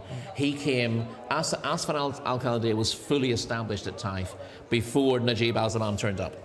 Let's go for some selections here. Who do you like in this one? Who do you think I like in this You one? like Najib Al Zaman, don't you, Rory? Yes, I do. I am going to go with Shamila with Hassan Al Khalidi. I think Najib Al Zaman's very good. I just don't think he's as good as Hassan. But I'd love to be proved wrong because my heart would like Najib Al Zaman to win.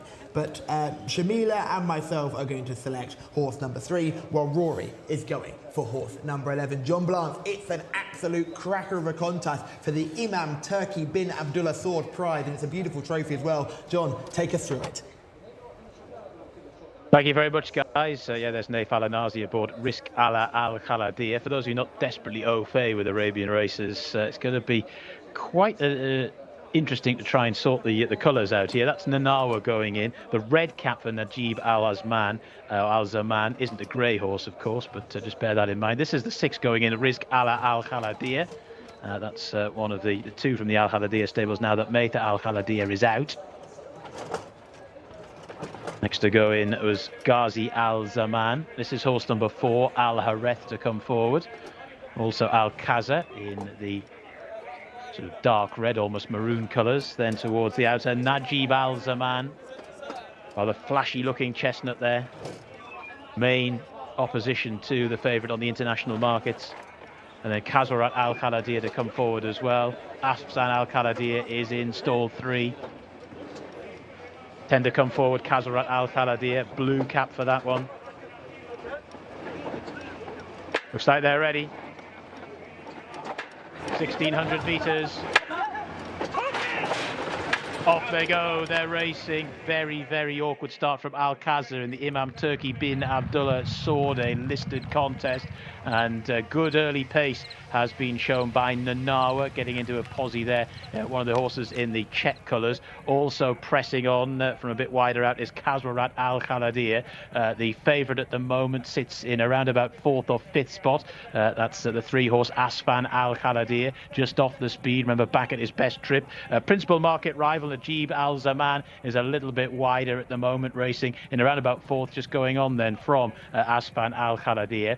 Then up the inside, racing along the rail is Hamdani Khaled Al Khaladir. Then after that we have Risk Al Khaladir. Also towards the back of the field is Al Kaza, the slow starter, as indeed was Romani, didn't get away particularly well, and Al Hareth is towards the rear of the field as well. But it's Kazwarat Al Khaladir that leads at the moment to Ghazi Al Zaman, who's racing in second. Najib Al Zaman is round the outside. Here comes the jolly old favourite now, Asfen Al Khaladir, throwing down a challenge in the blue cap. But out in front is Najib Al Zaman as they hit the lane. Najib Al Zaman. But here up the inside now comes Asfan Al Khaladir. The big clash between the pair has materialised. A long gap back to third, and Kazrat Al Khaladir inside the final 300 metres. Near side Najib Al Zaman. The far side Asfan Al Khaladir. Battle joined as they go towards the final furlong. Asfan Al Khaladir just to Najib Al Zaman, who's battling back. Very little to choose between the pair. Asfan Al Khaladir by about half a length to Najib Al Zaman. Asfan Al Khaladir slowly but surely increasing the advantage and going on to score. Asfan Al Khaladir to in second position Najib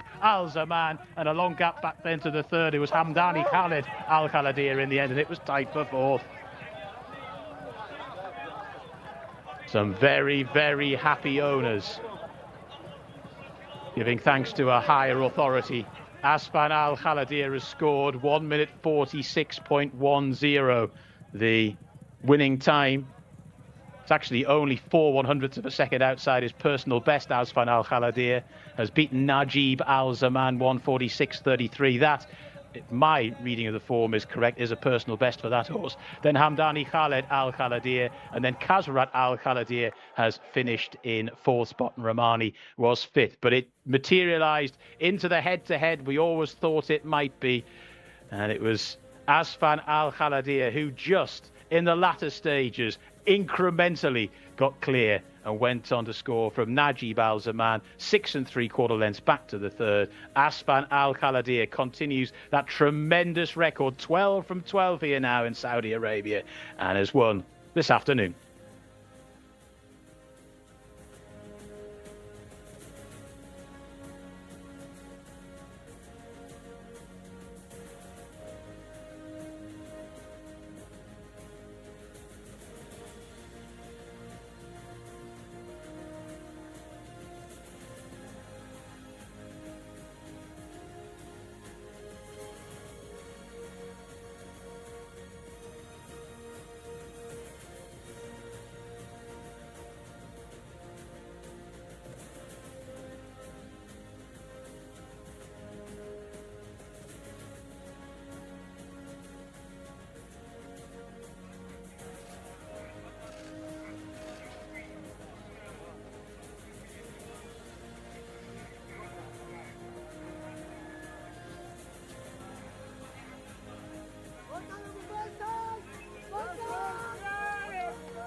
served up.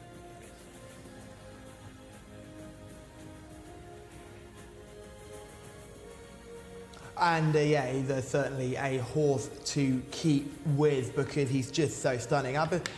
For me, I can't wait till we get the replay of this contest because you'll see what I've never seen before in Saudi Arabian racing. There is definite team tactics in play.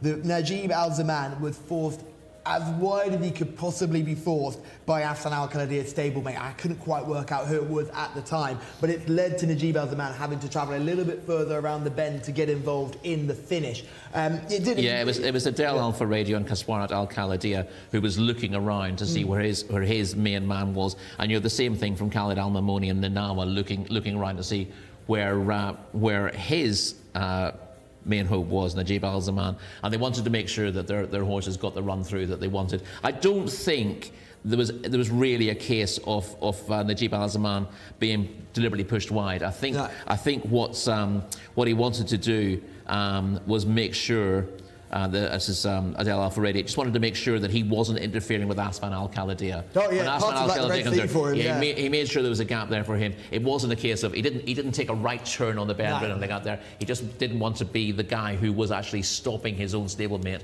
from getting through. So that's why there were looks over the shoulder from both of those jockeys. And clearly, this clash was a very, very important one. It was a real grudge match, if you like. And look at this celebration as well. Said Mutlaq was getting hurled into the air, which was wonderful to see. You've also just seen Abdullah Al-Orfi getting tossed into the sky as well. And at this point, it was just a real humdinger of a contest. But yeah, they both got form over further. But this horse, Afsan Al-Khaladi, is a repeat winner over 2,000 metres. And he's done, like I said, it just doesn't matter what situation he finds himself in. He looked a bit lazy. He looked a bit behind the bridle for an awful long way here. And then as soon as Abdullah Al-Orfi said, all right, mate, come on, let's go and win a race, he just turned into a completely different horse and responded to pressure. We saw hints of that once or twice in Taif, that he could just become a little bit idle and race behind the bridle, but every time he was woken up in Taif, he ended up winning on the bridle and snaps back on the bridle very quickly when he's got the race won. So he's a remarkable horse, but I really wanted to see him tested to the limit here, and he really was today, but he showed that he has all the qualities needed of a great racehorse. He doesn't just have that ridiculous ability, but he's got the heart to battle back when he's got one going better than him, and that served up one of the most memorable purebred Arabian races you're ever going to see. Certainly does, and it'll be a purebred Arabian race shown around the world as well, because there'll be plenty of people watching from not only all over the Gulf, but in Europe. There's a big Arabian racing scene in France, Spain, Poland. They'll all be watching this because they know that Afsan Al-Khaladiya can do it on turf, and if you wanted to start travelling and looking for options that weren't just dirt options, he's already proven he can do it on the green carpet. As long as he got good to firm ground, I think he'd be really hard to take on and a fascinating runner. This is the point where the gap's just made, parts like the Red Sea. Thank you very much. Through the gap he goes, and now he gets a chance to look Camille Ospina in the eye and Najib Al-Zaman, and they can settle down to fight it out. But yeah, this is a great battle now. Najib Al-Zaman just marginally in front. Camilo trying to nurse him home, knowing that the Asfan Al-Khaladiya is off the bridle and having to battle. And now Camilo really wants to go as late as possible.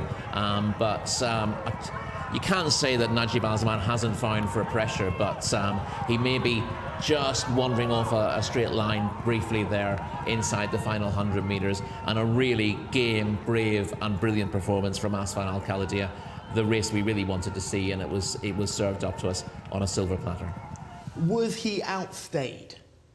No, he was just beaten by that. I think almost all debates about stamina are rubbish. Okay. I think in any race where one horse beats another, one is finishing faster than the other. It's not always about a lack of stamina in one of those horses. It's usually because horse A is better than horse B, and therefore horse B has to try harder to stay in touch, and that shows late in the day. Absolutely wonderful scenes here as we see the Imam Turki bin Abdullah sword awarded to Winning Connection, and that's definitely my favourite trophy we've seen so far. I wonder if there's an actual sword inside there. We see Said Mutlaq getting congratulated by Prince Bandar here, the chairman of the Jockey Club. I wonder if the sword is going going to come out. That'll be very exciting. And then we see Abdullah Alofi as well on scene too to pick up his prize as well, and his congratulations from Prince Bandar. I'm sure the Prince very much enjoyed that performance, and that is a photo that will live long in the memory. Look at that. Wonderful scenes all around, and certainly one that will live long in the memory for all involved, and will certainly live long in our memory, because that was honestly one of the best finishes we've seen here in Saudi Arabia. Two top-class horses fighting it out. We must send our commiserations to the connection with Najib Al Zaman. Where do they go next?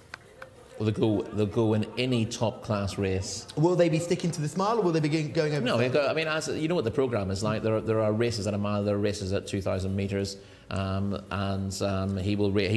was a brilliant winner over 2,000 metres last time out. Again, the idea that he was found lacking for stamina is, clearly proven to be untrue by the fact that he's so far clear of the others. Also by the fact that he won over this course and distance at such good style last time out. He has just run into a horse who is marginally better than him, and it's 3 times they've met now. 3 times he's come out in the losing end, but he has got closer every time. So Connections probably won't shy away from having one more go. Now, what's interesting here is the next options are the Obeya Arabian Classic is during Saudi Cup week. That's the official Group 1, as we mentioned off camera. That is interesting. I wonder what the pattern committee of purebred Arabian racing are thinking when watching this, because this is still only rated as a listed contest. It's worth nearly $1 million Saudi Riyal, but it's only classed as a listed contest because Saudi Arabia aren't in control of how the pattern race is viewed. So hopefully the pattern can see this and see the quality on show and maybe bump it up to a group race level, because I think it certainly deserves to be. But the Group 1 Obeya Arabian Classic has run over 2,000 metres. If your connections with Najib Al Zaman, you know Afsan Al Khalidi is going for that pot. It's a big prize too. Are they going to try and take him on again over the 2,000, or would they look for a different route? There are other options to go later in the season. Would you keep your powder dry and go somewhere else? You've got the beating of the rest of their stable. Absolutely, but there's no when you've got a horse as good as him, there's no reason why you shouldn't be shying away from going for the very biggest pots, even if it means running into this. And of course, because this is a proper rivalry, deciding not to race against Asfan Al Khalidi last time out feels like cowardice. So I don't think they'll want to do that. I think they'll have another go. They've gone very close today, and while it may well be that Najib Al Zaman knows that he's eyeballed Asfan Al Khalidi and has come out worse, and that might just affect his confidence next time they meet, I think Connections are bound to give it another go.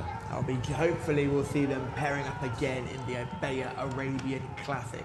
That is a corking contest worth an awful lot of money. Just a reminder that they can be upset for getting defeated, but they have taken home 180,000 Saudi riyals, so I'm sure they'll be very happy indeed with the money they've taken away from this for finishing second. But they couldn't quite get the better of Afsan Al Khalidi, and plenty of vibrant conversation in the YouTube chat. We are keeping an eye on it, and it was wonderful to see everyone getting so excited by what a finish. And what's really taken me aback, quite shockingly, is how many people are taken aback by how beautiful Afsan Al Khalidi is. Truly one of these stunning horses. Oh yeah, he's got a huge amount of charisma. Yeah, so plenty of conversation. Talk about the trophy as well. It's a beautiful sword on offer to Winning Connections, and I'm sure it'll be pride and place on someone's mantelpiece, hopefully out of reach of children. You'd imagine so, yes. But we must move on further. Race 9 is just around the corner, and that's an interesting contest too. The King Fahad Cup. We're going into Group 1 racing now. We're going over a mile, and we've got a couple of horses here who are showing all various different levels of form. They're all 2 rising 3. We've seen a few of these contests. They've not thrown up any shocks so far throughout this weekend. No, and I'd be surprised if we get a massive shock on this as well. There is a fair... Some of these races look very tightly graded, with a lot of horses within a few pounds of each other. I think the top 2 here have got a fair bit on hand of their rivals. They certainly do. Now, Shamila has been lucky enough to catch up with some of the outriders, often the unsung heroes of the race course. One of the great things about those outriders is they will be prevalent in this contest. We've got this open contest for fillies. We haven't had too many loose ones so far this weekend, but when we do, they get caught very quickly. Let's have a look at this feature now. Racing is made up out of plenty of integral teams. Today we will be looking at the outriders. We see them every single race day, but who exactly are they? Let's have a look.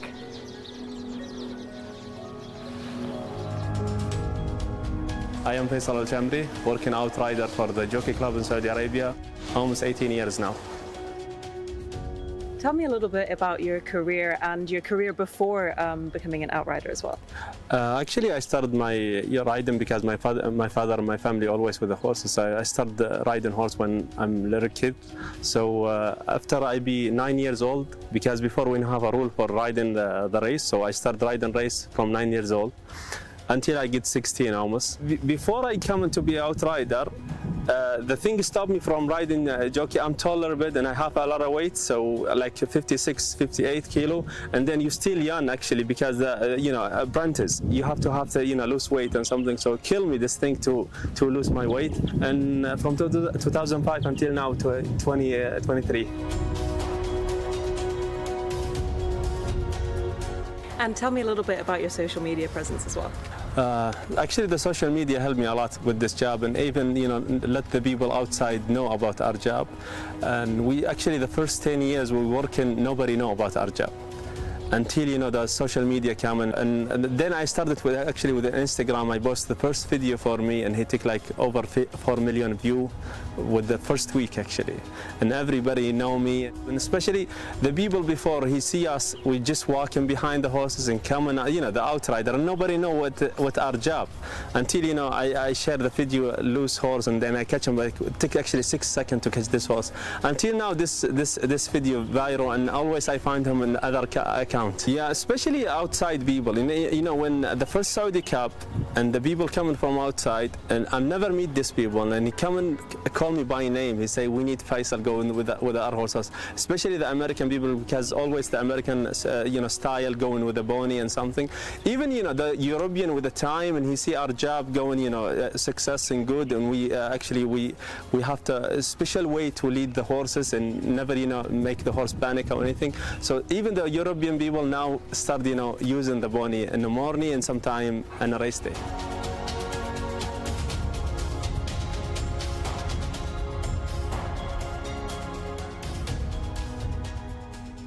Talk to me a little bit about the tack that you use as well for the outriding ponies.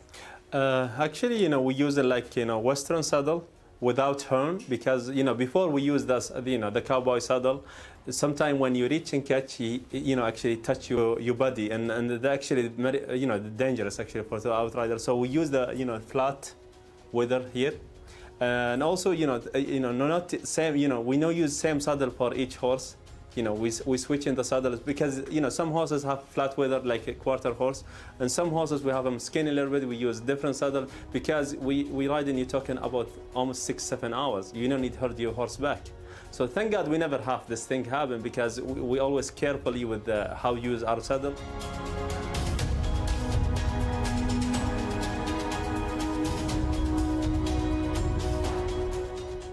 You see Shimmy here, I'm walking, to be next to the gate, because all the horses almost load. I have to go there. You see the horse, he going under the gate. Thank God I have nice and speed, move that moment. First, I grab his brass collar in there, and I reach and catch his rein, because many times happen, if you go back here, you see the first grab, I grab his actually brass collar, and then because the rein outside, and then I reach and catch his rein. And take from me like, from here to here to catch the loose horse, like 3-4 seconds only to catch him. And thank God, he's actually far away from me, but thank God, I hear the voice, everybody is screaming over there because the horse is going under the gate. Thank God we have him under control, and we bring him back to gate, and he run in a race.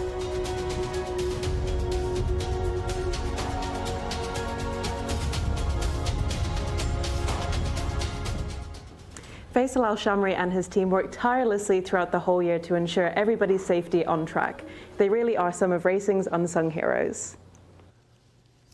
They really are racing's unsung heroes, and Faisal and the boys do a magnificent job working as a team to catch the loose horses. Do you think we should have outriders in the UK? Yeah, I think it's a shame that it's deemed to be an expense that isn't worth spending. When you see how many times we have loose horses who will hold up races by 20 minutes. And I think when you realise what revenue you lose through that, And when races start running together, that's you know, it's bad for the look, but it's very bad for racing's revenue. And it's very short-sighted to think that spending a bit of money and getting an outrider won't actually get you that revenue back. But also, it's a really good look for the public. But when the public can actually see that there's someone there who's dealing with that, rather than, if you see a horse running loose at a racetrack for 15 minutes, you'll think, these people don't know what they're doing. Yes, I'd have to agree with you. I think if you're watching from the USA or Australia or any other nation that uses outrider, you might look at UK racing and some European racing and think, why? But they did introduce them during the Grand National. There were outriders during that event. And I think the other thing that you have to say is there's not many countries in Europe that do it. No. It feels like a very American, Australian, and now we're seeing quite often in the Middle East thing. Yeah, and I guess obviously in this type of scenario where you've got a dirt track like this with a training centre around it, and it feels like you know what all the routes are and where the horses are liable to go. Lots of English racecourses are very different. I was about to say, it's a makeup of British racecourses. It's not necessarily an easy thing to do at a lot of tracks. And there are a lot of places where horses could end up if they get loose at certain tracks. But it's still something that needs to get looked at. And I just get the impression that we've basically waved our hands at it and said, this is just daft. It's just something other people do. Someone who isn't daft at all is John Blant, and he can take us through the runners and riders for race 9. I never like it when I get the big build-up, Callum. This is race number 9 coming up, and it's the King Fahad Cup. It's a local Group 1, and I do like the chances of Istatea here. I think she can go extremely well. Le Yunak is the top one, though. Victor Gutierrez is aboard. Horse number 2 is Ayat Al Mohammedia, Adel Al Faredi. Horse number 3 is Hasna Al Red, Nawaf Al Mudiani. Number 4 is Istatea for the White Stable, and Camilo Ospina. That's Istatea, horse number 4. Number 5 is Shaikh Fahed Al Faredi. Number 6 is Aldaflar, Alexis Moreno, trying to make his day even better than it already is. Horse number 7 is Sina, Naif Al Anazi. Horse number 8 is Al Hasuma, in the hands of Rayan Al Toesh. Horse number 9 is Nafiel, that's the man of Luis Morales. Horse number 10 is Boa Shah, Ricardo Sosa Ferreira. Horse number 11 is Mosta Waiba, in the hands of Abdullah Al Fayruz. Number 12 is Anzea, Mohammed Al Hubail. Number 13 is Hadabar, Abdullah Al-Orfi. Horse number 14 is Gashamar, Jose Rodriguez. And number 15 is Amin Abaraya, Khalid Al Mimoni. 15 go to post for this King Fahad Cup, another local Group 1, this time for fillies, and it's for 3-year-old fillies precisely. Now we can get back to the guys in the studio now as we take a look at the 15 horse there, Minbarai, but they'll be making their way into the parade ring shortly. Thank you, John, and yes, getting lovely shots of Mimbaria, just getting her tack adjusted before she makes her way out, just getting pulled in so they can get another go at that breast. She might as well make the most of the camera now, because they won't be looking at her in 5 minutes' time. Yeah, she'd have to step up massively from what she's shown previously. Let's start from the top and work our way through them as they're in the pre-parade. We can get through them nice and early. Leo Yunak is horse number 1. Yeah, Group 1 is no place for a maiden. Pass. Ayat Al Hamadah is horse number 2. Yeah, completed a hat-trick and was much improved when winning a course and distance fillies open last time out by 3 3/4 lengths for Mostata. She's been a revelation because she was beaten in multiple maidens in Taif, but has just turned over a new leaf here. I think this is probably a step too far for her, but she's very likeable. Hasna Al Red is horse number 3. I thought Hasna Al Red was a little bit hard to fancy. Won a maiden at Taif meeting 47. Wasn't disgraced last time out, but this is a big step up in class, and I think she'll struggle, to be honest. Issa Tare is horse number 4. Yeah, her best effort was in 4 1/4 lengths second to Tabat Fail in the Princess Setat Cup over course and distance last time out, and had been 3rd prior to that in the King Khalid Military Academy Cup.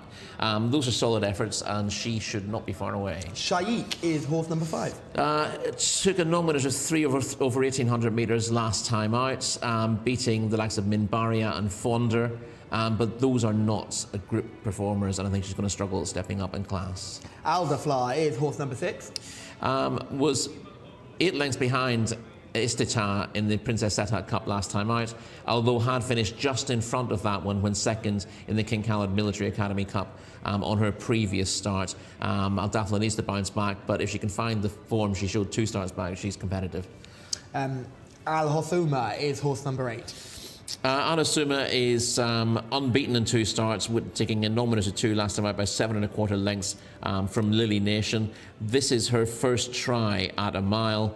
Rayan Altuersh takes the ride. She needs to improve a little bit on, well, she doesn't improve an awful lot in terms of the ratings, but she's stepping into a more competitive race than she's been in so far, and stepping up in trip as well. So a couple of little questions for her to answer, but she's one you'd have on your short list. Nafael is horse number 9. 4th in the King Khalid Military Academy Cup. On her latest start, beaten 7 lengths. She needs to step up a fair bit on that if she's going to be successful here.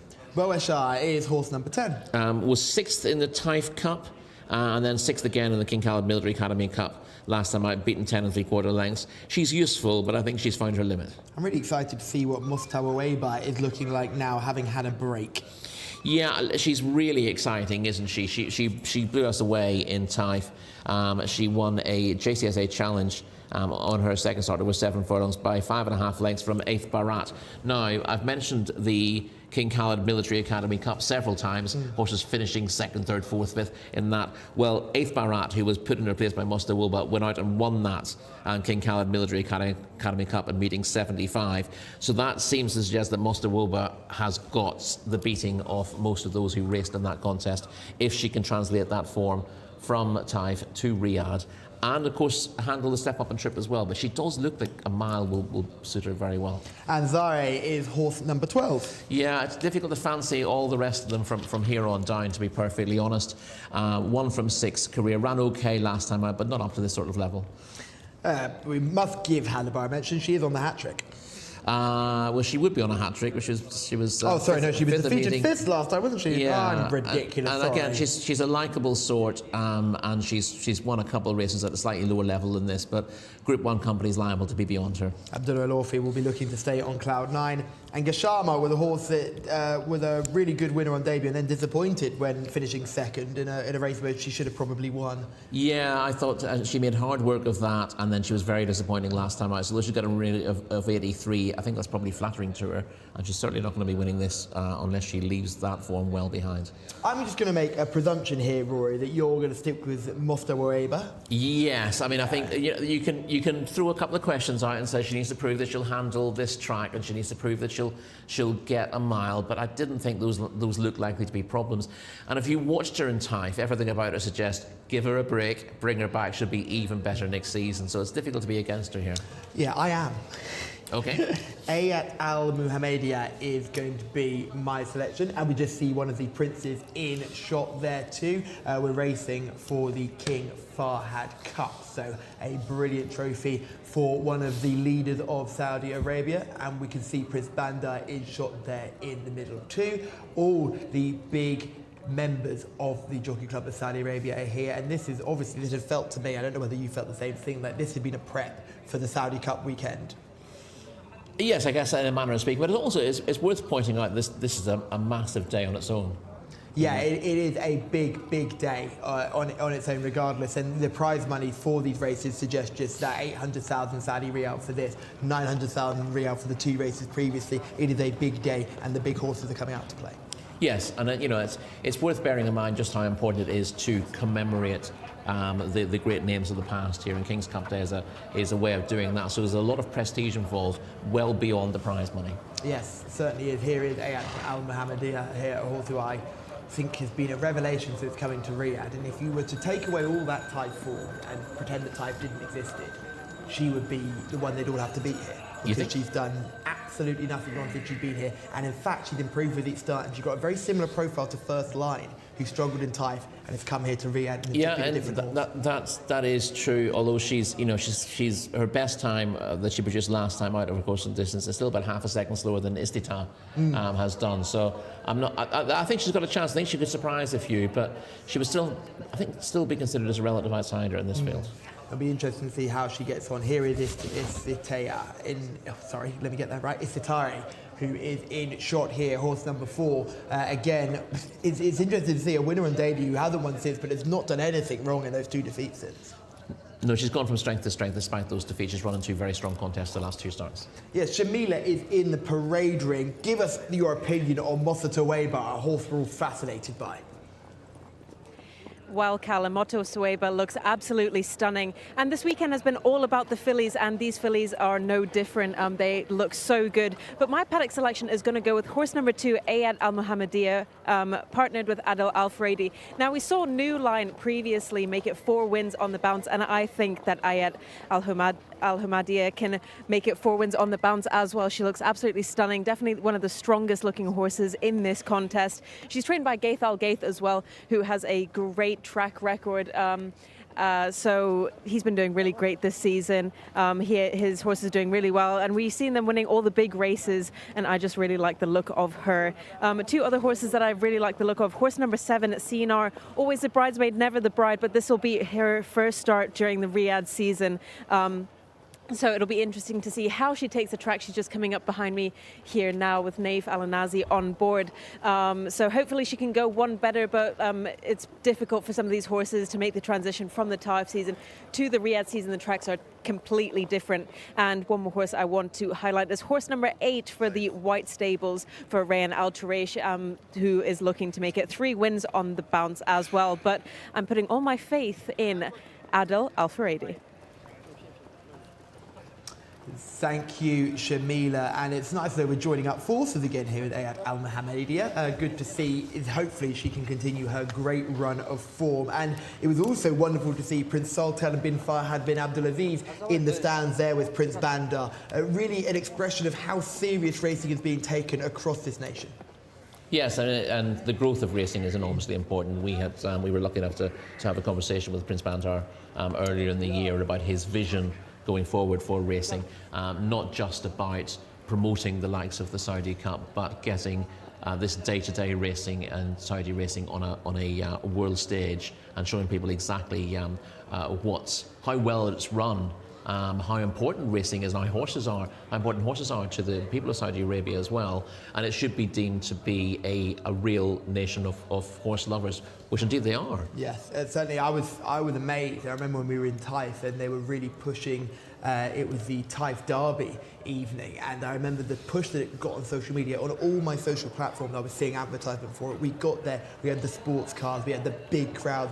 They couldn't fit them all in one grandstand. Everyone had to be spread over 2 grandstands. It was great fun, carnage to work from, but great fun to be a part of. And I think that's important, because it isn't, like you say, it's not just about pushing the Saudi Cup. People will come to the Saudi Cup because the great horses are going to be here, but for the big days throughout the year of Saudi racing, that's what's important. And in order to keep pushing those big days is massive. And the way that Taif got all that brilliant attention, I thought was amazing, and it's just led to where we are now in this stunning racecourse and amphitheatre for sport. Indeed, and there aren't that many poor days. No. In Saudi racing, and that's another thing to point out. Obviously, every Thursday here is a much quieter day, less prize money, and offer a lot more maidens.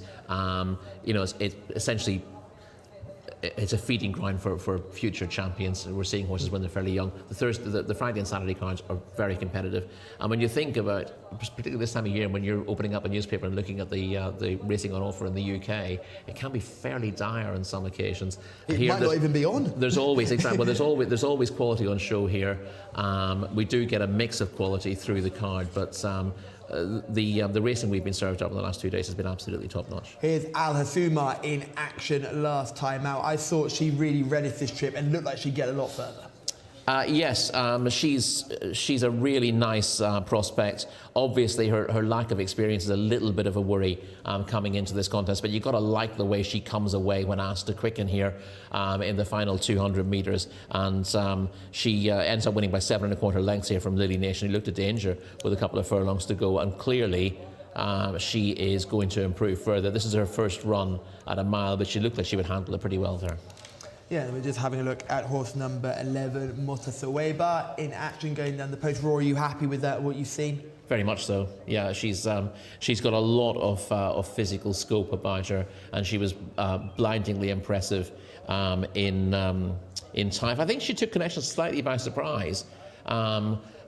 with the way she went about things, certainly on debut, and she's backed that up with a really impressive performance on her second start to this Jcsa challenge, which she won by a wide margin. And the horse in second, the horse in behind her have won as well. yes, yeah, exactly. It's Eith Barat who's in second, who went on to win that King Khalid Military Academy Cup here in meeting 75. So if that is an indication of how much better she is than Eith Barat, then she's going to be very hard to stop here. Here is Ayat Al Mohammedia, who just keeps getting better with every race she runs in, and this was an uber impressive performance. Yeah, she looked a different gear to her rivals here. She suddenly she looks a different horse.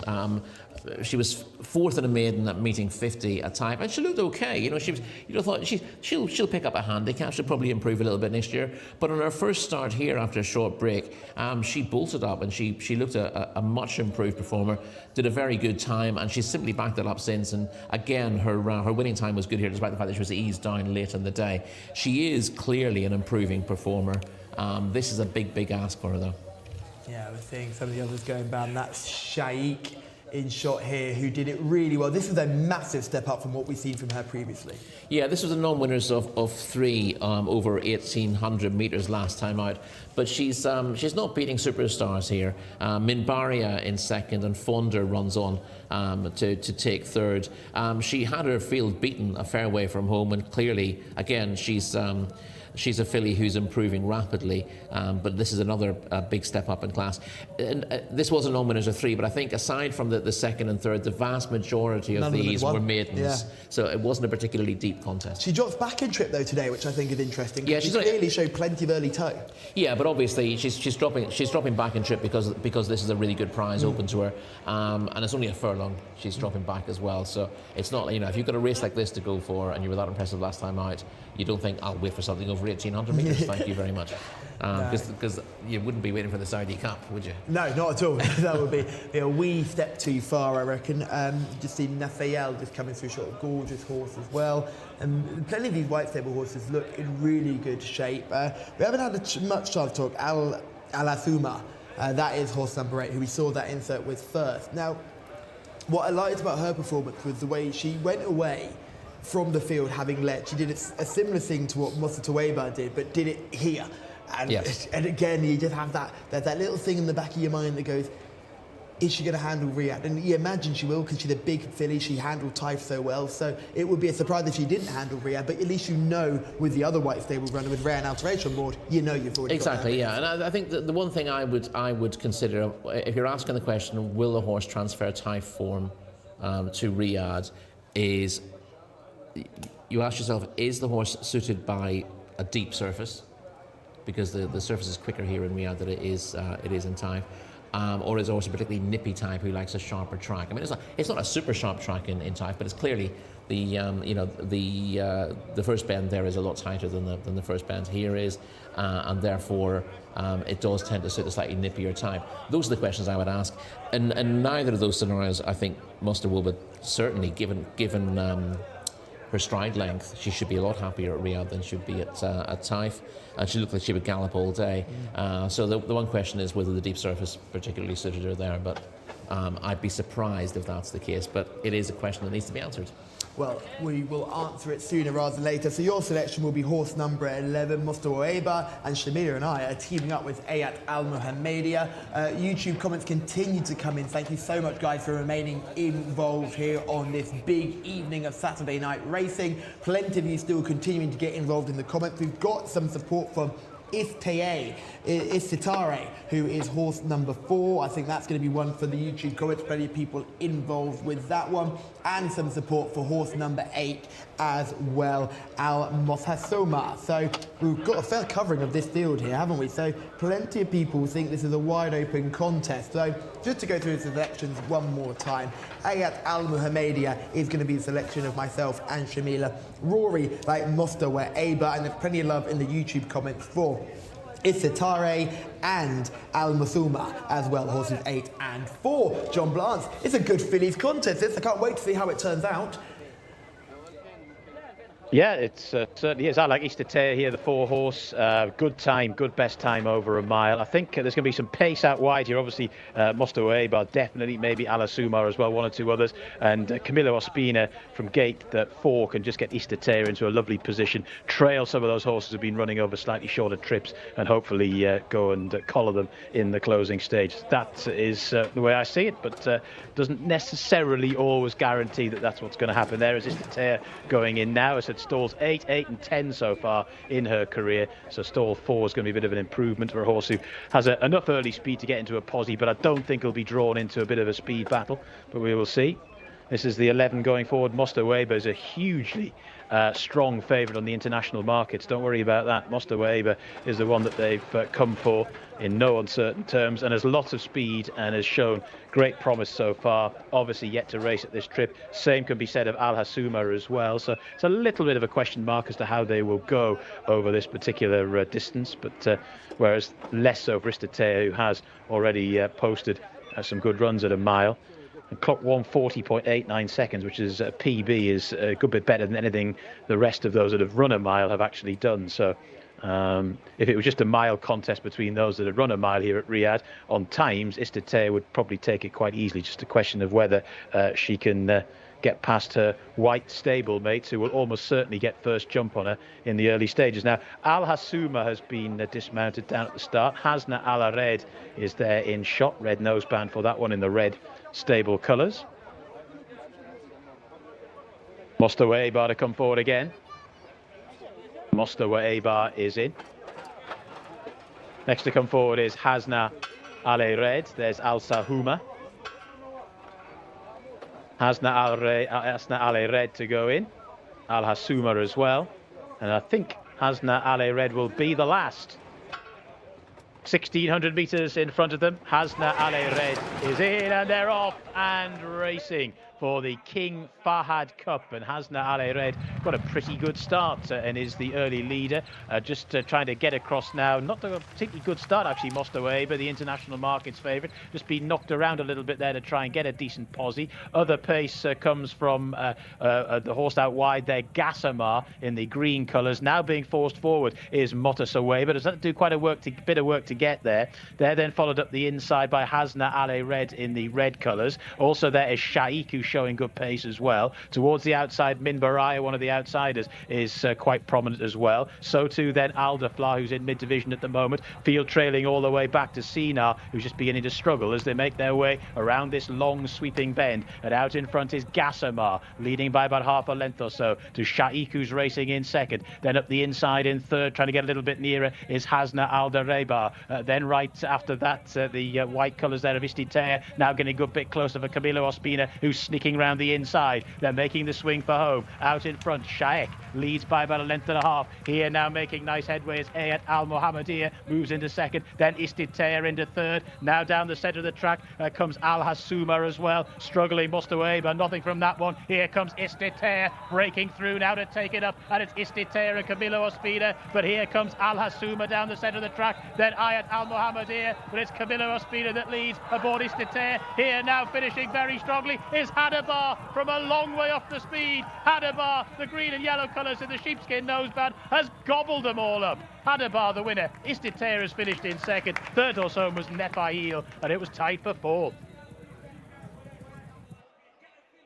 Hadabar, Abdullah Al-Orfi, a double on the card for him.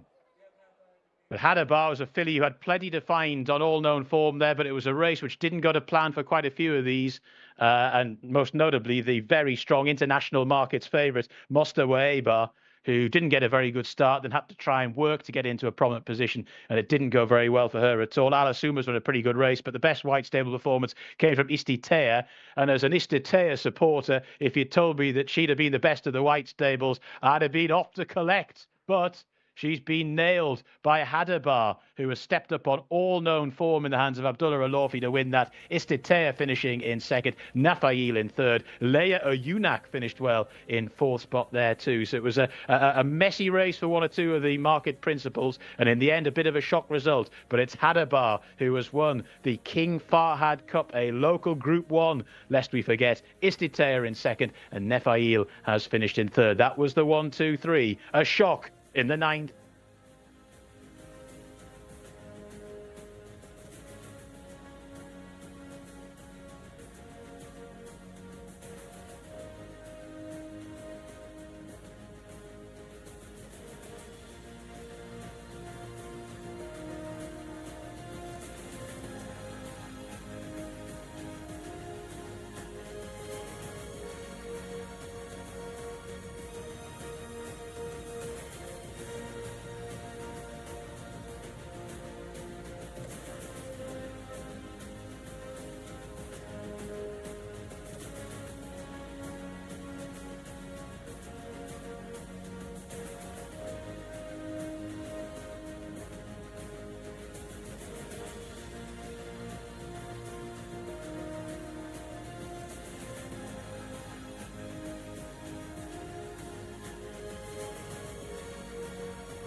There's been a turn-up, ladies and gentlemen. We've had a shock winner of the King Fahd Cup as Hadaba underneath Abdullah Al-Lawfi, who is flying high after the success of Afsan Al-Kaladir, has guided this horse to victory. And look at the scenes in the winner's enclosure. That's right, lads. Celebrate it properly. Superb scenes. You can barely see the horse. Look at everyone getting in there. Everyone calling home. Make sure you're watching the telly. Come on. Great scenes all round. And in a race that looked a complete muddle from the beginning, Rory, how do we pick it apart? Well, it turned very messy, and yeah, I think the horse that was played latest has gone and won. I mean, the form lines are thrown into disarray. Istate, who ran a very good race to be second, was 9 1/4 lengths in front of the winner last time out in the Princess Setat Cup. Nafael, who ran on to be third, had been well beaten in the King Khalid Military Academy Cup previously. Mostawoba had beaten 8th Barat, who'd bolted up in the King Khalid Military Academy Cup, and had beaten that one by 5.5 lengths. But she was probably the first one beaten, wasn't she? Yeah, she got messed around a little. We'll look at the start again. She got messed around a little bit, but I thought Abdullah Al Fairuz then rode her as if she had to get to the front, and he was riding the ears off her to get close. And I'd have thought, given that she clearly was unhappy at an early stage, it would have made a lot more sense just to allow her to find her stride and hope that she was able to come through later on. And if she didn't, then she'd at least have an easy race. She's ended up having a very hard race and being tailed off. Someone better check Abdullah Al-Lawfi's lottery numbers, because he's riding with the luck on his side at the moment, isn't he? And the winner on Afsan Al-Kaladir, which was pure grit and determination on the far side rail. This time he comes up the stand side rail and from absolutely nowhere sweeps on by and passes and breaks the heart of those who supported Isitare, who had run a very big race in second, sneaking up the rail all the way around, but just couldn't quite see off the late challenge from Hadaba. Nafael finishing in third. Yes, she was coming into this off that run in the King Khalid Military Academy Cup, which is a decent enough run, finishing fourth. We'll see the start here now. Mostawoba's in stall 11 in the yellow cap. We'll see. She doesn't miss it completely. No. She's just in behind Bawaresh at this stage, and then it all goes wrong because everything else comes up or outside. Bimbari is the problem, isn't it? Yeah, but again, she's unbalanced. She's a big, long striding filly, and she needs to be able to have time to find her stride. But he seems to be absolutely desperate to get at the front. I would happily just drop into third at this stage. but he keeps riding her to try to get round them, even though she's clearly struggling to match He pulls the pace the of the whip out leaders. here as well. Yeah. So he gives her a reminder and shows her the stick. And he only stops riding just on the bend. And I just thought, she's clearly not particularly happy, but she's got a lot of class. Anyway, it's one of those things that clearly the idea was to let her stride on, but she wasn't going to get to the front early on, and plan B had to come into operation there. But essentially, what Abdullah's done is he's just persisted with plan A and tried ever more frantically to make that work, but she's beaten at this stage and starts dropping through the field. I thought you were going to have the last laugh here, just pulling out in third place. Al-Mohammadiyah moves up, and I thought they've gone fast in front. She's going to finish off now and run really well. She wants 7, I think. Yeah, she's just struggled. She was close enough to that strong pace and didn't quite get home from this point. But she's run a really nice race again. But she was stepping up in class. And the winner's just been asked for her effort later than most, and has come sailing down the outside as the others are flagging in behind. And she's ended up producing a career best effort. How good this is difficult to say. The winning time will give you some indication, but a race that just didn't go to plan for various runners. If we take the winner out the race, Hadaba, if this race is won by Isatare, are we calling this a good race all of a sudden? Or, no, because are we still finding faults in the form? We're still finding faults. Obviously, whenever something... the question is how well the others are seeing the race out. Raphael came from behind Hadaba. Yeah. But yes, there's so many of these not seeing the race out at all. There's 4 or 5 of these. It's only a mile contest, and they're meant to be potential Group 1 horses. A lot of these just sort of walking over the line in the end. But on the same token, if you look at the horses that are involved who finished just behind, so in the 4th, 5th, 6th bracket, they're all the ones that were fancied. So the likes of Shaikh, the likes of Al-Hasuma, who was fancied really well as well, travelled into the race quite nicely. So you can certainly see that there's plenty of horses that have been highly mentioned beforehand, have come there and are right there with maybe 200 metres to go, but by the time they cross the line, they're drifting out to about 4th, 5th, 6th, 7th. Yeah, again, I didn't get the final time for the race. There, have you got that? I haven't got a final time for the race. No, there was so much else going on. It'd be interesting to see. It was 140 something, but you'd like to think that in a Group 1 for fillies over this trip, they'd be dipping under 140. Here's some wonderful scenes. Look at this. This is great to see, and because what's happy here is the fact that Hadaba is not owned by one of the bigger ownership groups here, so you don't often see these colours in the winners' enclosure, and they've got themselves a Group 1 winner. No, this will be hugely important. Nice to see Fahad Munir Al-Adayani sons getting the glory here. We thought the White Stable had a very, very strong hand. Doesn't always work that way, so it's nice to see one of the smaller operations get that win. And this is the point that James Doyle was making when he was with us only yesterday, is that the gap between the top and the bottom continues to shrink with the higher quality of the jockeys riding here, the training of the breeding. That gap continues to shrink, and although Camillo has won plenty of jockeys titles, it won't be long before that gap gets even smaller, and we'll start seeing colours that we haven't been used to seeing so far start slowly making the rise up. Yeah, well, the important thing there is you've got a very strong stable in terms of numbers with the White Stable, and clearly they do have probably the best of the younger horses. Isn't that brilliant? That's a memory that sticks with you for a lifetime. That is absolutely superb. And again, we keep banging the drum, but always seeing these children involved and coming from the ground up all the way through, and not just being stood on the side and shuffled out the way so the adults can have their moment in the sun, but put front and centre that you are the future, you are what's going to take this forward. Indeed, yeah, it's good to see. And this is a pleasing result for a lot of people, I would say. Certainly, there were some wonderful scenes in the Windsor enclosure. And Abdullah at Lawfee, come on. We used to say Louis Morales for Big Race Louis. We're going to have to change it to Big Day Abdullah, because he keeps on doing it when the eyes are on Saudi racing. He keeps on coming up trumps, and he's caused a bit of a shock result there with Hadaba, who's come wide and late and taken our 9th race on the card, the Group 1 King Fahad Cup. Sounds good, doesn't it? Raphael running a big race in third there, and Issatea as well as there in second for the White Stable. I thought was going to get out there, just creeping around the inside, cutting every corner, but was just caught by something he probably never saw coming. She probably never saw coming.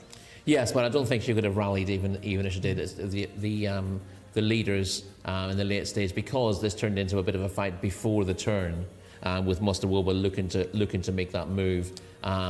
That's, as you can see, there's a lot of jostling early in the straights, And when horses get racing too early, as they did here, they don't see things out. There's only so long you can maintain your top speed for.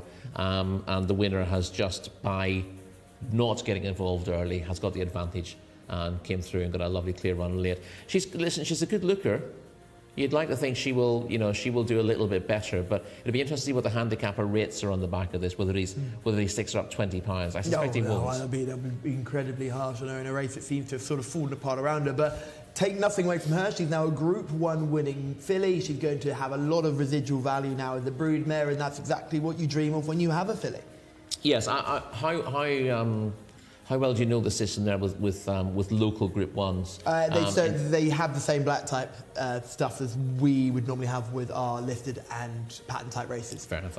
Because I was going through the booklet for the local sales that we've just had, and again, that's something that I really hope we highlight more in the future, especially when, hopefully, if we come back next year, is the idea that I've never seen such a big booklet for a yearling sale. There were so many horses going under the hammer and a complete range of prices for all budgets, and I've been in conversation with plenty of people who are interested in getting involved in Saudi racing ownership, and not just because they want to bring horses, import horses over, they'd like to buy local too, and that's a massive positive. Yeah, and it's only going to get stronger as well, and it's interesting when you talk about how many horses were available there.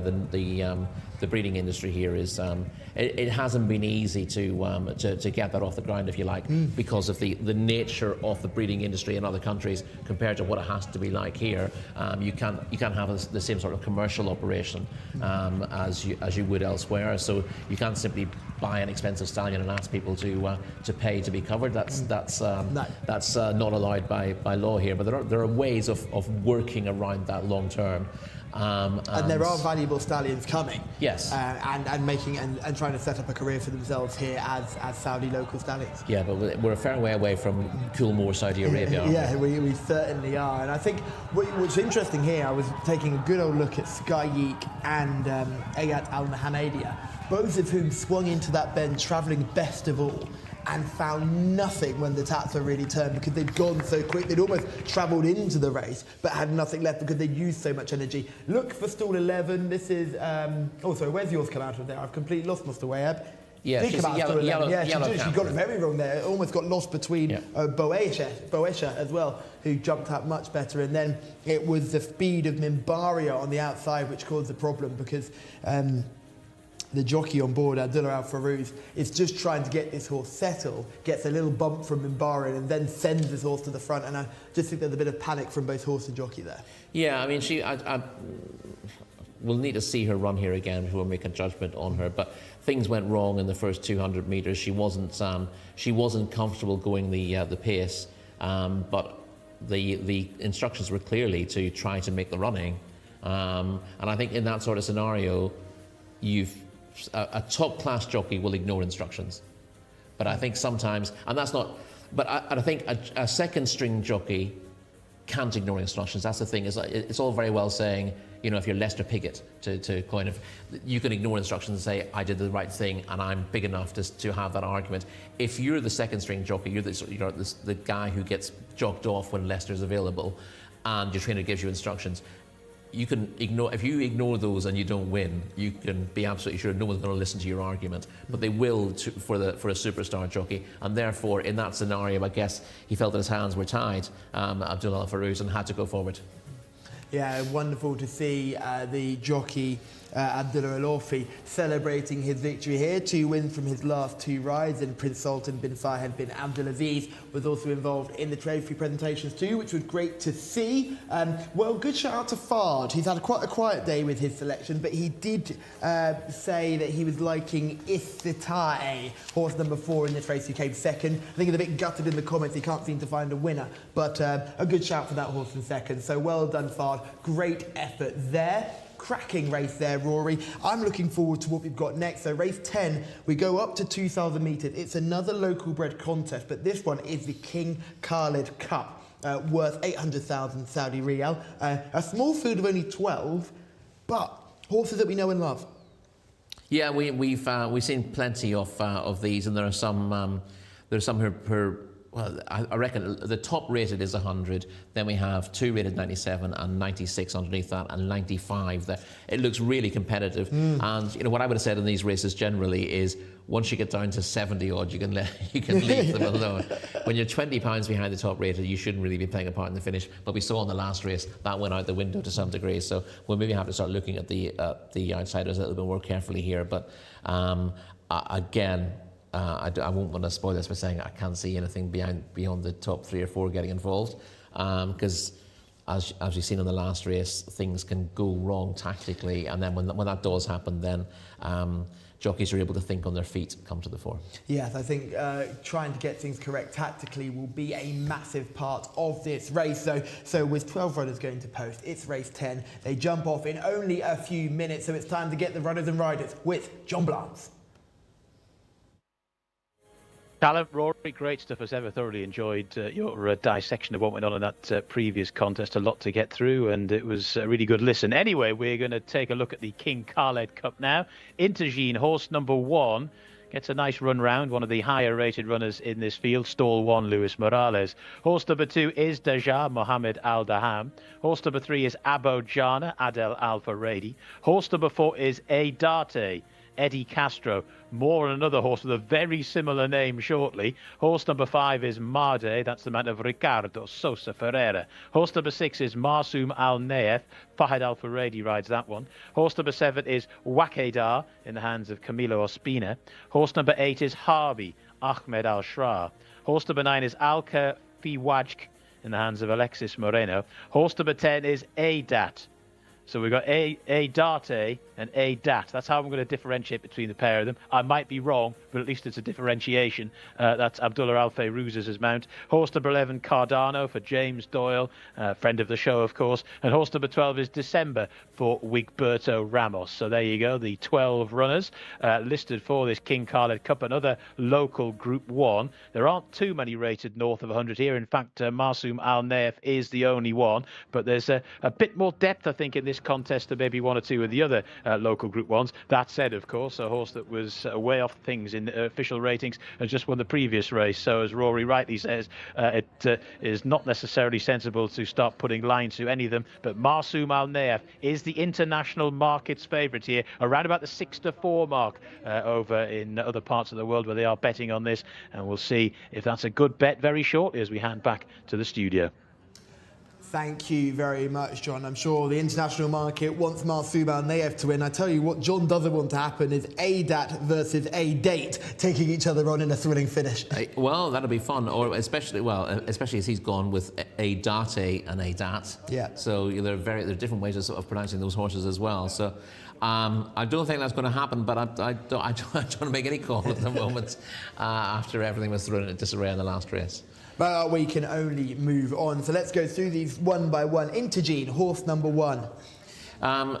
2,000 metre winner in time, so we know that he stays the trip. Was 4th in the course and distance Board of Directors Cup 2 starts back, and then an excellent 4th in the Crown Prince Cup over a mile and a half here last time out.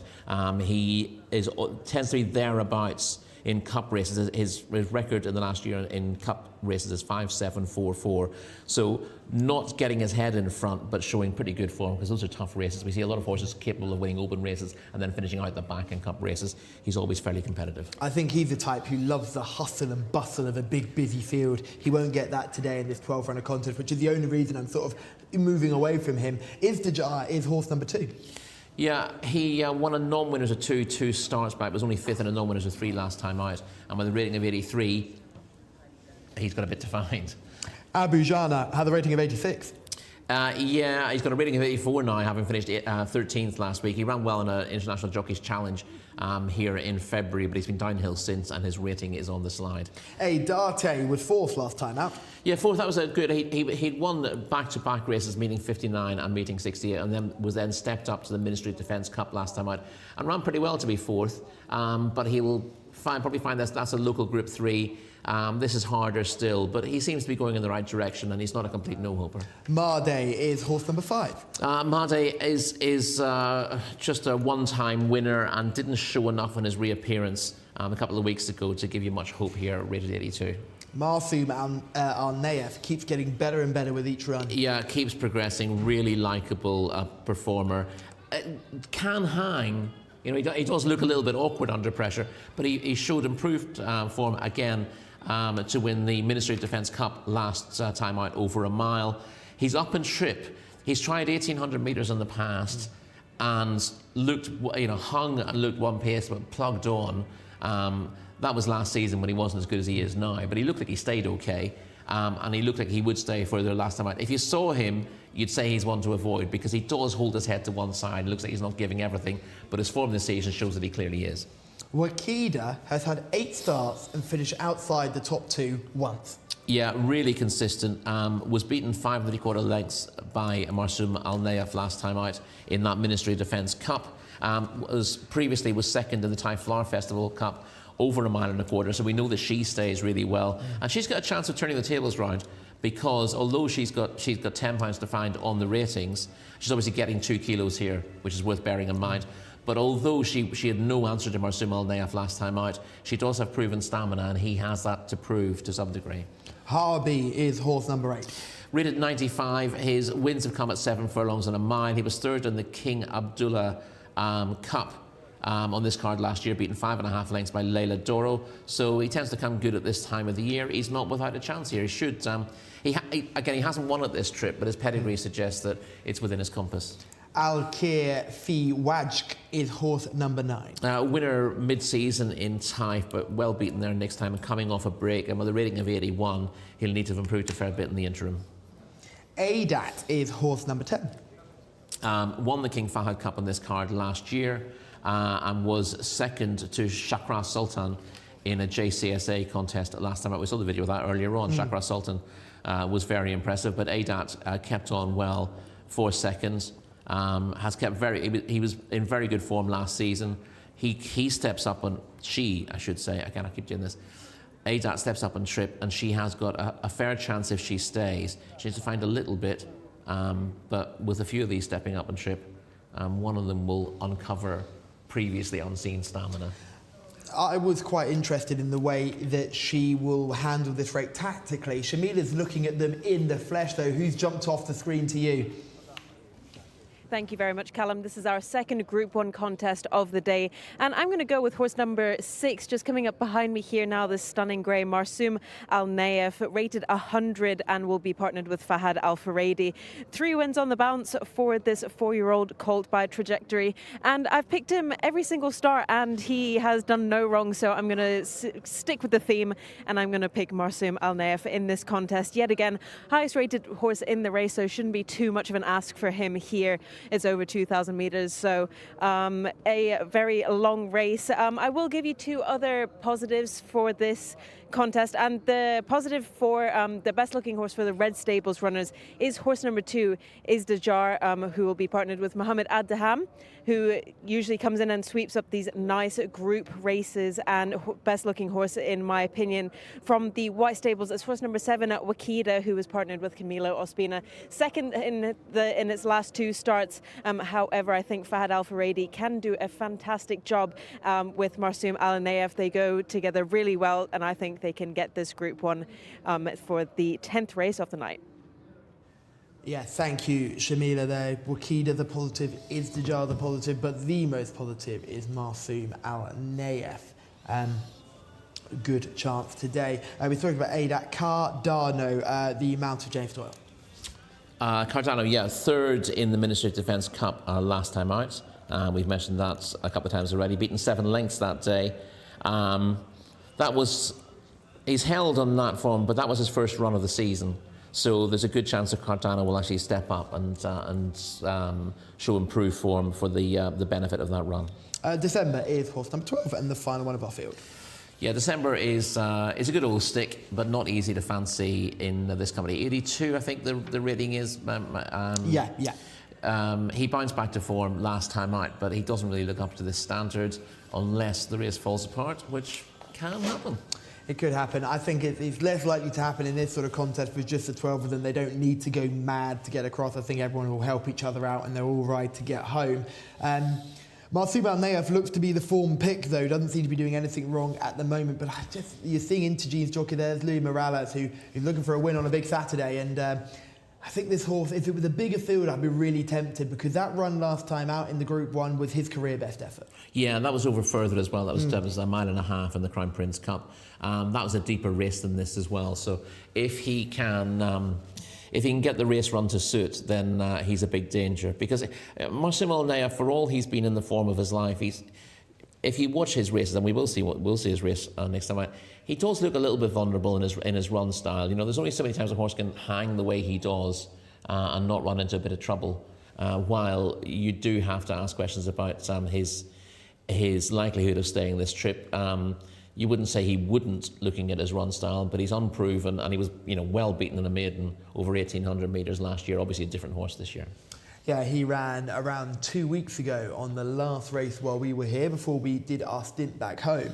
And I remember he wasn't really highly fancied by us when we looked at him. No, I reckon his rating coming into that race was something like 80. We're all like, oh, he's top rated now, so he should win. But obviously, if he come into this race, without his rating change from last time out, or if we weren't aware of that, then he would look like he was much of a muchness with the rest of them. But with a big hike in the ratings for winning that contest, and I watched the replay back again. I think we heard in commentary, a bit of a shock result here as he wins. Here he is. And we're going to see it now. We're seeing him in action. You might see this head hanging out to the right. There's certainly not the easiest of rides, but what really caught my eye when looking back at the form was the way that when he was asked, he was still going forward despite that head tilt to the side. Yeah, he gets away from them. He doesn't sprint miles clear, but he comes further clear than you would think, given they were quite tightly bunched with a furlong and a half to run.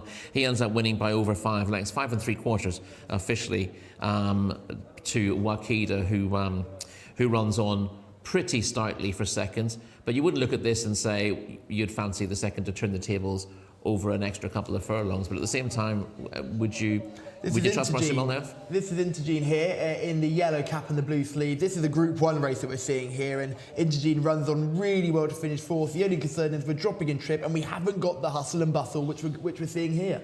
Yeah, no, which might help. It helps him because he wants to run through horses, and other horses can end up doing a lot of running early on to stay out of trouble, or get in trouble and have to work hard to get around it, which sort of plays into the hands of one that can finish off. He's dropping in trip here, which is a slight concern, but this, I think the most important thing was that was a better race than this. Yeah, that was a much better contest, and we're having a second look at Marsoum Al-Naif here, but this is Wakida in behind as well. So you can just see Marsoum Al-Naif doing the business, and Wakida is going to follow him home again. Now, if we focus on Wakida's run here, the thing that doesn't do anything for me is that she's not going away from anything, just sort of plugging on at the one pace. No, she is. I mean, she is staying on. We know she stays the trip because she ran well in the Taif Flower Festival Cup. That's over a mile and a quarter. Is there an excuse that the Taif mile and a quarter might be a little bit different to the mile? Yeah, I mean, it's a possibility. But when you're asking questions about stamina, you'd rather look at a horse that's showing good form over a mile and a quarter than a horse that hasn't. Certainly. So but you look at that race and you wouldn't be confident that she could turn the tables over a longer trip. No. No, I think it'll be a fascinating contest to see how she gets on and whether she can turn over the forms. Is there anyone else who are we making a top two out of those, or is there anyone else you want to throw in there? Well, Intergene you mentioned, so he's rated 97, and he has got a stronger back catalogue than anything in the race. He lacks a little bit of tactical speed, and you can see from that video what I mean by that. He tends to do his best running late. He's the kind of horse who runs in a cup race, and horses who would normally beat him in opens, he ends up running past them in cup races when they've been unable to mix it with the big guys through the race. He's the sort of horse who's going to come and pick up the pieces and get minor prize money. As I said, his record in cup races now is he's had 4 runs and he's picked up prize money 3 times. But he's not a superstar and he's not a particularly flashy horse. But he's solid, and he will be coming through there to again pick up the prize money. But we've seen horses like this before, and we said this horse is highest rated, even though he's dropping back in trip, he should be good enough to win this. And then we've seen them get outpaced at a crucial stage and not be able to reel leaders back in again. So it's a dangerous attitude to take with the horse they came. You want the right conditions, and as you said, that's a proper test of stamina, a bit of hurly-burly, Other horses not being able to see it out, and him coming through and passing beaten horses late. We've talked about Marsoum Al Nayef, possibly the trip being a concern. The same can be said for Adat. If Adat gets this trip, surely she's the one they've all got to beat, because on her best form at a lower distance, she skins all of these. Yeah, again, it's worth pointing out with the ratings, these are not adjusted ratings, these are raw ratings. So Marsoum Al Nayef's rated 100, she's rated 96, but she's getting £4. So that puts her on a level playing field with him. Neither of them are proven over this trip. She won on this card last year, the King Fahd Cup, and she was a good second last time out. She does step up. She hasn't looked to be crying out for it, but at the same time, she's still fairly unexposed after only 7 career runs. She could improve for it, and you've got to put her in the mix as well. Yeah, I'm sort of leaning towards Adat. Abdullah Al Farouz looking for redemption after his ride in the last race by Premium Tack, which is always a massive positive with these white stable runners, and she's done very little wrong. And in a race where I think Marsoum Al Nayef looks the obvious selection, you've just got the trip and the running style is the concern. Was the race that he won last time the best of contests on paper? I don't think so, but it was the best of the grade available. And I just think he might be more vulnerable than the international favouritism suggests.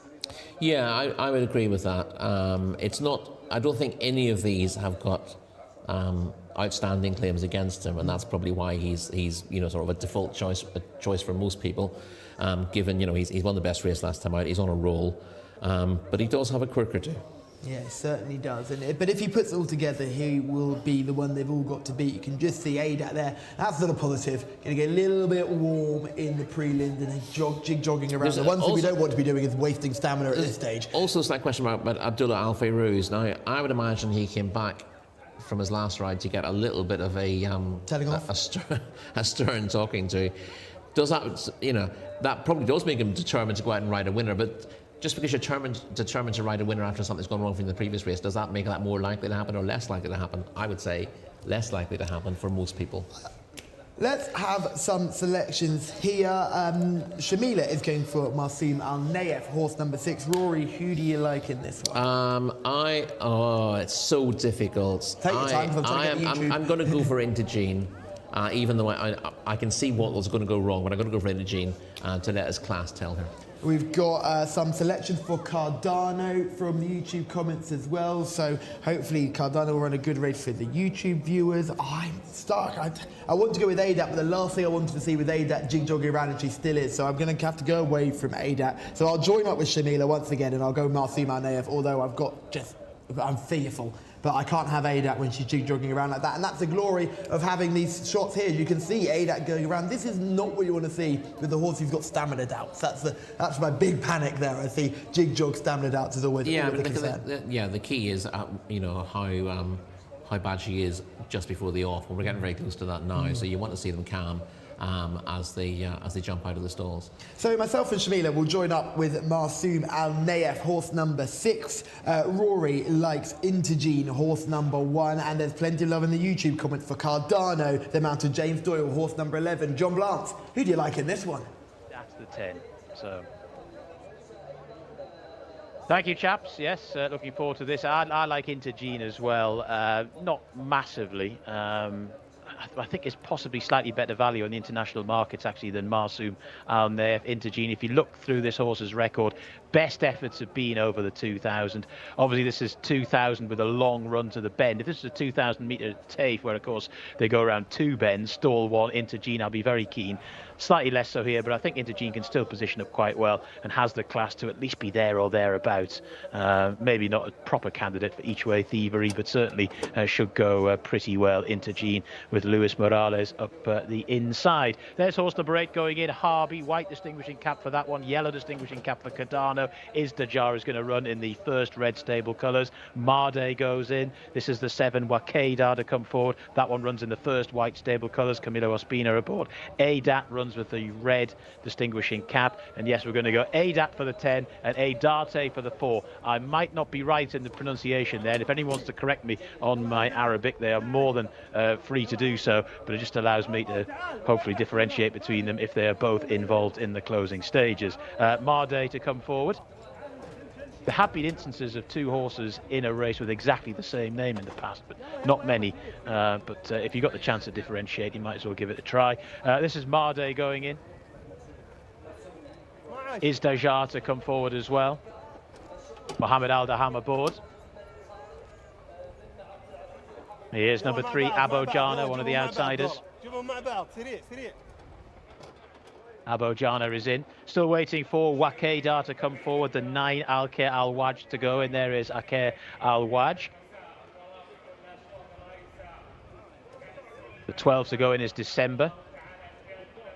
Described by Rory as a good old stick but hard to fancy. Could just basically be summing me up there. Adat to come in as well.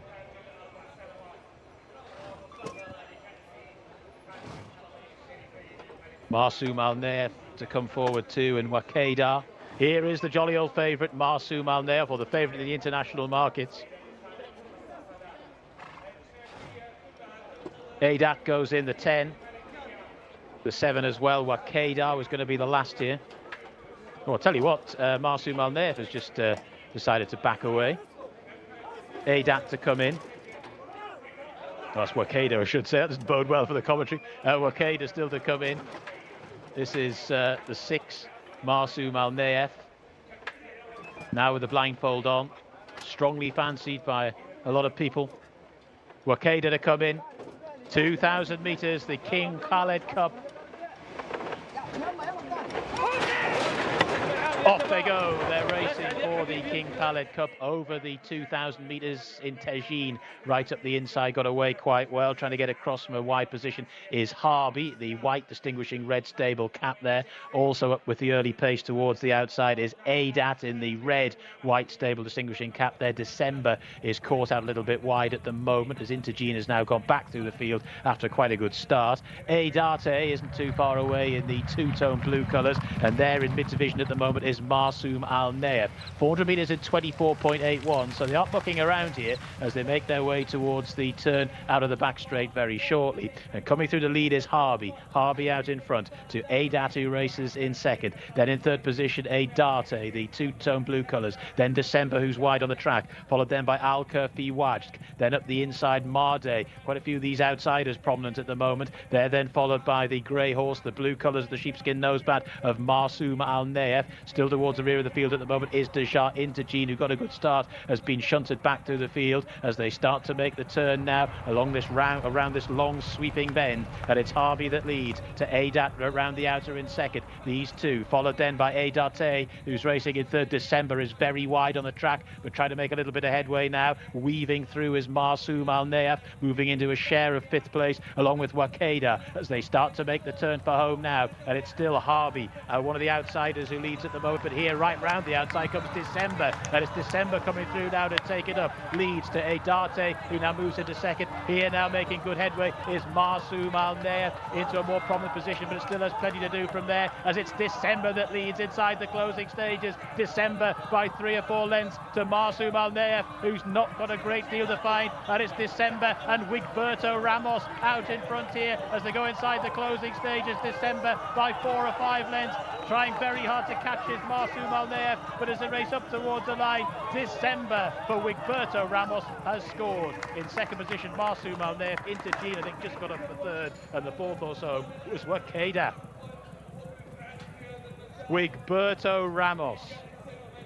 He can't keep a good man down. Of course, when we started the English broadcast at TAFE, Wigberto Ramos' victories were a tenner penny. He hasn't been quite as influential or as successful here at Riyadh since the season started here, but he is a former Saudi Cup winning jockey, let's not forget, and a multiple champion jockey here in Saudi down the years. And he's ridden December. He's looped the field as well. He rode him like he was very, very confident. Never even tried to get in, came 4 or 5 horses wide and has gone on to score. Don't worry about that. December has won it. Marsoum Al-Naif tried to reel December in, wasn't able to do it. Probably had a pretty good run in transit, but just wasn't good enough on the day. Intergene was a long way back, but has stayed on to get third ahead of Wakeda, who finished in fourth. But it's December in a time of 2 minutes 5.71 seconds for The Panamanian jockey Wigberto Ramos has been here for a couple of decades now. Mr. Saudi Arabian racing, Wigberto Ramos, and he steered December home to victory in the King Khaled Cup. Well done to all concerned with December. Who wins in January?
I know that he can handle the 2000 very well.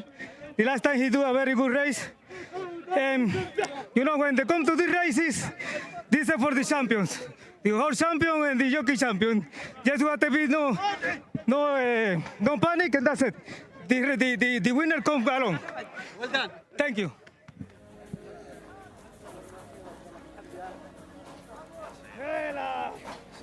What a spectacular performance was put on there by Wigberto Ramos and horse number 12, December, the stunning 4-year-old grey gelding by Semper Fortis, out of Showing the Way. Second last time out at meeting 81, where Wigberto Ramos was partnered with this gelding there again.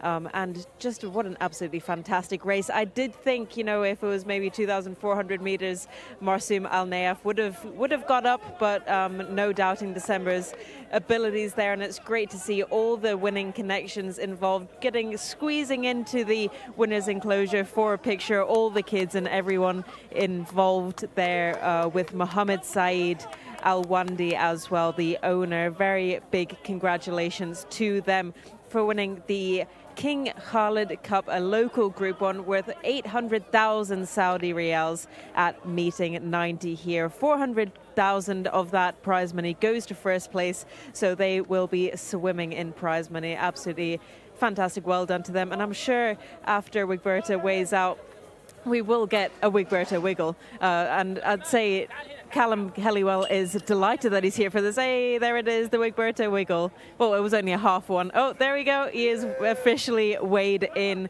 Very big congratulations there. We're going to high fives and hugs all around and dances all around as well.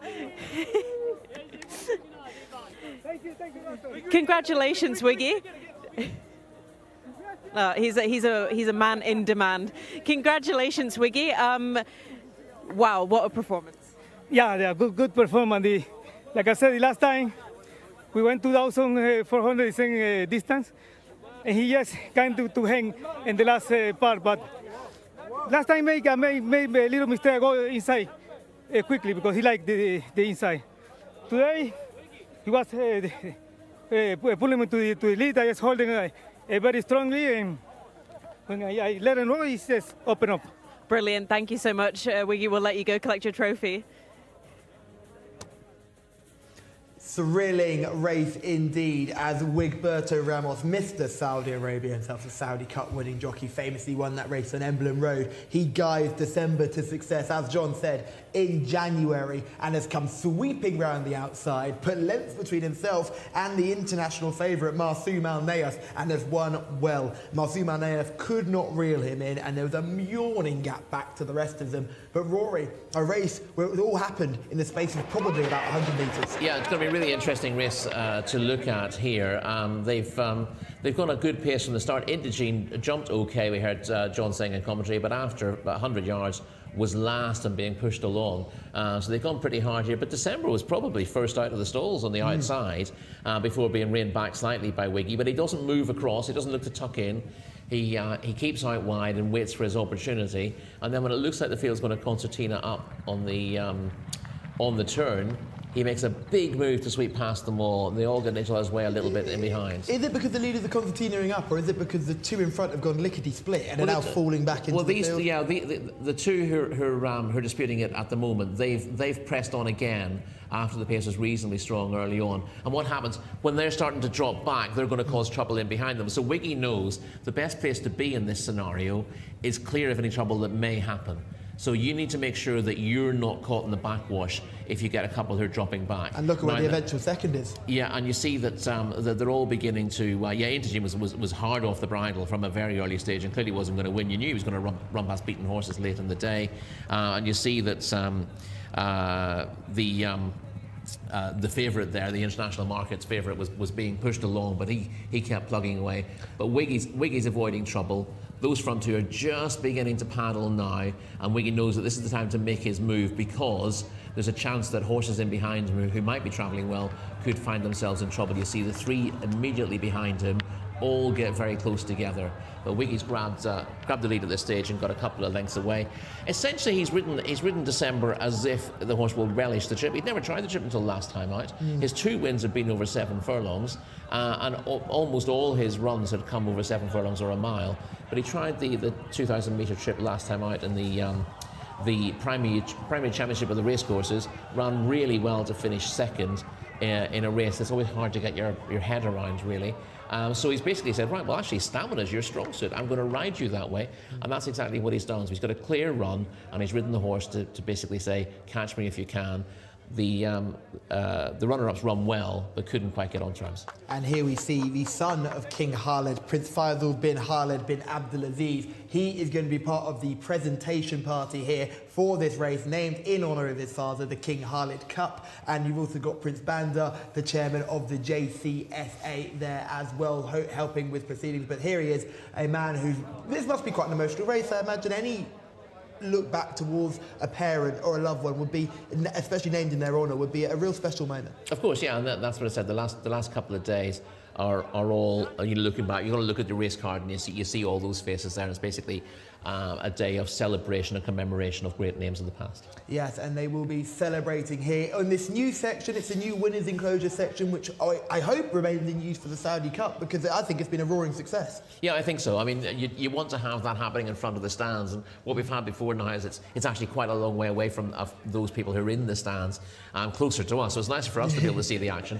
But if you're a race scorer here, you want to see that happening in front of you. And here he is, Wigberto Ramos here. He's done plenty of these presentations before, and I'm sure he's over the moon. He's had a very quiet couple of weeks, and it's clear to see that battle for 5th place in the Jockeys Championship looks completely all over the place, because there's 4 jockeys who are a long way clear, and it's dog eat dog below there for 5th place, and Wigberto is reminding everyone, I can still do a job if you give me the opportunity. Yeah, it's been a pretty quiet season for him, and of course, you know, he's been around a long time. He's very much the senior guy in the weighing room. It was a 600 winner saddle cloth, wasn't it, that he'd recently received?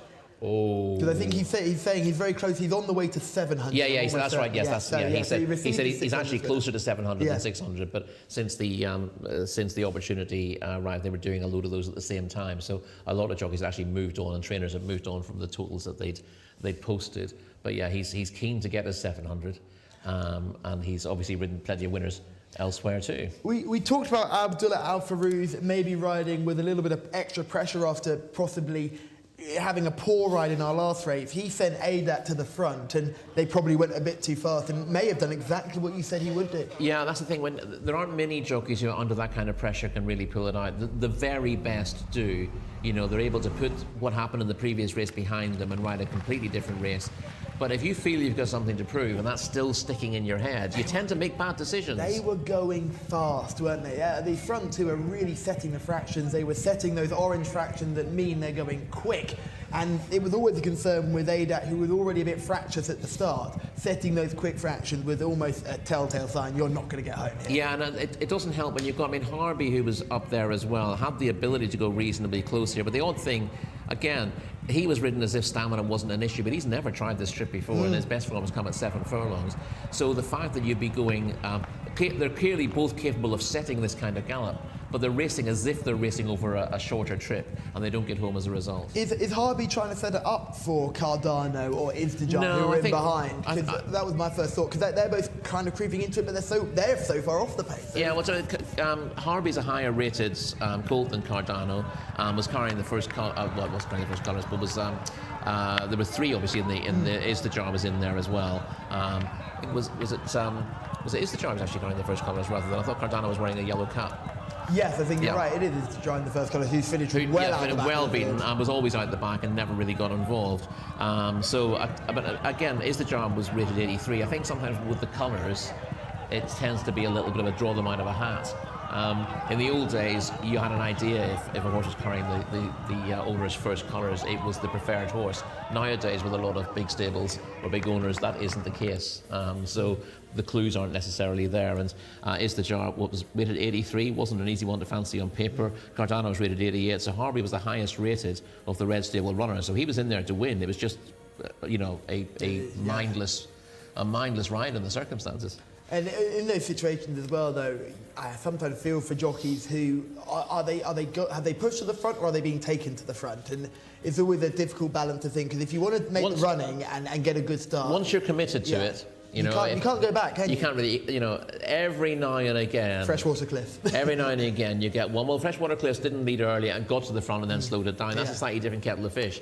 Where your instruction is to lead and someone else is doing the same thing and neither of you get that decisive advantage, you have this sort of game of chess where you think, well, I want to take back, but if I take back, then I'm handing him an advantage. And both jockeys will be thinking that, and as a result, they're actually going faster and faster than they should do. Every now and again, you get an amazing race where that happens. A really good example, it's gone back a long time, but it was a great race. Secretariat's Belmont Stakes, where he and Sham locked up in a duel, and both of them wanted to get to the front. And every time one of them did, the other pushed further forward. It was absolutely destructive to Sham. He never raced again after that, but Secretariat ended up producing possibly the finest racetrack performance of all time. I'm about to say, he did even better the next time up, didn't he? So it was a superb performance from him, and he was a horse that I think once they realised they could do it from the front, they said, well, why don't we just keep doing this, because there's nothing to be able to live with us at the pace that we're setting. And nothing was able to live with December, who swept on around the outside and did an impressive performance there under Wigberto, who is now back amongst the winners and back in the winners' enclosure, which would be good for him, because I'm sure Nath Alanazi is looking over his shoulder. That 5th place looks very, very vulnerable at the moment for Nath. He'll need to start getting himself back in the winners' enclosure if he's to hold on to that position and maintain his place in the top 5. Marcin Alnayev, are we dropping back in trip, staying at 2,000 metres? What did you make of that performance? I think he's obviously effective at a mile, and he's run well on balance he over broke the 1,800. gate. Marcin Alnayev, horse number 6, broke the gate. He anticipated the start so well, he broke the gate. And that we may end up having a bit of a delay for our next race if that has actually damaged the stalls. They'll have to be looked at as well. So a great shot. We'll keep there. an eye on that. One of the many advantages of having 32 cameras around this racecourse is that we could get some of those superb shots. If we could get another slow-mo of that, it would be fantastic, because you can just see what he does from the start. He's certainly a horse. He's a horse that was already revved up and ready to go. Yeah, he's coming out of stall 6. It'll be interesting to see if we get to zoom back again and look at it. And it'll be worth looking at stall 5 and stall 7 to see if he affected the horses on his inside and outside. This is the inside view. So you've just missed him there, but on the outside of him, Wakida, I think Wakida's put off by that because he's on haunches, and Habry on his outside missed the kick as well. Yeah, I mean, that may well be related. Obviously, these things can happen anyway, but Yeah, if a horse anticipates the starts and sort of breaks through the gates, it makes a noise as well. As the noises that tend to put other horses off. So that's an interesting little thing to see. I don't think it's affected the result of the race. No. And Marsoum Al Nayef, you know, he was. I think he's run at least as well as he did last time out. That was a rather messy race he was in, and he's ended up winning it in good style. But here he's just been given something to chase. Whereas they all grouped together last time out, which I think suited his style of running. He was able to sweep past them all. Great spot by Juan Kujamas, who actually noticed that he broke through the gate before we even did. So he said number 6 broke through the gate. So Marsoum Al Nayef, maybe you can give an extra tick for this run. The fact that he's done that on the back of probably getting himself quite lit up, leaving the stalls in that fashion. Yeah, I don't know. But he's run his race, and if he'd run unaccountably badly, you might say, well, you're looking for excuses and seeing something might happen. When they've run to form, I'm not inclined to necessarily give them extra credit. It either affects him or it doesn't affect him, and he's run it as if it hasn't affected him. This man's brilliant as well, though, Wigberto. You saw in the winners enclosure, he was doing the wiggles for the camera, he was doing it for the social media. He understands how important he is to racing here in Saudi Arabia, and he gets it. And I think it's really important to have people who are participating in the sport who get it and understand where that sport is trying to go. We can see it here. What a wonderful shot there. Your man on the right saying, I'm not dancing, don't worry, but he's gonna really enjoy himself. I've just dug out Wiggy's figures now for the last decade or so.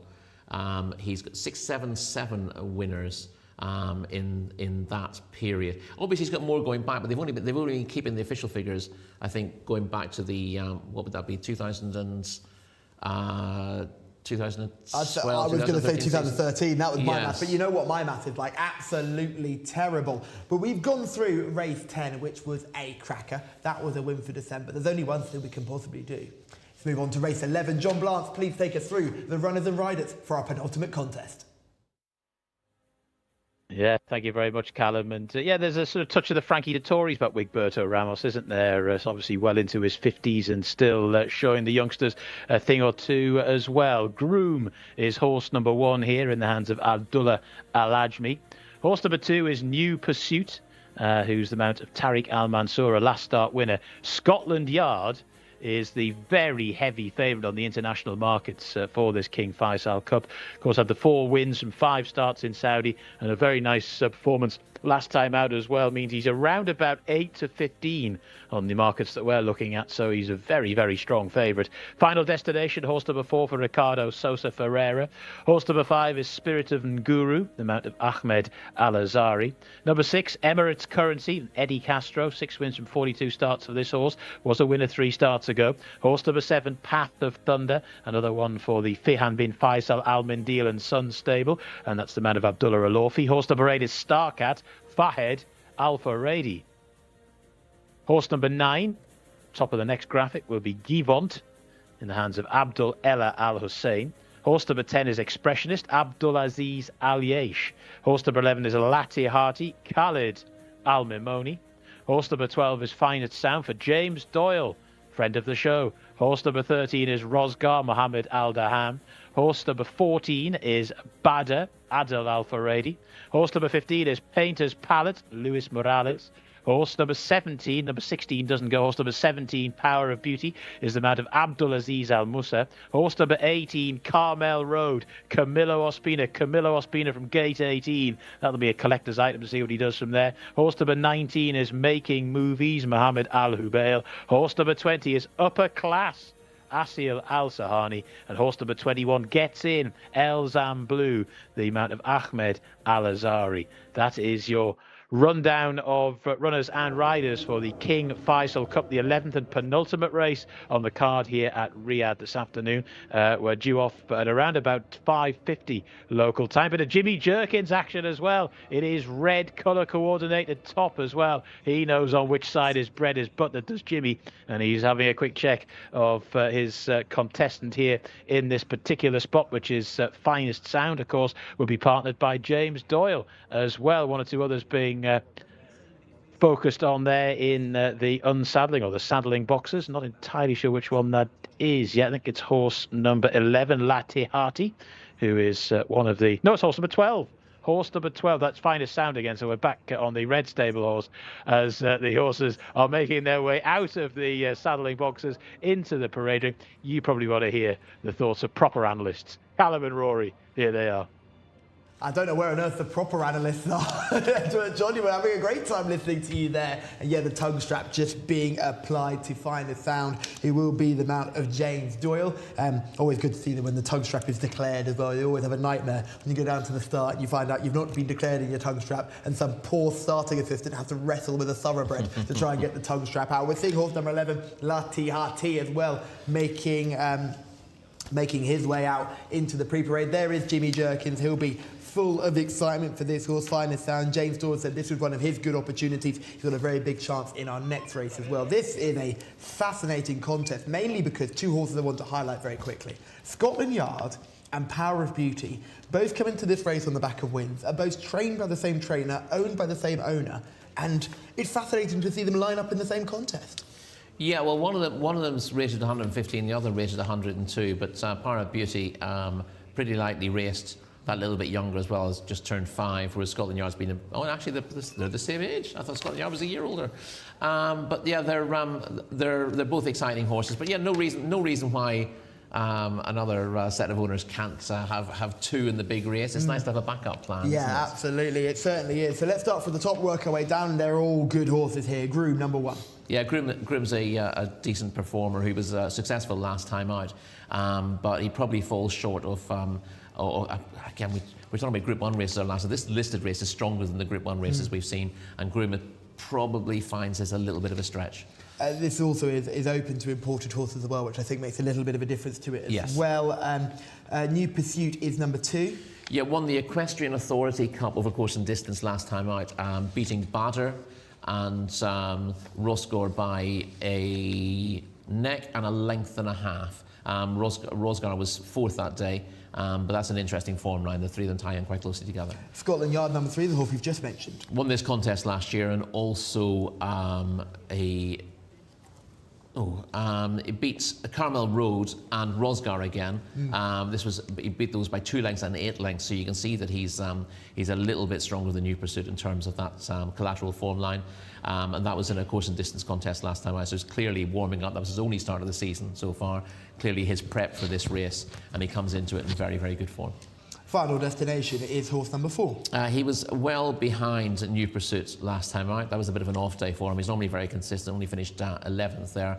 But he won the Taif Derby, and he also won a Jcsa award over this course and distance prior to that defeat last time out. Hard to fancy Spirit of Nguru here, surely. Yeah, not been seen since meeting 62 when finishing 14th.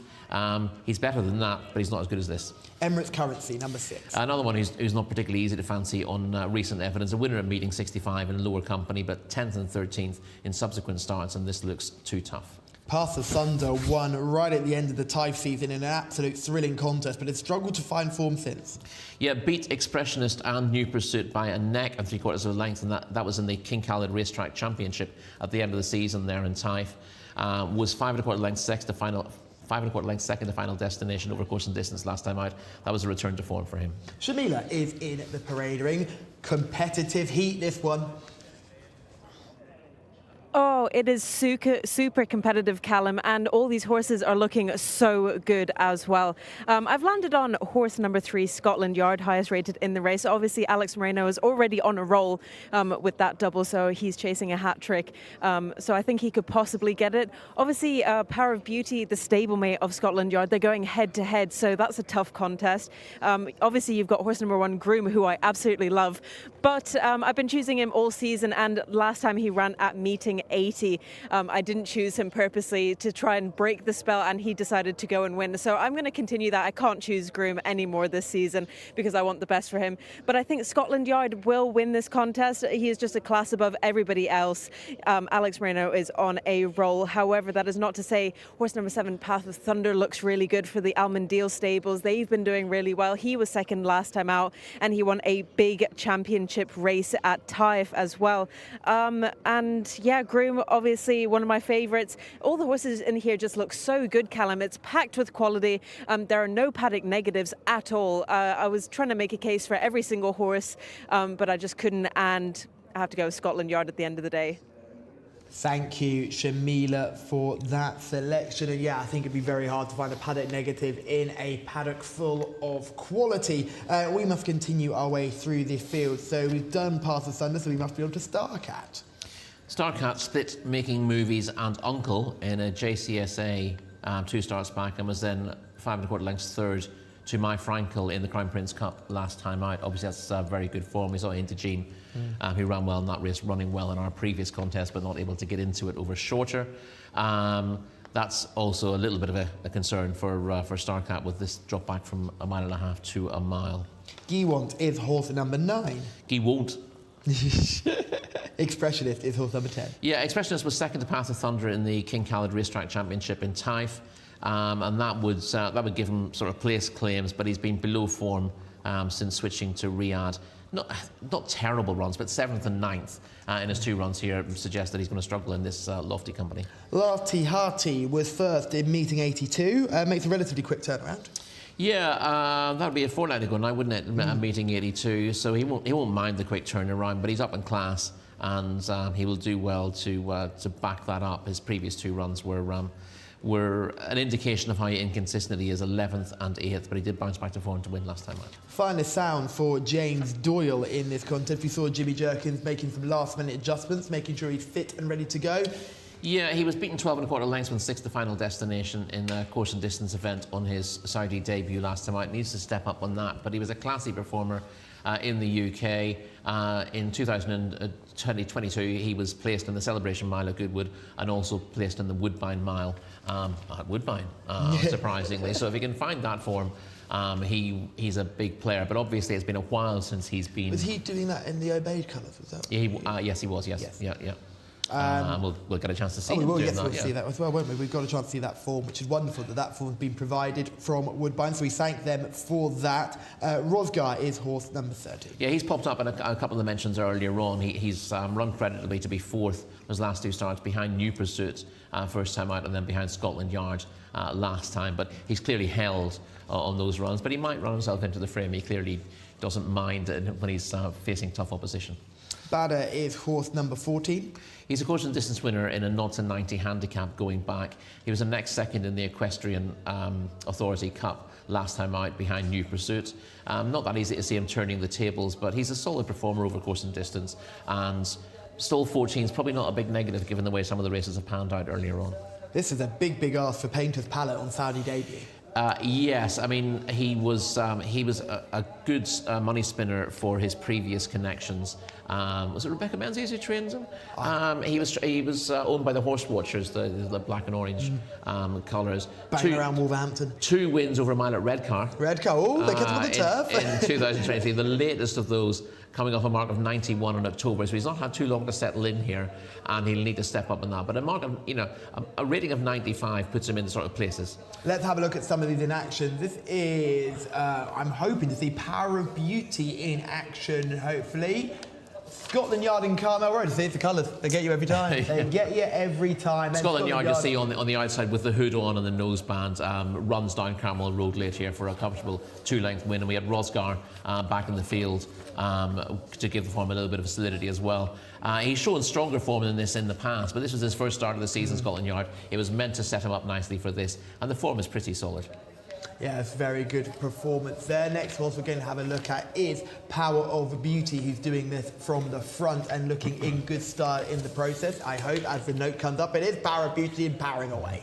Indeed, yeah, the Power of Beauty, impressive here. He won the North America Cup here in March, and he was impressive when beating Uncle last time out. Stepping up and trip again, but he clearly stays this trip. Rossmore Nation, you see, running on well into 3rd. Yeah, he's done a really nice performance there, just getting up there on the rail, isn't he? But Power of Beauty, it's just interesting to see them taking each other on and where we rank both of those performances, and it's great to see one after the other, and you can just see the difference. This is going to be Final Destination, running a mighty race to win a few starts to go. I thought this was a good performance from a horse that tends to find himself finishing second more often than first. Yes, but he dug deep here. He's a very consistent sort. He dug deep to win on this occasion, and he's one who should be there or thereabouts. Again, he won the Taif Derby, of course, as well, but he won disappointingly after this, so he needs to bounce back from that run. Yeah, I mean, he's done that really nicely, hasn't he? The more you look at it, the more you think, oh, he's actually got a fairly decent chance here. Reminds me an awful lot of Uncle that runs in the same colours. Finest sound, here is the run from Woodbine. Again, thank you very much to Woodbine for providing this footage. You'll see him in the Sheikh Mohammed Obeid colours. That's the yellow and the black spots coming on the outside. This is good Group 1 form. It is. This is a solid North American mile form that tends to be pretty reliable. The downside to this is when that took place. This was in 2022, so he'd been off the track for quite a while before making his debut for Jimmy Jerkins here last time, and he was beaten 12 old lengths behind Final Destination in a race that we just saw. But he's liable to get plenty of benefit from that, given it was first run for a long time. And also, so that would be your first spin on dirt, I imagine, proper dirt. Yes. Yeah. So that's the other thing we have to mention, and he's now had a spin on there and should step forward from that. Let's keep going down. We've just seen Parabuta. So Carmel Road, horse number 18, the horse we saw finishing second in that previous bit of footage. Yeah, and he was second in Grade 2 company in the States before he came here, and that was a good second to Scotland Yard. He got out in front and was only run down late. The Son of Quality Road to be beaten 2 lengths into second. A repetition of that form will see him in the frame again, although I get the impression that Scotland Yard is capable of stepping up a fair bit from that. Yes, hopefully he can take a step forward, making movies. Is horse number 19. Yeah, beat Starcat a couple of lengths in a Jcsa challenge 2 starts back. Yes, we see one of the princes in shot there. I think it might be, I don't want to get this wrong, Turkey bin Faisal is the prince in shot there. We've also got upper class horse number 20. That's a Brazilian runner. Is that a horse got form in Brazil? Yes, bred in Brazil? How does it work? He's Brazilian bred, and he was a high-class performer in Brazil, who then raced a little bit in Meydan as well. So he won 4 times in Brazil, and he also won a handicap at Meydan in November 2022. That was over 6 furlongs. Probably not quite so good these days, and this trip's probably not the ideal one for him. And finally, we do have a reserve that gets in. Elzam Blue is horse number 21. We've had a couple of shocks tonight, but if Elzam Blue wins this, having finished 14th just last week, then that will be the biggest shock of the entire evening. It certainly will be. Turkey bin Faisal is the prince watching over proceedings here. This is the King Faisal Cup listed contest for 800,000 Saudi Riyal. Let's get our selections out there nice and quickly. Who are you going for in this one, Rory? I'm going to be dull, and I'm going to go for Scotland Yard. He may well win with a repeat of his run last time out, but he would definitely win with a repeat of his win in this race last year. Yeah, you and I are both joining forces with Shamila, so we're going for the triple kiss of death on Scotland Yard with Alex Moreno on board. He's clearly in fine form, and it would be great to see him rattle off the hat-trick. Plenty of other jockeys here in good form too. James Doyle looking for his first winner out here this week. Obviously, he did ride a very big winner the last time he was out here, so big race, James. He won the Crown Prince Cup, didn't he, over a mile and a half on My Frankel, and some of those who were behind him are running in this race today. But yeah, James, he doesn't like, he won't be looking back at a few weeks ago when he had a winner and feeling smug about it. No. If he rides a loser, he's not particularly happy about it, but he's got that mentality that he can set himself straight very quickly about it as well. Camille Ospina on an outside draw on Carmel Road, stall 18. Do you imagine he's going to go out and try and get across early? Yeah, well, we've seen a couple of horses win tonight by not trying to get across early, just hanging out wide on the track. It's not like it's faster on the inside. Obviously, you're travelling further if you keep wide on the bends, but the key is if you can keep wide on the straight and keep out of trouble, you can gain positions, and then you can cut in a little bit in the bend as other horses get involved in scrimmaging. So it'll be interesting to see how the jockeys ride this. It's a fascinating chess match because you could see Wigberto in our last race say, I'm going to stay out here because you guys have gone far too fast and you're always going to come back to us. But if they've not got it at that height, if they've not gone quickly, you can make a very quick decision to make your way across from the outside draw and put yourself in that position. But it purely depends on what the horse is inside of you do. You're almost you're just... Yeah, the interesting thing there, and what Wigberto did in the last race, he actually jumped really well and he was handy straight away, but then he could see that other horses were pushing on fast, and he knew that he didn't want to chase that pace, but he also knew that he wanted to have a position reasonably wide on the track, because horses will react. If you're close to horses who are weakening, you tend to... It's difficult to stop a horse reacting to what's happening close to them. If you keep them wider, you can keep your horse on an even keel doing its own thing. But once you're in amongst horses, they tend to copy each other to some degree. Herd animals, aren't they? Yeah, exactly. Yeah. And if horses are weakening in front of you, you tend to automatically slow down rather than quicken to pass them. And that's where the jockey needs to make a decision and ask a horse to quicken in that situation. Or as Wigberto did, keep them wide of it in the first place, see where the incident's going to come and avoid it by going past. Yeah, we've got Julie and Shirley in the comments. They are really singing on Team Red Stable. They want to finish the evening strong, and they'll be supporting Finest Sound, but also the Red Stable have Painter's Palette as well in this contest too. No Grocer Jack, that's the non-runner, but I'm sure they'll be looking forward to this contest. As the loading process begins, myself, Shamila and Rory are all looking out for Scotland Yard. Stall 3. John, are you with us or are you against us? I'm a Scotland Yard man as well, so all four of us lining up for Scotland Yard. Although Carmel Road, interesting in international markets, a massive discrepancy in price between Scotland Yard and Carmel Road. Carmel Road, obviously, probably behind a Scotland Yard that wasn't fully wound up, but didn't run too badly. Gate 18 is going to be tricky as well, but if you don't want to try and find one at maybe a bigger price, if you're watching this broadcast internationally, then maybe Carmel Road could be the way to play it. Not that often that Camillo Ospina rides one that's around about a 25-to-1 chance in the international betting.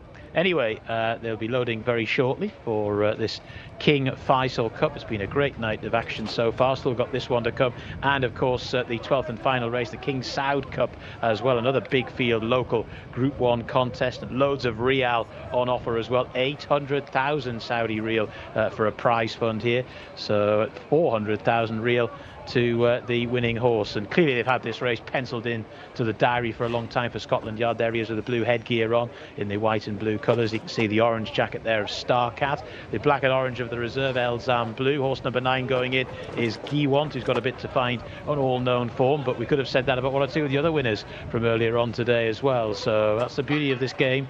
It's not played on the form book, it's run on the dirt or run on the grass. Path of Thunder has gone in there, the white distinguishing cap. Horse number 1 is Groom, Shamila's old favourite.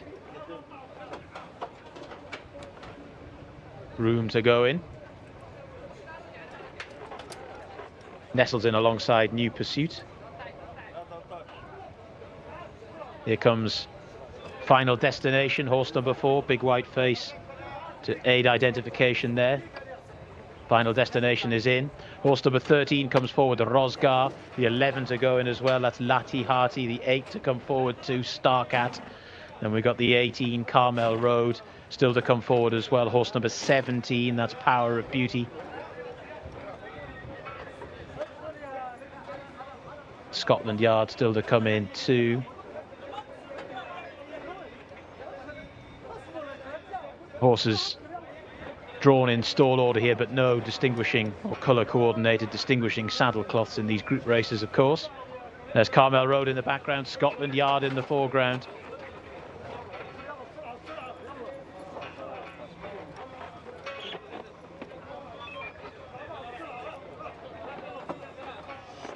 In goes Power of Beauty.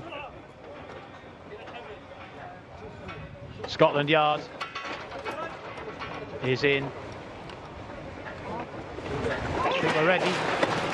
Off and racing for the King Faisal Cup. Scotland Yard didn't get away particularly well, just a step slow from the gates as they make their way through the early stages of the 1600 metres on offer. And Expressionist has got away quite well, the 10 horse into a prominent posse. Groom is also right up the rail there and races quite nicely up with the pace. Another one that's making good early headway is Carmel Road, as indeed is Power of Beauty, who gets into a good early position as well. The 17, there's quite a bit of speed on here, 65 kilometres per hour they're ticking over at as they go through the first 400 metres. Also prominent there is Expressionist. Then after that, up the inside, Making Movies, who's quite up with the pace as well. Towards the rear of the field at the moment, Spirit of Nguru. Also towards the back, Emirates Currency. Scotland Yard, after a slowish beginning, is now creeping into this, and Finest Sound for James Doyle is quite prominent too there in the red colours. 800 metres in 46.62 seconds, and it's Power of Beauty that leads them at the moment. To in second position, Carmel Road, the green cap, and Camillo Ospina. Here comes Finest Sound now for James Doyle. Scotland Yard is being asked a question or two now. Needs to finish for Alexis Moreno.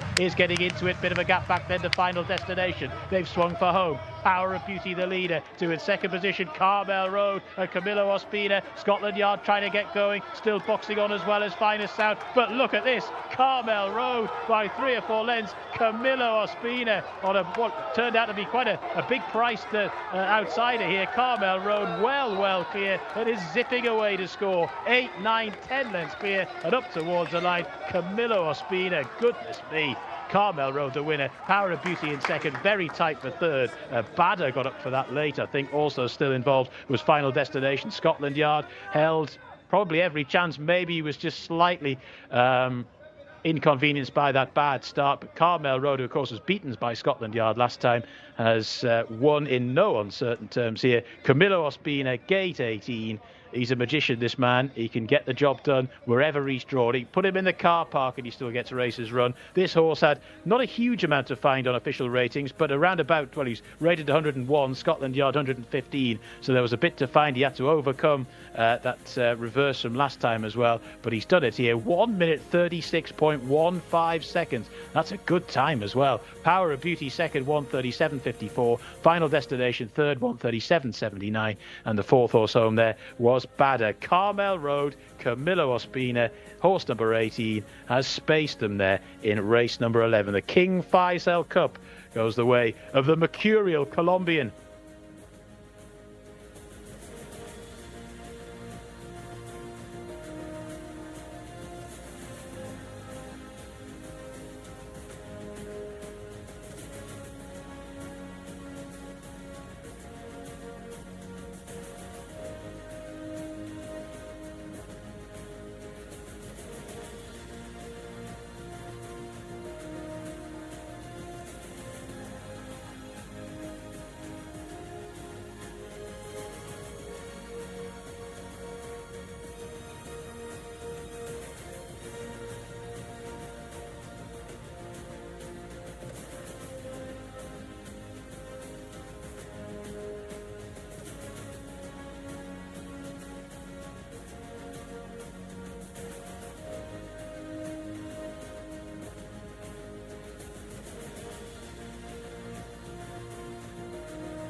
Wow! Camilo is champion. Yes, you know, always. Thank you very much to the Prince Mita. Your Highness, thank you a lot. Thank you to Talal bin Sharain. Abdullah, he do great job with this horse, you know, great job this year. And I believe in my horse for the first time, you know, he finished second. First time he come second? Yeah, he finished second, but behind the champion horse, Scotland Yard, you know. And I was very happy. And today, mashallah, he's coming very good. He's coming better than the last time. Yeah. Yes, he's coming very good, very behind another horse. And when I ask him, he responds very good. Thank you very much. It is not often I am speechless, but wow, what a performance there by Camila Ospina and horse number 18, Carmel Road, a 4-year-old colt by Quality Road. Second last time out at meeting at 77. Wow, this horse just oozes quality and just such a professional on and off the racetrack. Stunning, beautiful horse for King Abdullah bin Abdulaziz and Sons, rated 101. And this was only a listed contest. I think this horse could step up to group contest, not a problem to him, and win a lot of cup races in the future. So this was the King Faisal Cup, a listed contest worth 800,000 Saudi Riyal. 400,000 of that will be going straight to White Stables, so very well done to them. And it was a pretty tough race. I mean, I wasn't sure of the winner right up until the final stretches, but wow, Carmel Road was just absolutely spectacular. And the celebration from Camilo Ospina crossing the line as well. You can see how much it means to him, how much it means to the whole team at White Stables, Prince Mitab and Talal bin Shuraim as well. So we'll get a quick word with Camilo before he's whisked off to collect some trophies. Congratulations, Camilo. Wow, that was spectacular. Yes, you know, I believe in that horse from the first time, you know.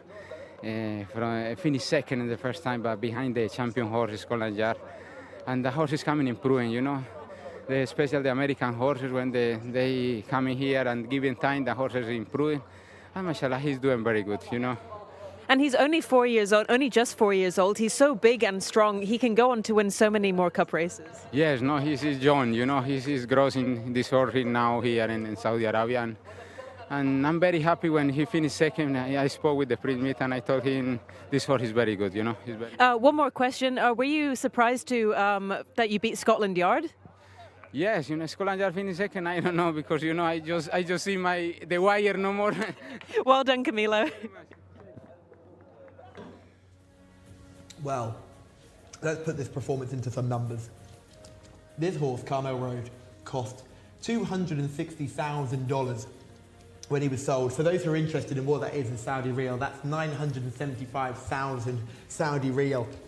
He's come second in his first race and he's just won 400,000 Saudi Riyal. I think he's going some way to paying back that original purchase price. He certainly is. He's a very promising juvenile in the States, and we're getting to see the replay here. You see very quickly that towards the inside in the white colours with that blue hood, you can just see that was the market leader, Scotland Yard, who didn't get the greatest of breaks, although recovers reasonably well, just never raced particularly happily on the bridle after that. The field spread out pretty well. Completely different to a stage. stablemate who broke nicely and travelled very sweetly throughout the contest, ended up finishing second. Yes, indeed. It's disappointing from Scotland Yard, given what he'd done last year against Carmel Road. Power of Beauty, as you said, got out really nicely from stall 17, travelled well through the race, and was only run down by Carmel Road in the straight. We hadn't seen a lot of Carmel Road. Obviously, all the headlines from his debut here were about Scotland Yard because he was the winner of this race last year. He was a very exciting runner, one of the highest rated horses around with a rating of 115. He had a massive reputation, Scotland Yard, but Carmel Road went a blinder on his debut here. I think he last raced early March at Aqueduct for previous connections. He was with Bob Baffert when he won his first start under rules, and he was then placed in the Los Alamitos Futurity. He then raced for Tim Yakteen last year before being sold again, and he's really beginning to fulfill the promise that he showed. A lot of people thought he was going to go all the way in the States. His career rather it didn't peter out. He's still very lightly raced, but obviously any plans for him going something like the Triple Crown were never realised. But he's been bought for good money here, brought to Saudi Arabia, and has run to a massive level here. That time of 1:36.15. We had a Group 1 race earlier on where they didn't break 1:40 for this trip. This is a very, very good performance, and it's great to see that on a stellar night. Wonderful to see Turkey bin Faisal being part of the trophy presentations as well to the White Stable, who had such a massive day yesterday and have continued to push that today. They've bounced right back to form. Yes, I mean, this was obviously a lot of the big targets for the White Stable come at this meeting, and we saw in those talk about them being quiet for a couple of weeks. I think that tends to happen when a stable is targeting a specific meeting, that everything that goes immediately before that tends to be overlooked a little bit, and the horses are absolutely spot on for this. They weren't making headlines earlier on the card, but this is a race that they really wanted to win, and Carmel Road. It was a bit of a risk buying a horse with this kind of a profile. Could go either way with something like this, but Carmel Road is a really good looker. Showed a lot of promise first time up. We thought, well, he's beaten 2 lengths by Scotland Yard. We know the back class that has. We didn't really think about how much Carmel Road might improve, and he really has taken a big step forward. Unfortunately, Scotland Yard hasn't. And he's not the first one this season who looked to have prepped well for this and then disappointed. Yeah, David in the comments, congratulations to you. Big winner for you. You were very big on horse number 18, Carmel Road. You said he's going to have a big chance, and you were absolutely right. Congratulations to you for getting that winner. Power of Beauty's run an absolute stormer, so Connections won't be too disappointed. Scotland Yard finishing a little bit further down the field. Final Destination doing what he normally does and running a good race. That's what he does. He runs well. Yeah, it's surprising to see him run disappointingly last time out behind New Pursuit. The Final Destination, normally you can set your watch by him, and he got right back to form on this occasion with another really solid performance. Bader, another one who's run really well. He was only just beaten the Equestrian Authority Cup last time out, and has run another solid race, just missing out on third place on the line. Finest Sound seemed to go well for a very long way as well. I saw James he was relatively hard at work, but he was right up in the vanguard alongside Scotland Yard as they swung in.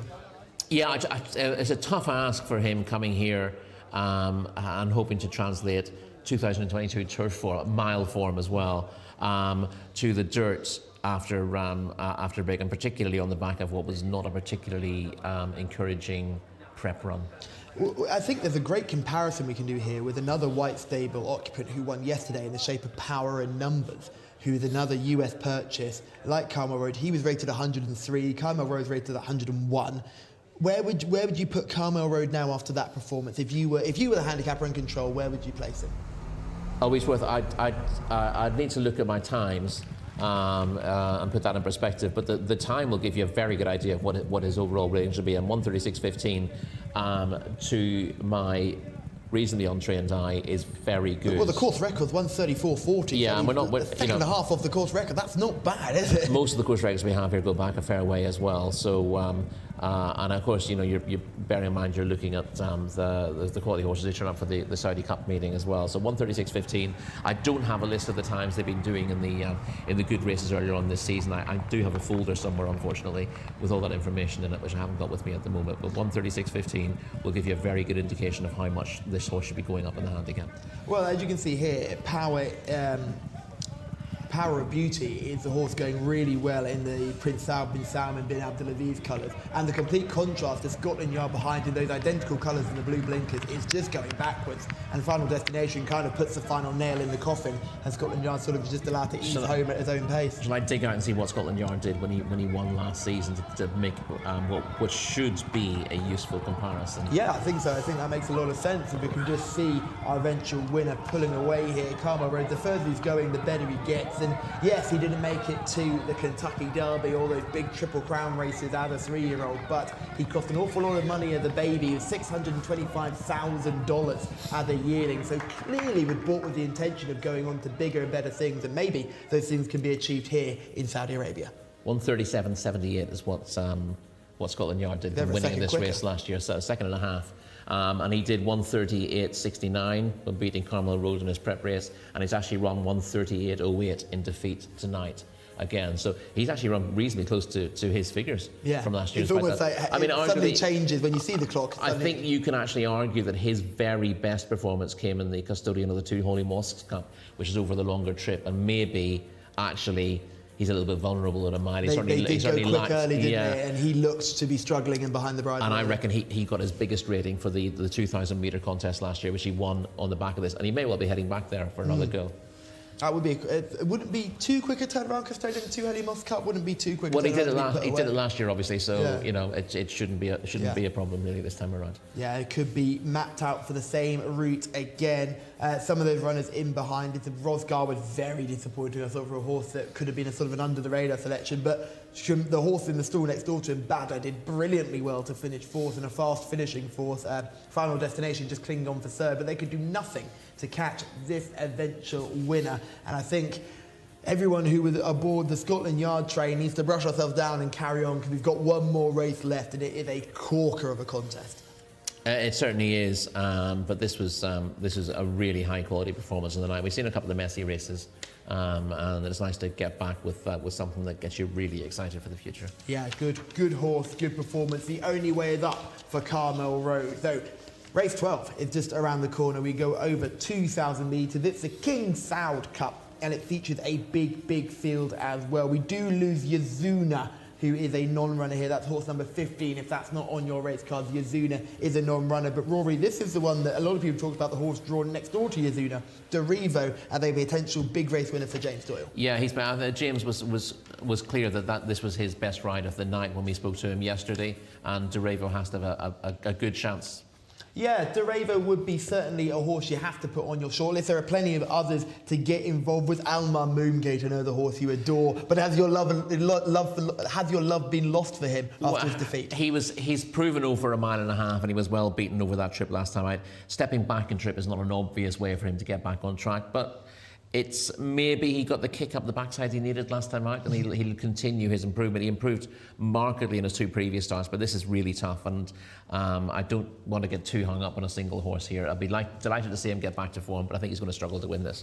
Nothing wrong with getting too hung up on a single horse. We love it when we fall in love with these horses out here. John Blance, you've been a star all day. Take us through the runners and riders for the lucky last. That's very kind of you, Callum. I would reserve judgment till you've heard the call on the last. Horse number 1 is Mostoli. That's the mount of Mohammed Al Daham. Horse number 2 is Media Stream for Wigberto Ramos.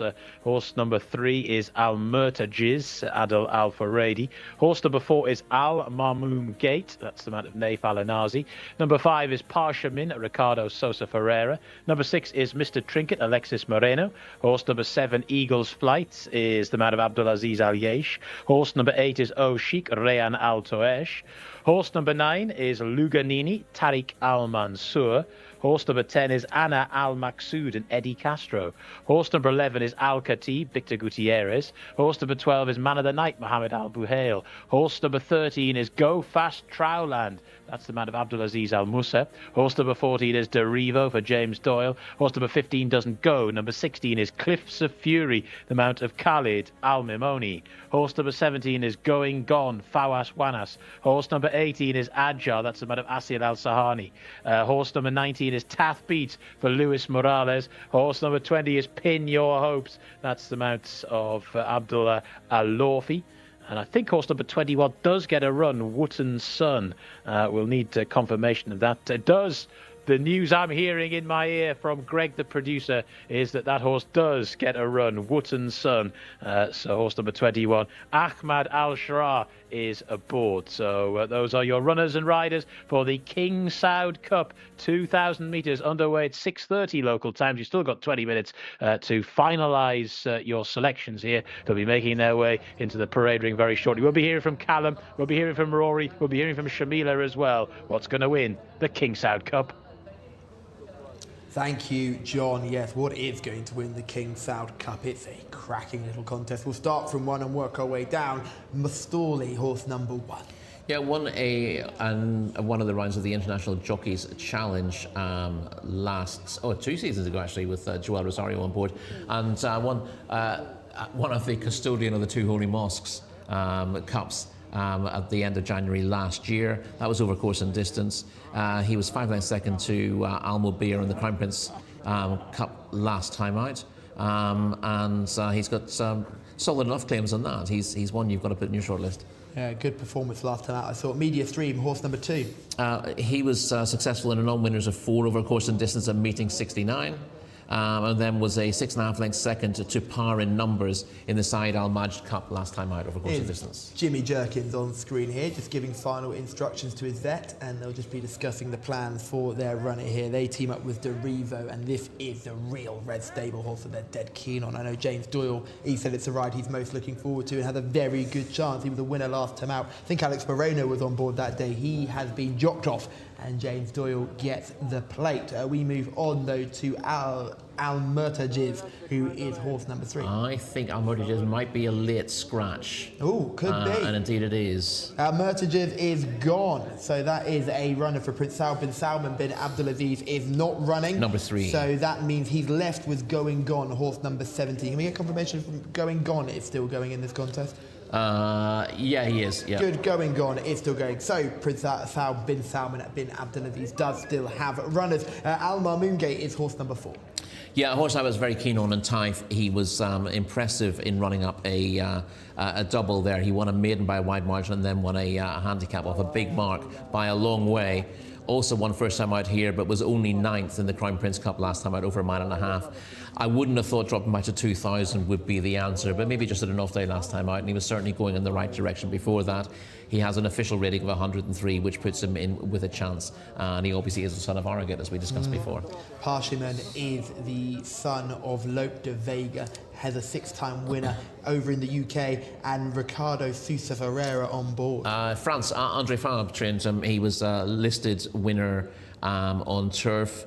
and I think 4-time winner over about 9.5 furlongs on the all-weather for Andre Fabre as well. So he's got plenty of ability, but he's making a belated debut here, and that's not an easy task. I seem to remember him putting quite a run together when he was in France, where he was the sort of horse that everyone said he would be better than he was, obviously going in the Godolphin Blue, and never quite got to the level which people thought he would get to, and then sort of running in the all-weather, and then started winning races. And he was well placed to win. He was listed winner early in his career and didn't really go on to group success, and then his last 4 wins all came in conditions races. But so his rating might flatter him slightly, but Andre Fabre, an absolutely superb placer of horses, and really got the best out of him. Never easy to pick a horse up from that yard and do better. And try and improve them. Mr. Trinket, the horse I know you're a massive fan of. He's run really well last 2 starts. Yeah, he absolutely bolted up in a 0 to 90 over course and distance 2 starts back.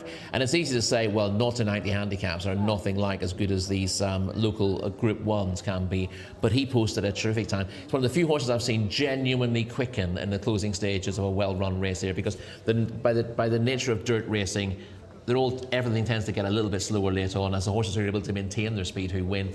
Very few actually quicken up, and he genuinely did. He then got an absolutely horrible run next time out in the Saeed Al Majid Cup we mentioned there. He was a lot better than the better result there, finished 5th, but everything went wrong from that day. I can see him bouncing back. I think he's an interesting runner here. Eagle's Flight, number 7. Eagle's Flight's hard to fancy. His 2 runs this season at Taif saw him finish out the back. There's been some support for O'Sheik in the comments. 94, so has about £10 to find, roughly, with the best of these. Is 3 from 7 in his career, and ran well last week when runner-up, but I just think this is probably a little bit too tough for O'Sheik, but he might be able to sneak into the places. Luganini will be under Tariq Al Mansour. Looked quite good at beating 48, and then has disappointed in 2 starts since. He has. He won a 1.5 contest, a National Day Cup in Taif, at meeting 48, and was well suited by the conditions there. He stayed really well on that day too. He did, yeah, but he's been well held in 2 starts here, particularly in the Crown Prince Cup last time, where he was 16th. Yes, Anna Al Maqsood is horse number 10. Only rated a 93 and comes here off 3 defeats in Riyadh this season when struggling to make the frame. So I don't see Anna Al Maqsood getting involved here. What do you make of Al Khatib, a horse that seems to be always on the cusp of putting in a big run? Yeah, we haven't seen him since the end of the Taif season. He was largely consistent there, but he did run a stinker in his final start of the season, and now he's come back off a bit of a layoff. This is not the ideal race to be coming back in. It'll be a tremendous training performance if he was good enough to hit the frame here. Go Fast Trowel Land started early in the season, then had a big break, and then sort of spottering start, really. Yeah, he won the General Intelligence Presidency Cup and the European Union Cup over a mile. Oh, sorry, I'm not looking. I'm on Man of the Night here, aren't I? We skipped over. I've skipped over Man of the Night, so that's on me. You were on the horse Man of the Night, yes. I'm expecting you to say Man of the Night, and you've gone Go Fast Trowel Land. Yeah, so he's won 2 decent races in his last 2 starts: the General Intelligence Presidency Cup and the European Union Cup.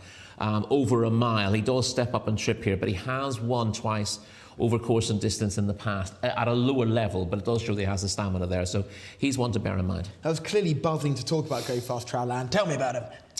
His wins have come at 7 furlongs and a mile here. He was 3rd in the Okaz Cup over this trip in Taif, but he has been below form in his last 2 starts. He's inconsistent. I mean, he was a pretty decent horse in France as well. He's got bits and pieces of good form, but he also loses his way a little bit. So he's one of those horses that just because he ran badly last time out, it wouldn't put me off siding with them again, because he can be that sort of in and out type of character.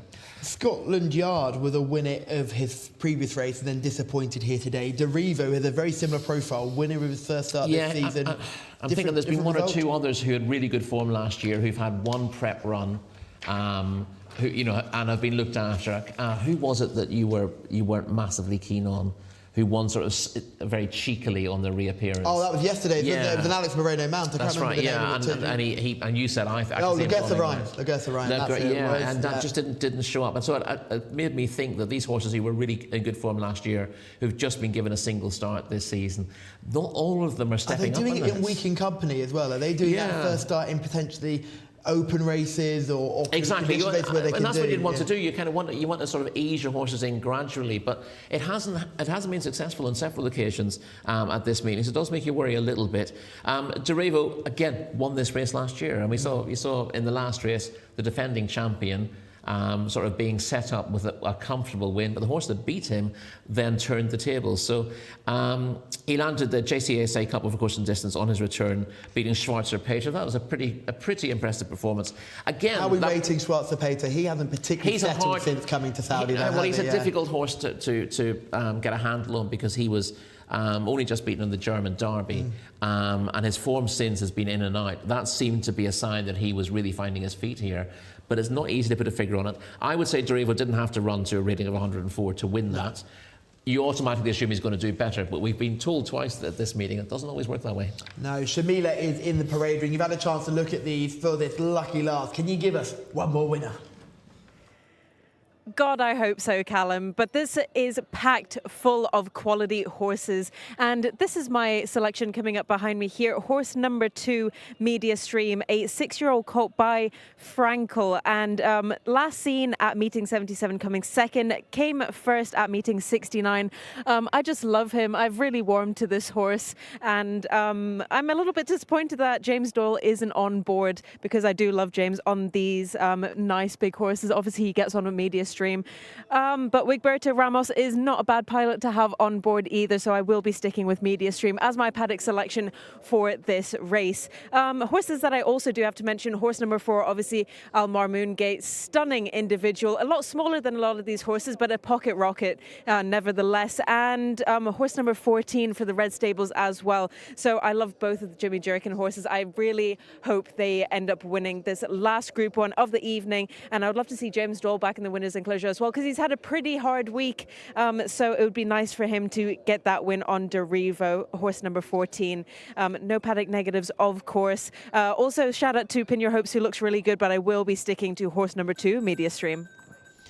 Thank you, Shamila. Yes, if you're pinning your hopes to Pin Your Hopes, you better hope that he jumps out the stalls. He has a massive habit of saying, nah, I don't really fancy it, mate, and just planting himself and not going anywhere. So good to see that he looks good in the parade ring, and hopefully he can take that good form to the track as Jimmy Jerkin finishes talking to James Doyle. Had a good conversation. Wigberto Ramos is there as well too, and they're both, Wigberto obviously coming off a big win aboard December. James Doyle has had a tough weekend, hasn't he? Loving Jimmy Jerkins' hat. It's a bit Tyrolean, isn't it? That's a word I have no idea.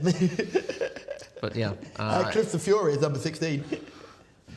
Yeah, sorry, we need to finish going through the Cliffs of Fury. Was well beaten in the Crown Prince Cup.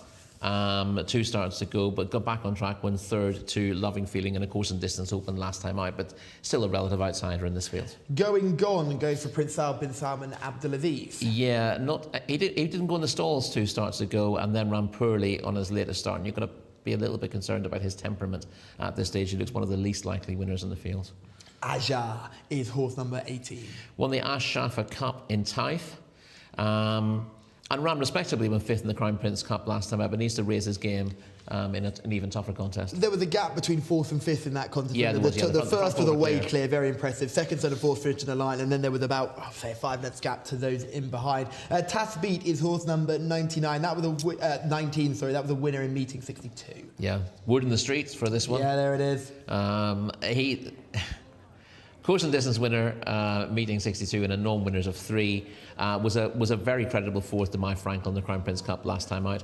Beaten 8.5 lengths that day, so it just gives an idea of the kind of task that faces him here. But he's pretty consistent on the whole. It's won 4 from 12, and if stall 19 isn't a bad place to be, and we've seen plenty of races where actually you're getting more trouble from a low draw than a high draw. The classier races, I feel, if you're from a wide draw, you've got a very good opportunity. It's when those lower grade races where there's no speed down the middle. Well, particularly the low grade handicaps where they tend to push forward in a line, whereas you do tend to have running styles that are set fair in these races. This is Prince Mashal bin Saud, who is in shot here. This is obviously the King Saud Cup, so you imagine there is a relative there, and there is our chairman, that is his son. There is our chairman, Prince Bandar, as well. He'll be giving out the prize for this final, the King Saud Cup. Wonderful to see so many dignitaries here really enjoying and embracing the racing in Saudi Arabia. Absolutely, yes. And of course, the clues are in the name. Bin meaning son of. There you go. Yes. You're always doing your research. It's not just Formy does. Pin Your Hopes is number 20. We've already spoken about Abdullah Alofi on board. He's looking for the hat-trick. And finally, Wotton Sun for the Red Stable, another red. Yeah, smart UK handicapper who is making his Saudi Arabian debut. He won the Old Newton Cup at Haydock, one of the most competitive handicaps of the season, around the 1.5 mile trip early in the season. And he was last seen finishing a very good third at Newcastle, but that was the back end of October, so he hasn't had an awful lot of time to settle into a new regime here, and it'd be interesting to see if he's ready to go first time. I always think they must come over red hot fit if they're making that transition straight away. They've gone through the ring and the horses in trading sale in the autumn, and they're just straight out. Yeah, exactly. And you're either going to ship them over and get them started straight away, or you're going to give them a longish break. This is Derivo in action, in front and not being caught. Now again, we've seen this before. We've been bitten once. Are we going to go again? A horse that wins nicely first time up this season, but then fluffs his lines on the big day. Yeah, we'll see whether. I mean, we'd love to see Derivo win because we'd like to see James Doyle get a winner, and obviously, you know, we're big fans of the Jimmy Jerkins operation as well. But yeah, we've seen one or two horses with preps like this, thinking, well, this is absolutely perfect. The bare form of this is on a par with about 6 other horses in this race, but he does have the back class in winning this race last year to suggest he could do it again. Look for the green sleeves as man of the night in this race. He's a good yardstick and always, just like we saw previously with the horses similar colours to this, always runs a big race. He does, and he's in a very good vein of form at the moment. He's got a decent strike rate, and he's won his last two, both in cup races, the General Intelligence Presidency Cup and the European Union Cup. This is a deeper contest, but he comes here in good form.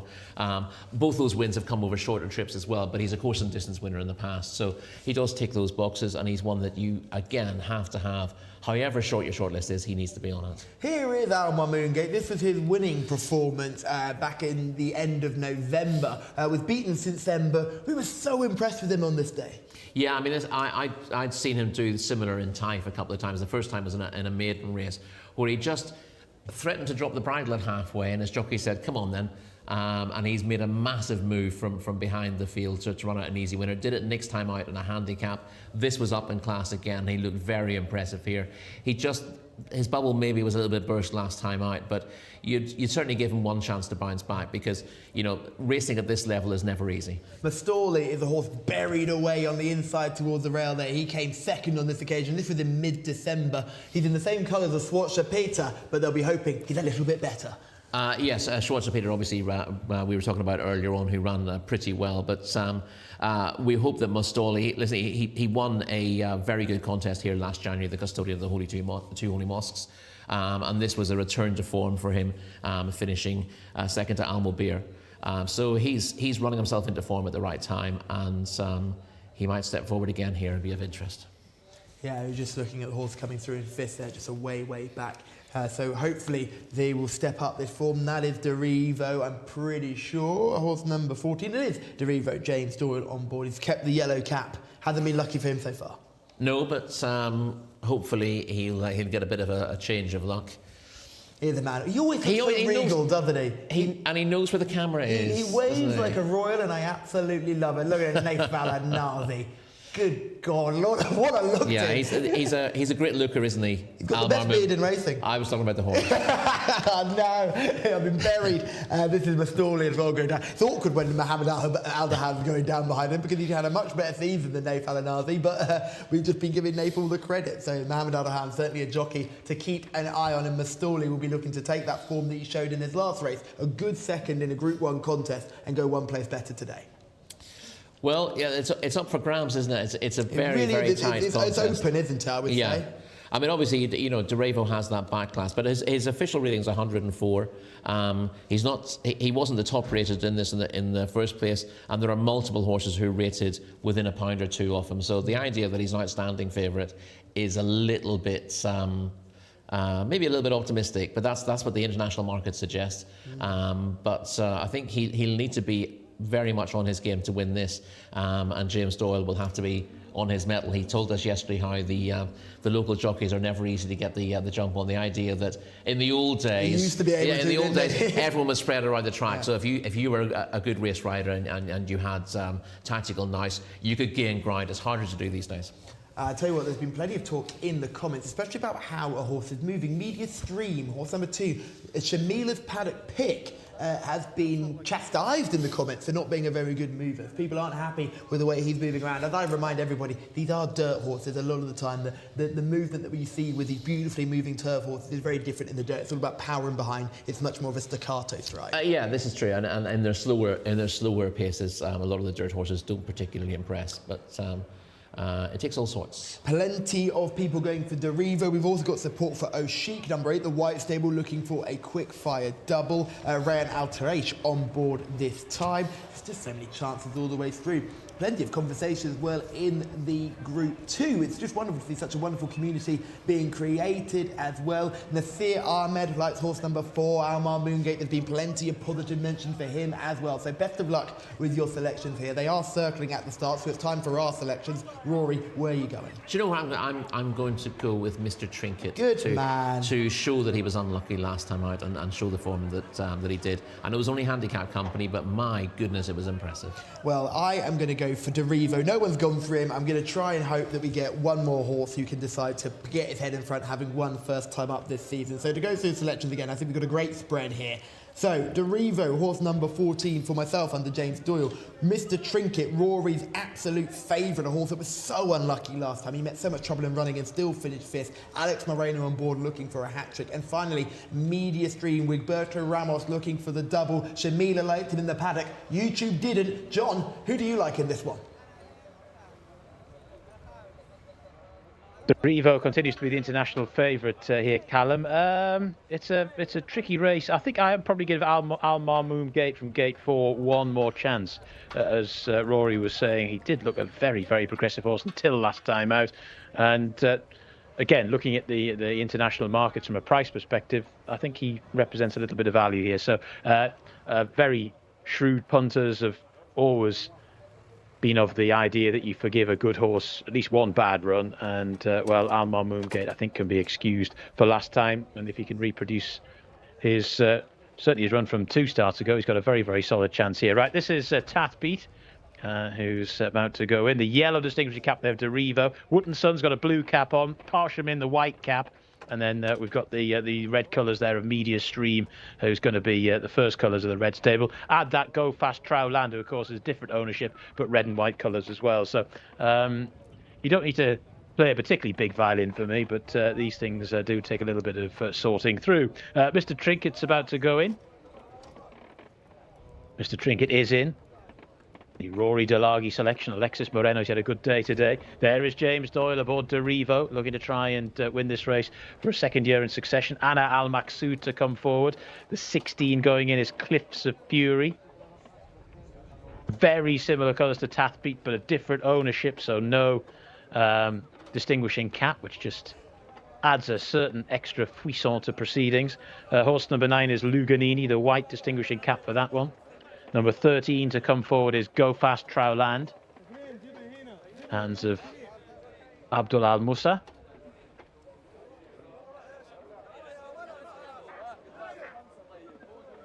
Here comes Parshamim, horse number 5. Ricardo Sosa Ferreira, alongside Mr. Trinket. The 7 to move forward is Eagle's Flight, in the colours of Prince Aziz bin Fahd bin Al Aziz. And there's another one, Pin Your Hopes, in the same ownership as well there. In goes Almar Moongate. White cap of Luganini. Here comes Media Stream. Ready.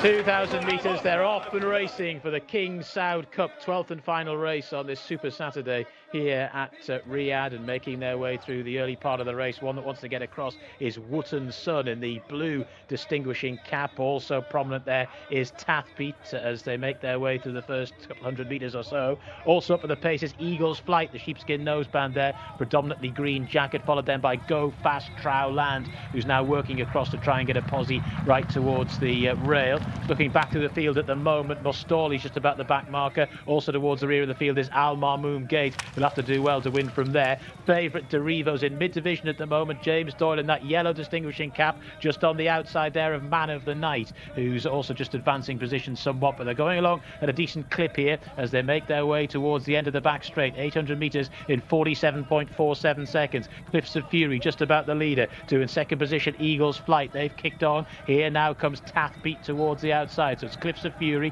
Then on the inside, the green colours of Eagle's Flight. Then Tathbeat getting a bit closer now is Wotton Sun in the blue cap. Here comes Go Fast Trow Land right up the inner, zipping along the rail. Then after that, Derivo, last year's winner, who's trying to get involved. Man of the Night trying to weave its way through as well. Starting to make the turn for home. And still your leader is Cliffs of Fury for Khalid Al-Mimoni. Two on the outside in second position, Tathbeat. These two very similar colours. Tathbeat the near side, Cliffs of Fury the far, and it's Tathbeat who now goes on. Tathbeat takes it up. The Cliffs of Fury in second. Wotton Sun is trying to stay on in third position, followed then in fourth by Eagle's Flight, and then after that the rest as they make their way inside the closing stages. Tathbeat still just about the leader. Here comes James Doyle on board Derivo, powering down the centre of the track. Wotton Sun there as well. Wotton Sun and Derivo, the red stable carving this up. Wotton Sun the far side, near side Derivo. Wotton Sun is finding a bit more, and it's Wotton Sun, a last minute reserve, who got his chance at the 11th hour, who goes on to win. Beats Derivo into second. Third horse home, a fast finishing Pin Your Hopes, and the fourth across the line, Tathbeat. Wotton Sun had a bit to find on official ratings, but he's by the sire de jour, Wotton Bassett. Very, very fashionable at the moment in the breeding community. And Wotton Sun got the late call up and has scored. Ahmed Al-Shrar, the winning jockey, and wanted to get into a prominent posse, and it's worked out very well. Derivo looked as though he was coming to win the race. James Doyle, of course, had mentioned this horse when talking to Callum and Rory earlier on in the week about how this was his best horse of the week, and has run a pretty good race, Derivo, in his effort to try and retain the crown from last year, but he's gone down by a length and a half in the end. Pin Your Hopes has finished in third, and Tathbeat has finished in fourth. 21, 14, 20 and 19, the 1, 2, 3, 4 there. Wotton Sun, the reserve, in 2 minutes 3.88 seconds, has won the King Saud Cup. So there you go. You wait around for your chance to come. You might get the late call-up, and who knows what can happen. Derivo, good effort in second. Pin Your Hopes got going very late to finish in third there. It's now got another decent effort in high-class company to put onto its CV. But Wotton Sun still relatively unexposed. Had a bit to find, like we said, on the official ratings, but has scored in the King Saud Cup, the 12th and final race on the card here today at Riyadh. Hope you've enjoyed it. Still a bit more of the broadcast to go. You'll be in the hands of Callum and Rory and Shamila.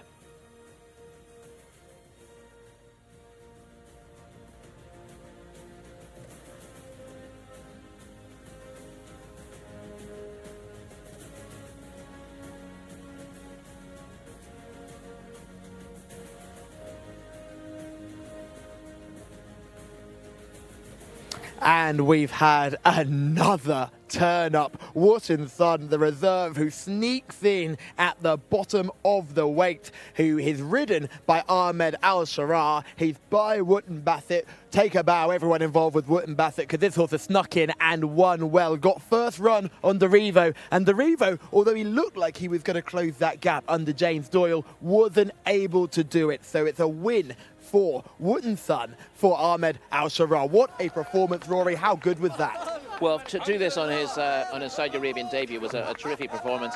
He was going to be difficult to run down, having got first run, because he stayed a mile and a half really well in the UK. As we were saying just before the start of the race, He was in action on the 17th of October at Newcastle, so he hasn't had much time between that, going to the sales and coming out here. So they just had to strike while the iron was hot. He's not the first we've seen in the last week who's winning first time up, having run reasonably recently in the UK or Ireland. So it's a policy that clearly works pretty well. But the Red Stable don't win first time up. That's the rule we've been using all the way through. Well, we're talking about, racecourse debutants, not horses who've been picked up elsewhere. But yeah, if you're going to aim a horse at a Group 1, you'd like to think they're going to be able to do themselves justice. But on paper, with a rating of 94, he did look to have his work cut out. But you either take to this surface and the racing here, or you don't, and he did, clearly, first time up. He's very well bred. He did really well. I mean, he won one of the most competitive handicaps in the calendar in the UK and the Old Newton Cup, and clearly is still improving. Yeah, and your heart goes out to Tass Beat, because the word was on the street, turning for home, in front, looking like the one they all had to catch, ended up finishing 4th behind Pin Your Hopes, who jumped out well and ran a good race. Yes, it was a good run, and we saw that a couple of those in the black colours, Tass Beat and Cliffs of Fury, were helping to force the pace, and Tass Beat has kept on pretty well to get a share of some of the prize money. Yeah, Tass Beat has certainly kept on well and run well to finish 4th. Derivo, I thought, just lost it on that turn for home. They were so close to getting involved, but the horse Wootton Sun got first run and was able to take advantage. But Tass Beat came out of 19. Pin Your Hopes came out of 20. Wootton Sun got a lovely posse coming out of stall 50. He would have been stall 15, Yeah. wouldn't he? Yeah, because Yuzuna was the non-runner from that stall, yeah. Delighted to be joined by the man, the thanks. myth, the legend, Wigberto Ramos. Good to have you with us, Wigberto. Congratulations on a big winner today. Thank you, appreciate it. Now, that race was December. The pace seemed really strong up front, but you kept wide. Was that always the plan? Yeah, because the horse, he got some kind, he's a little bit special, because now he wear blinkers. I riding him in type.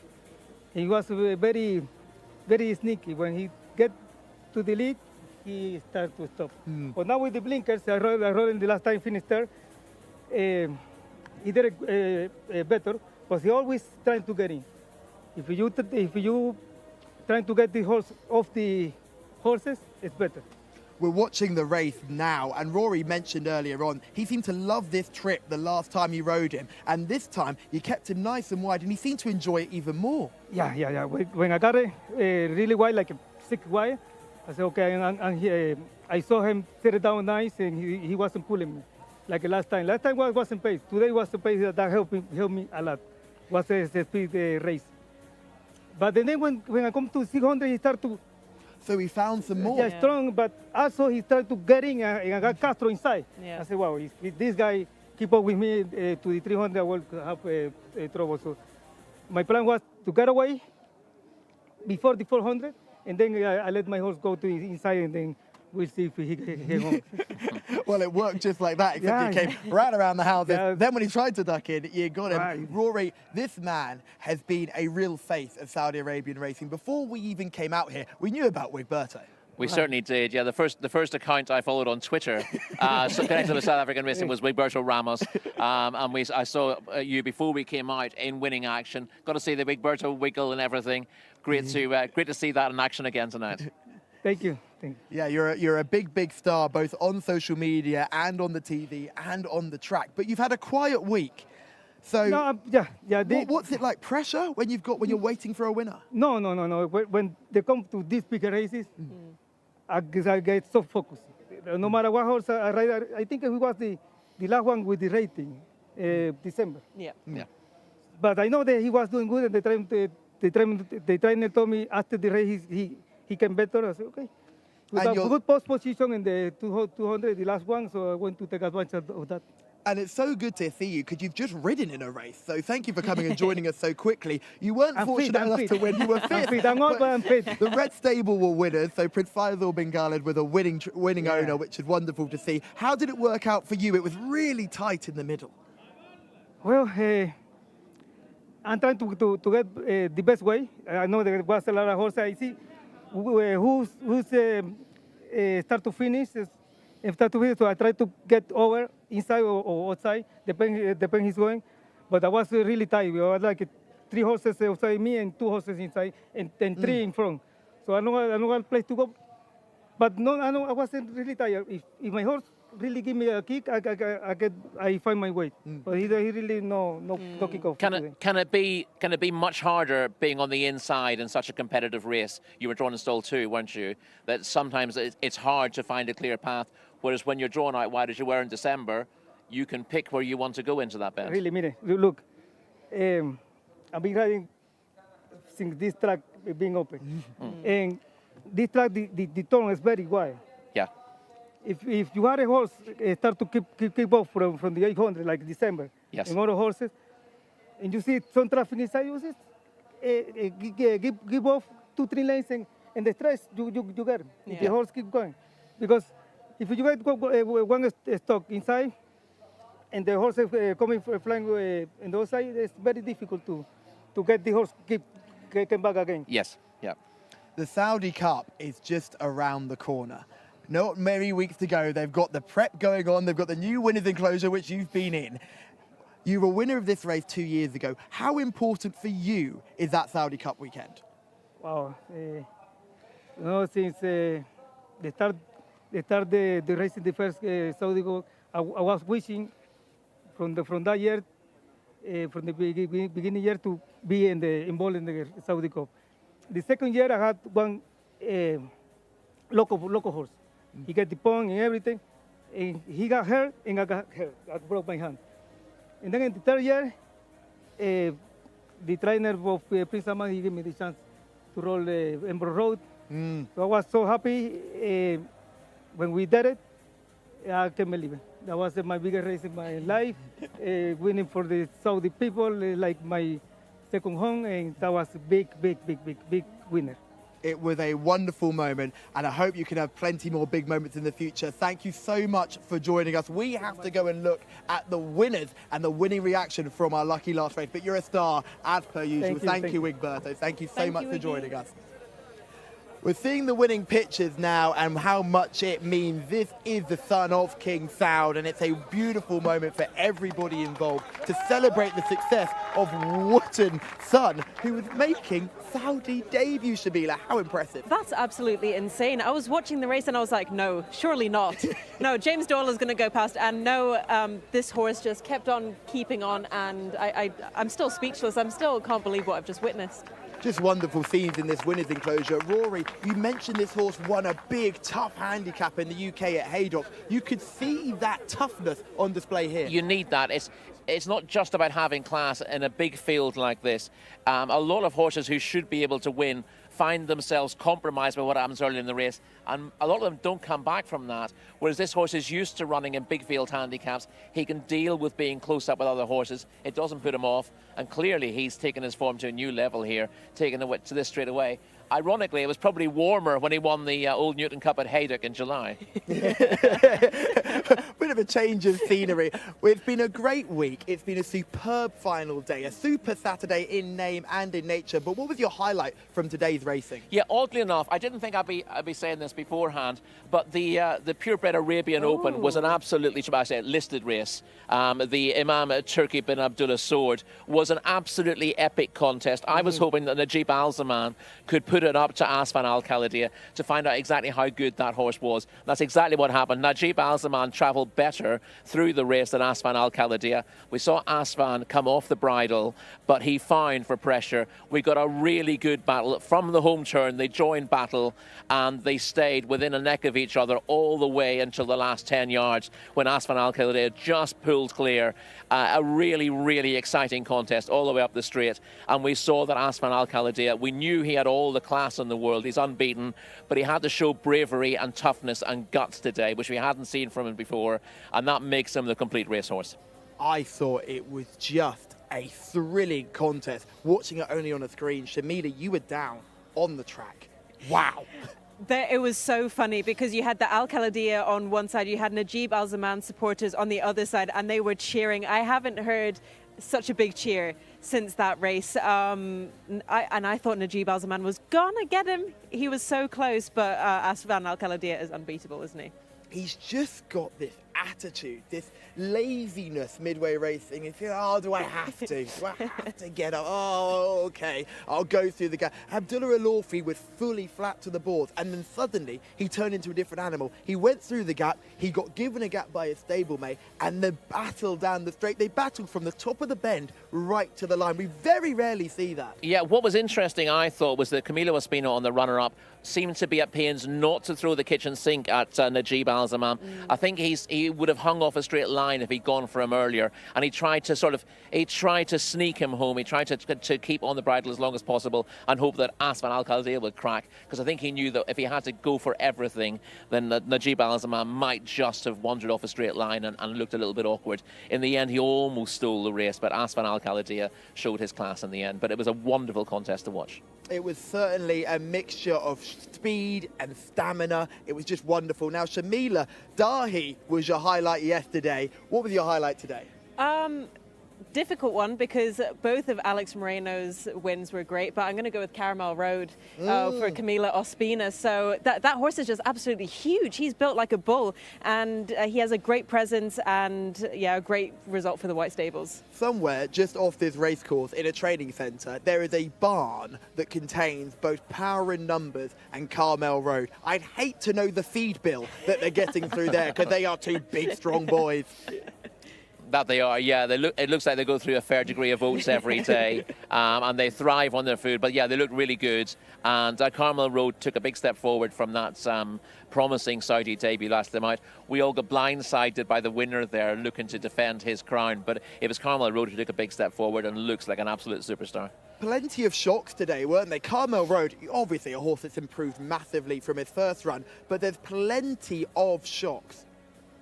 Yes, I mean, some of the results were hard to fathom at the time, but a few of the races fell apart the way they were run. And because there's so much on the line here, races are run that little bit faster. And when you get jockeys going a little bit too fast in front, then they can cause trouble when they fall back through the field. We saw that Wigberto used all his nous to see what was going to happen and came through and avoided trouble. And a few of the races ended up giving us funny results. December, maybe not the biggest shock, because he proved that he stayed that trip, but there were a few that were head scratchers. Well, the one who wasn't a head scratcher, with the horse going for 4 wins in a row, was First Line. He created his 4th win in quality company. He stepped up in class and stepped up in the result. This weekend has been all about the White Stable. They've dominated from top to bottom, but for the lucky last, the Red Stable said, no, we're not going to let you have this. We're going to take the lucky last. They had a 1-2. James Doyle couldn't quite get the win, but we were so happy to have you alongside us for this wonderful weekend of racing. Hey, let's do it all again next week.